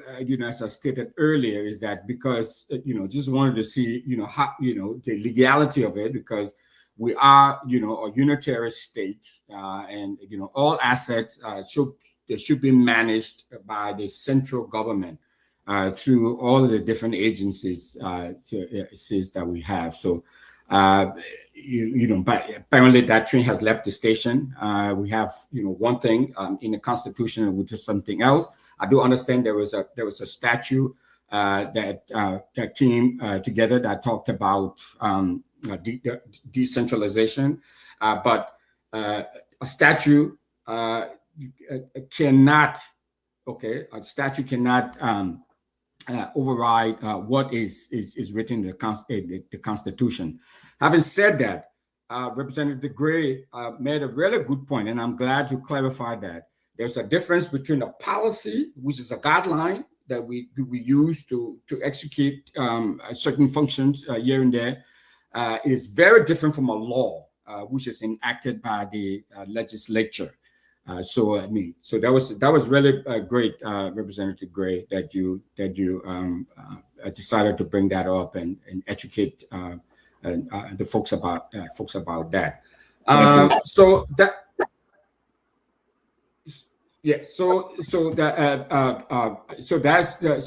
that. I think. I'm not going to go back about I don't want to belabor the point about this whole incumbency sort of stuff. I would use my final few seconds here to talk about one of the fine Liberian National Police officer who lost his wife while giving birth. I mean, she was giving birth. His wife passed away in Liberia during this Christmas season. She died in childbirth. The baby survived, but the mother did not. So we have, in this day and age, we're still having mothers dying from childbirth in Liberia. So it's a big deal. I'd like to say our condolences to Officer Sonans and his family and all of what he's going through. His name is Sergeant Stephen Sonan. He lost his wife. He lost his wife in childbirth. I mean, it's terrible. So I hope that we can have some time to support him, Stanton. I hope this never. Thank you. Definitely, we will talk about it. I want to say thanks to all of you, the retired Reverend Gray, the retired Conan, Chief Fubi Harris, former Deputy Minister Isaac Doe, Kefiko Ahmed Hassan, Abula Mambe, it's good having you on. Emmanuel George, thank you. Winfred Russell, and to our producer, we want to say thanks. Thanks to all of you for joining us today. We couldn't cover again another edition of the Speaker, Richie Kum, but a lot is coming up and we'll get into it. I just want to close quickly on Samuel 12. I think Samuel 12 coming on Spoon, but it's a unique thing. But I'm concerned. I want to say to all of you, there's no restriction to the interview on Tuesday.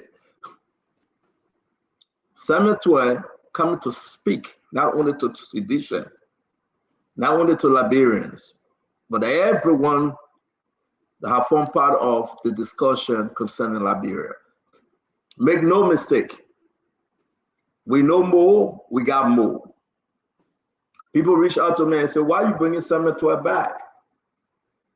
why you want Samuel Todd to come back? And I asked them, isn't Samuel Todd a Liberian? The immediate past finance minister, Abula Mame, Samuel Todd life is on the line. He's in court.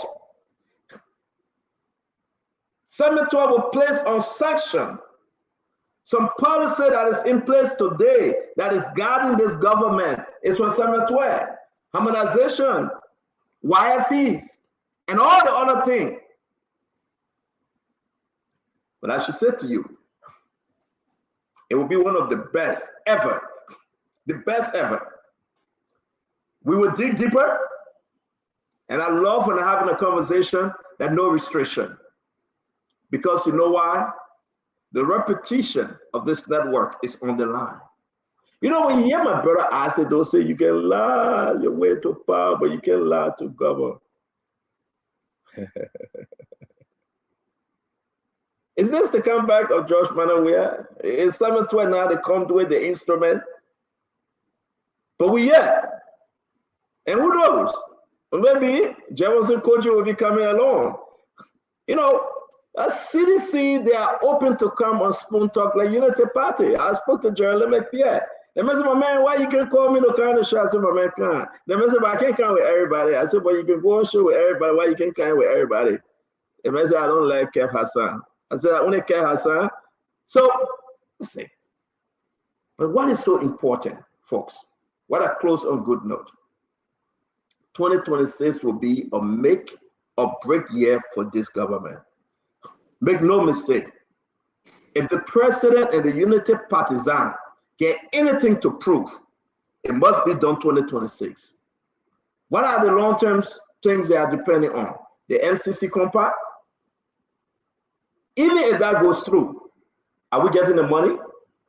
The yellow machine, I can confirm to you that folks will be traveling to China. They're going to be uploading the yellow machine. But is the yellow machine a story again? Are we talking about 21.6 million or are we talking about 33 million dollars? The work that have been given to Jeremiah Kwankun, I must say to you, he must deliver the yellow machine. As of today, over $9 million have been sent as payment towards the yellow machine. Will the yellow machine change the Unity Party story? I'm asking you, will it change the narrative? What about the inflation situation in the country? How much for the back arrest right now in Monrovia, outside of Monrovia? I can say to you, a good Samaritan took a truck and they called me and I said, who's this? Everett Gray. They said, we got 100 back arrests for the network and it's in the truck. Stanton, where you want us to carry? I said, who's this?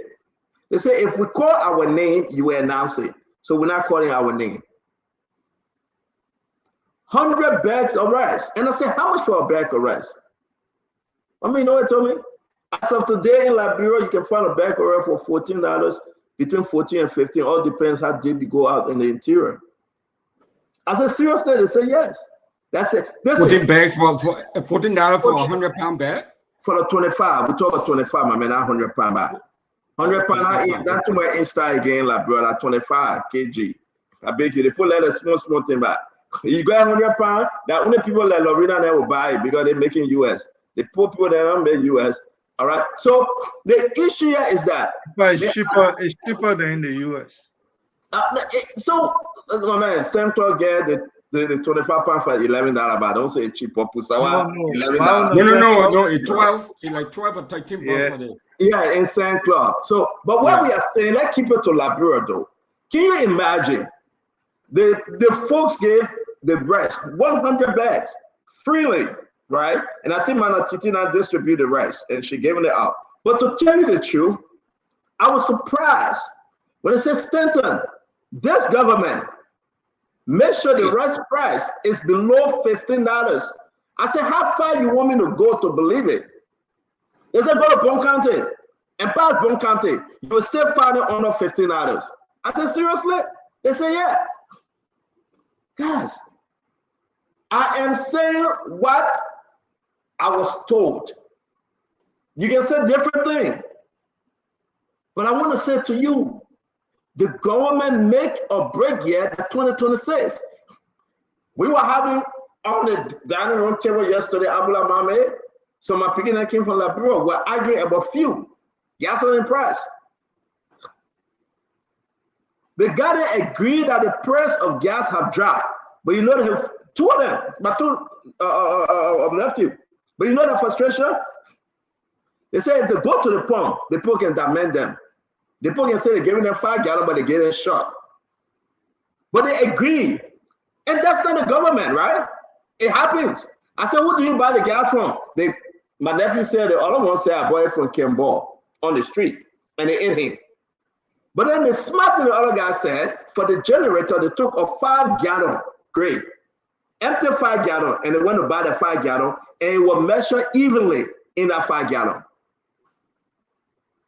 Let me say this to you. We are talking about fuel. We are talking about rice. Entering 2026, if the prices remain that low, it's a make or break year for the president and the government. So you decide. Will the government live through 2026, committing themselves to the promises that President Baga make? Or will we just see empty promises? Things are happening. It may not be to the expectation, but things are happening. And we're leaving with 5 days to go. We will tell the Liberian people where we are. And that's what makes Spoon Talk unique. May God bless you. I can't wait for Summit Wear. I can't wait for tomorrow's program. I just can't wait to spend the last Sunday in church. This Sunday is the last Sunday. If you committed all your sin at Mame from January 1st all the way to the last Sunday, it's the best time to go to church and say, God, thank you. Wash away my sin. Afubi. If you've never been to church the entire life, be like Aaron Gray. All the bad things he not do, he will go to church in the morning and he will ask for mercy. Please go to church. If you've never been to church the entire year, please go to church Sunday. That the last Sunday. Let me stop because when you say so I will join you. I will join you in New Jersey for service. I'll get 10 seconds. Okay, the man join me in New Jersey for service. Yeah, I will join you in New Jersey for service. I will join you. Okay. I want to listen to your confession. I want to listen to your confession. Remy, you haven't watched that? 10 seconds, my man. Mommy, don't betray our religion. Mommy, let me ask you this. This whole thing about Sheku, right? Let's tell you a second. You think it's a downgrade for him? You think they downgraded him? Come again? The whole situation about Sheku, you think it's a step down or downgrade him? He will not be that Sheku of the people manager. You think it's they downgraded him? Is it a relegation? It's a relegation. Thank you. It is a relegation. That's what. So I don't discuss mediocre ideas. I discuss policy issues and laws, how it affects the economy, how it affects the growth, how it affects the government agenda. That's how I discuss. That's how my brain is organized. But mommy, stop that foolishness, man. But you ask the man question, the man asking you say that foolishness. Why answer the way you want to answer? Yeah, man. Let me ask you a question, right? Let me ask you a question. Why does it have to be Kev? Wait now. What does it have to be about Sekou losing his job or not losing his job? Wow. It's something you ask a brilliant question. I like Mommy because he man, you don't want to answer it because they downgraded him, man. They relegate him. It's a relegation. Because Standard, you know that Mame came on the show because we talking about Sekou MPA. Yeah, exactly. For the next 4 months.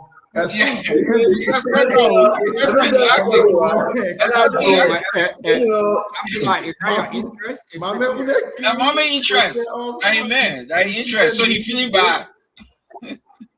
He feeling bad because he's coming to about Sekou. Let him respond now. He needs to respond. The president can choose to appoint Sekou a board member or board chair for any other vote. So so nothing about downgrading. But let's give Mame the chance to answer. I'm like you simply give Mame the chance to answer. But Sekou right now, he is the managing director for the entire National Port Authority. in the entire country. Everybody sending money to him and so to him. Anything short of that, right? That Sekou will not be. Sekou will only be stationed to no job, right? That demotion. I mean, that Sekou leaving 12th grade to go back to 2nd grade. That demotion, we know that, right? Don't make no mistake. I don't think Sekou bent on being on that job for a lifetime. We know that, right? It happens. But let's talk about the interest, the benefit we give to the entire country. It's not about Sekou, right? Sekou can find something else. The president can make Sekou ambassador alive from Morocco. Okay? So let move on. Mama, you want to respond to your CDC brothers? No, you are sedition. We're not in conversation now. Oh, yeah, that doesn't and leave my minute. Once that Sekou pa mama will talk, oh, different tomorrow. So let's somebody talk to now. Actually, I've been trying to read this whole law. So let's somebody talk to now. Yeah, no, I can't remember. You want to talk about Sekou way. Yes, Baba, let go to school. Yeah, that one. Just way small. But for me, why you always after Lorena, though? You got 3 children at 3 different very man. You always after Lorena. I mean, not having a speaker here. 4 children by 3. But 3 very man. I hope you're not a speaker. 4 children by 3. 4 by 3. I got divorced, so I'll get married again. So I didn't marry without divorcing. Let me ask now. The whole whatever they call it from the county separating the posts in the new bill, are they going to be having the managing director as deputy and everything, and then they put manager in addition to that? Or only from the post? I've tried reading it. I couldn't really see that. Let me answer your document in there. I mean, you know about it. Give the last one. We give the last one. The thing that the guys in sedition are saying that you, and later you disappear again when I see you tell the next Ramadan. Not true.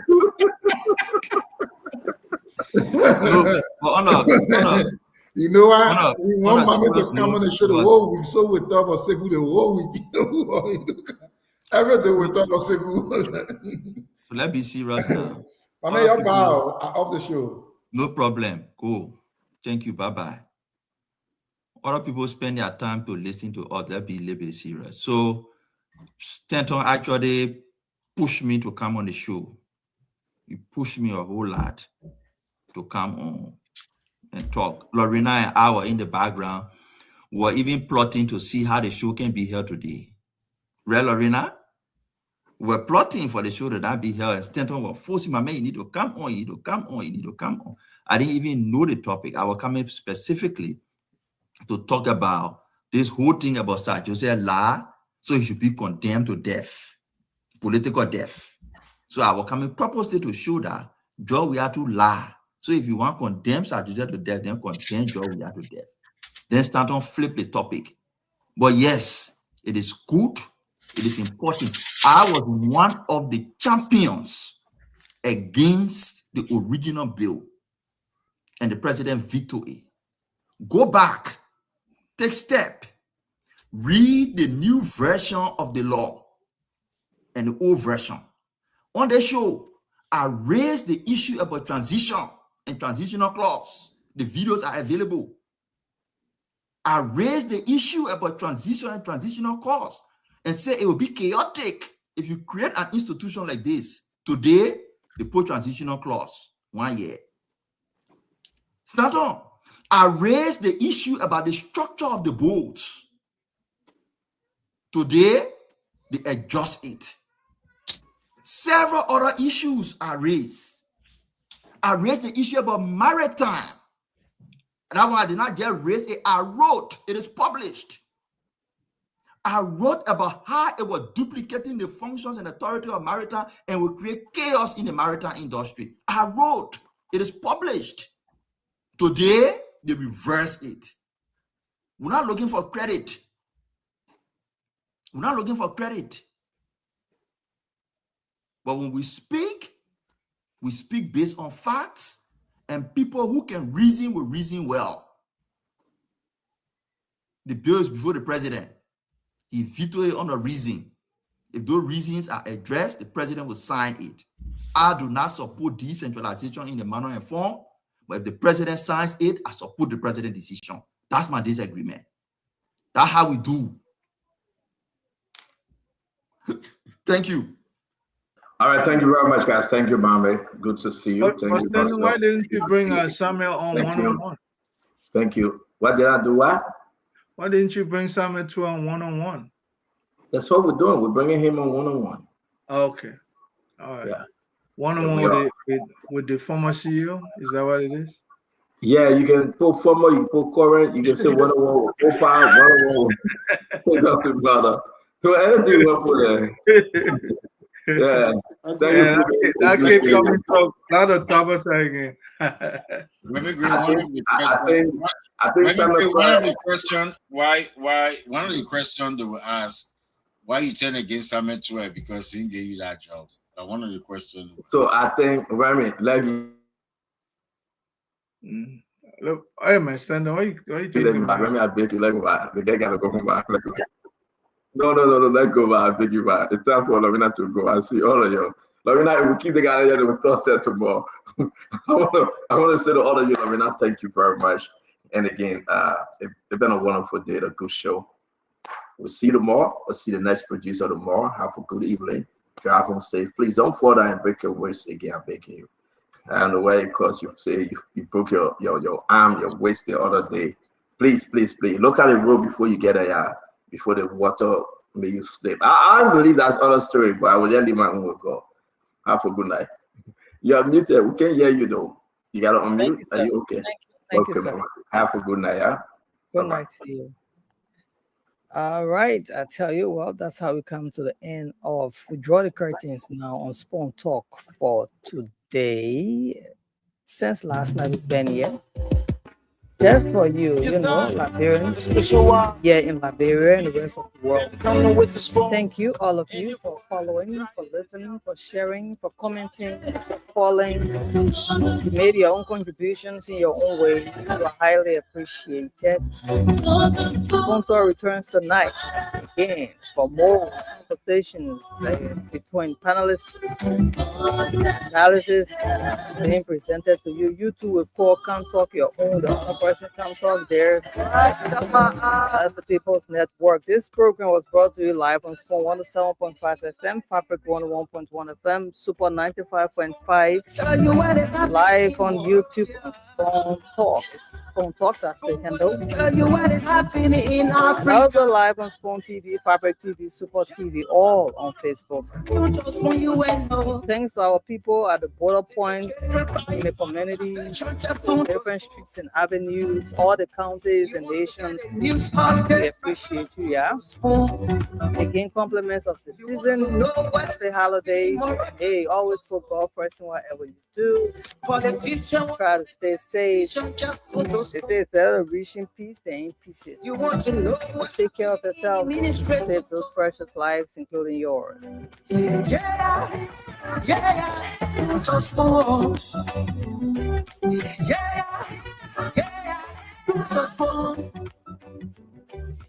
You from Bonjama, Maryland to Gospel.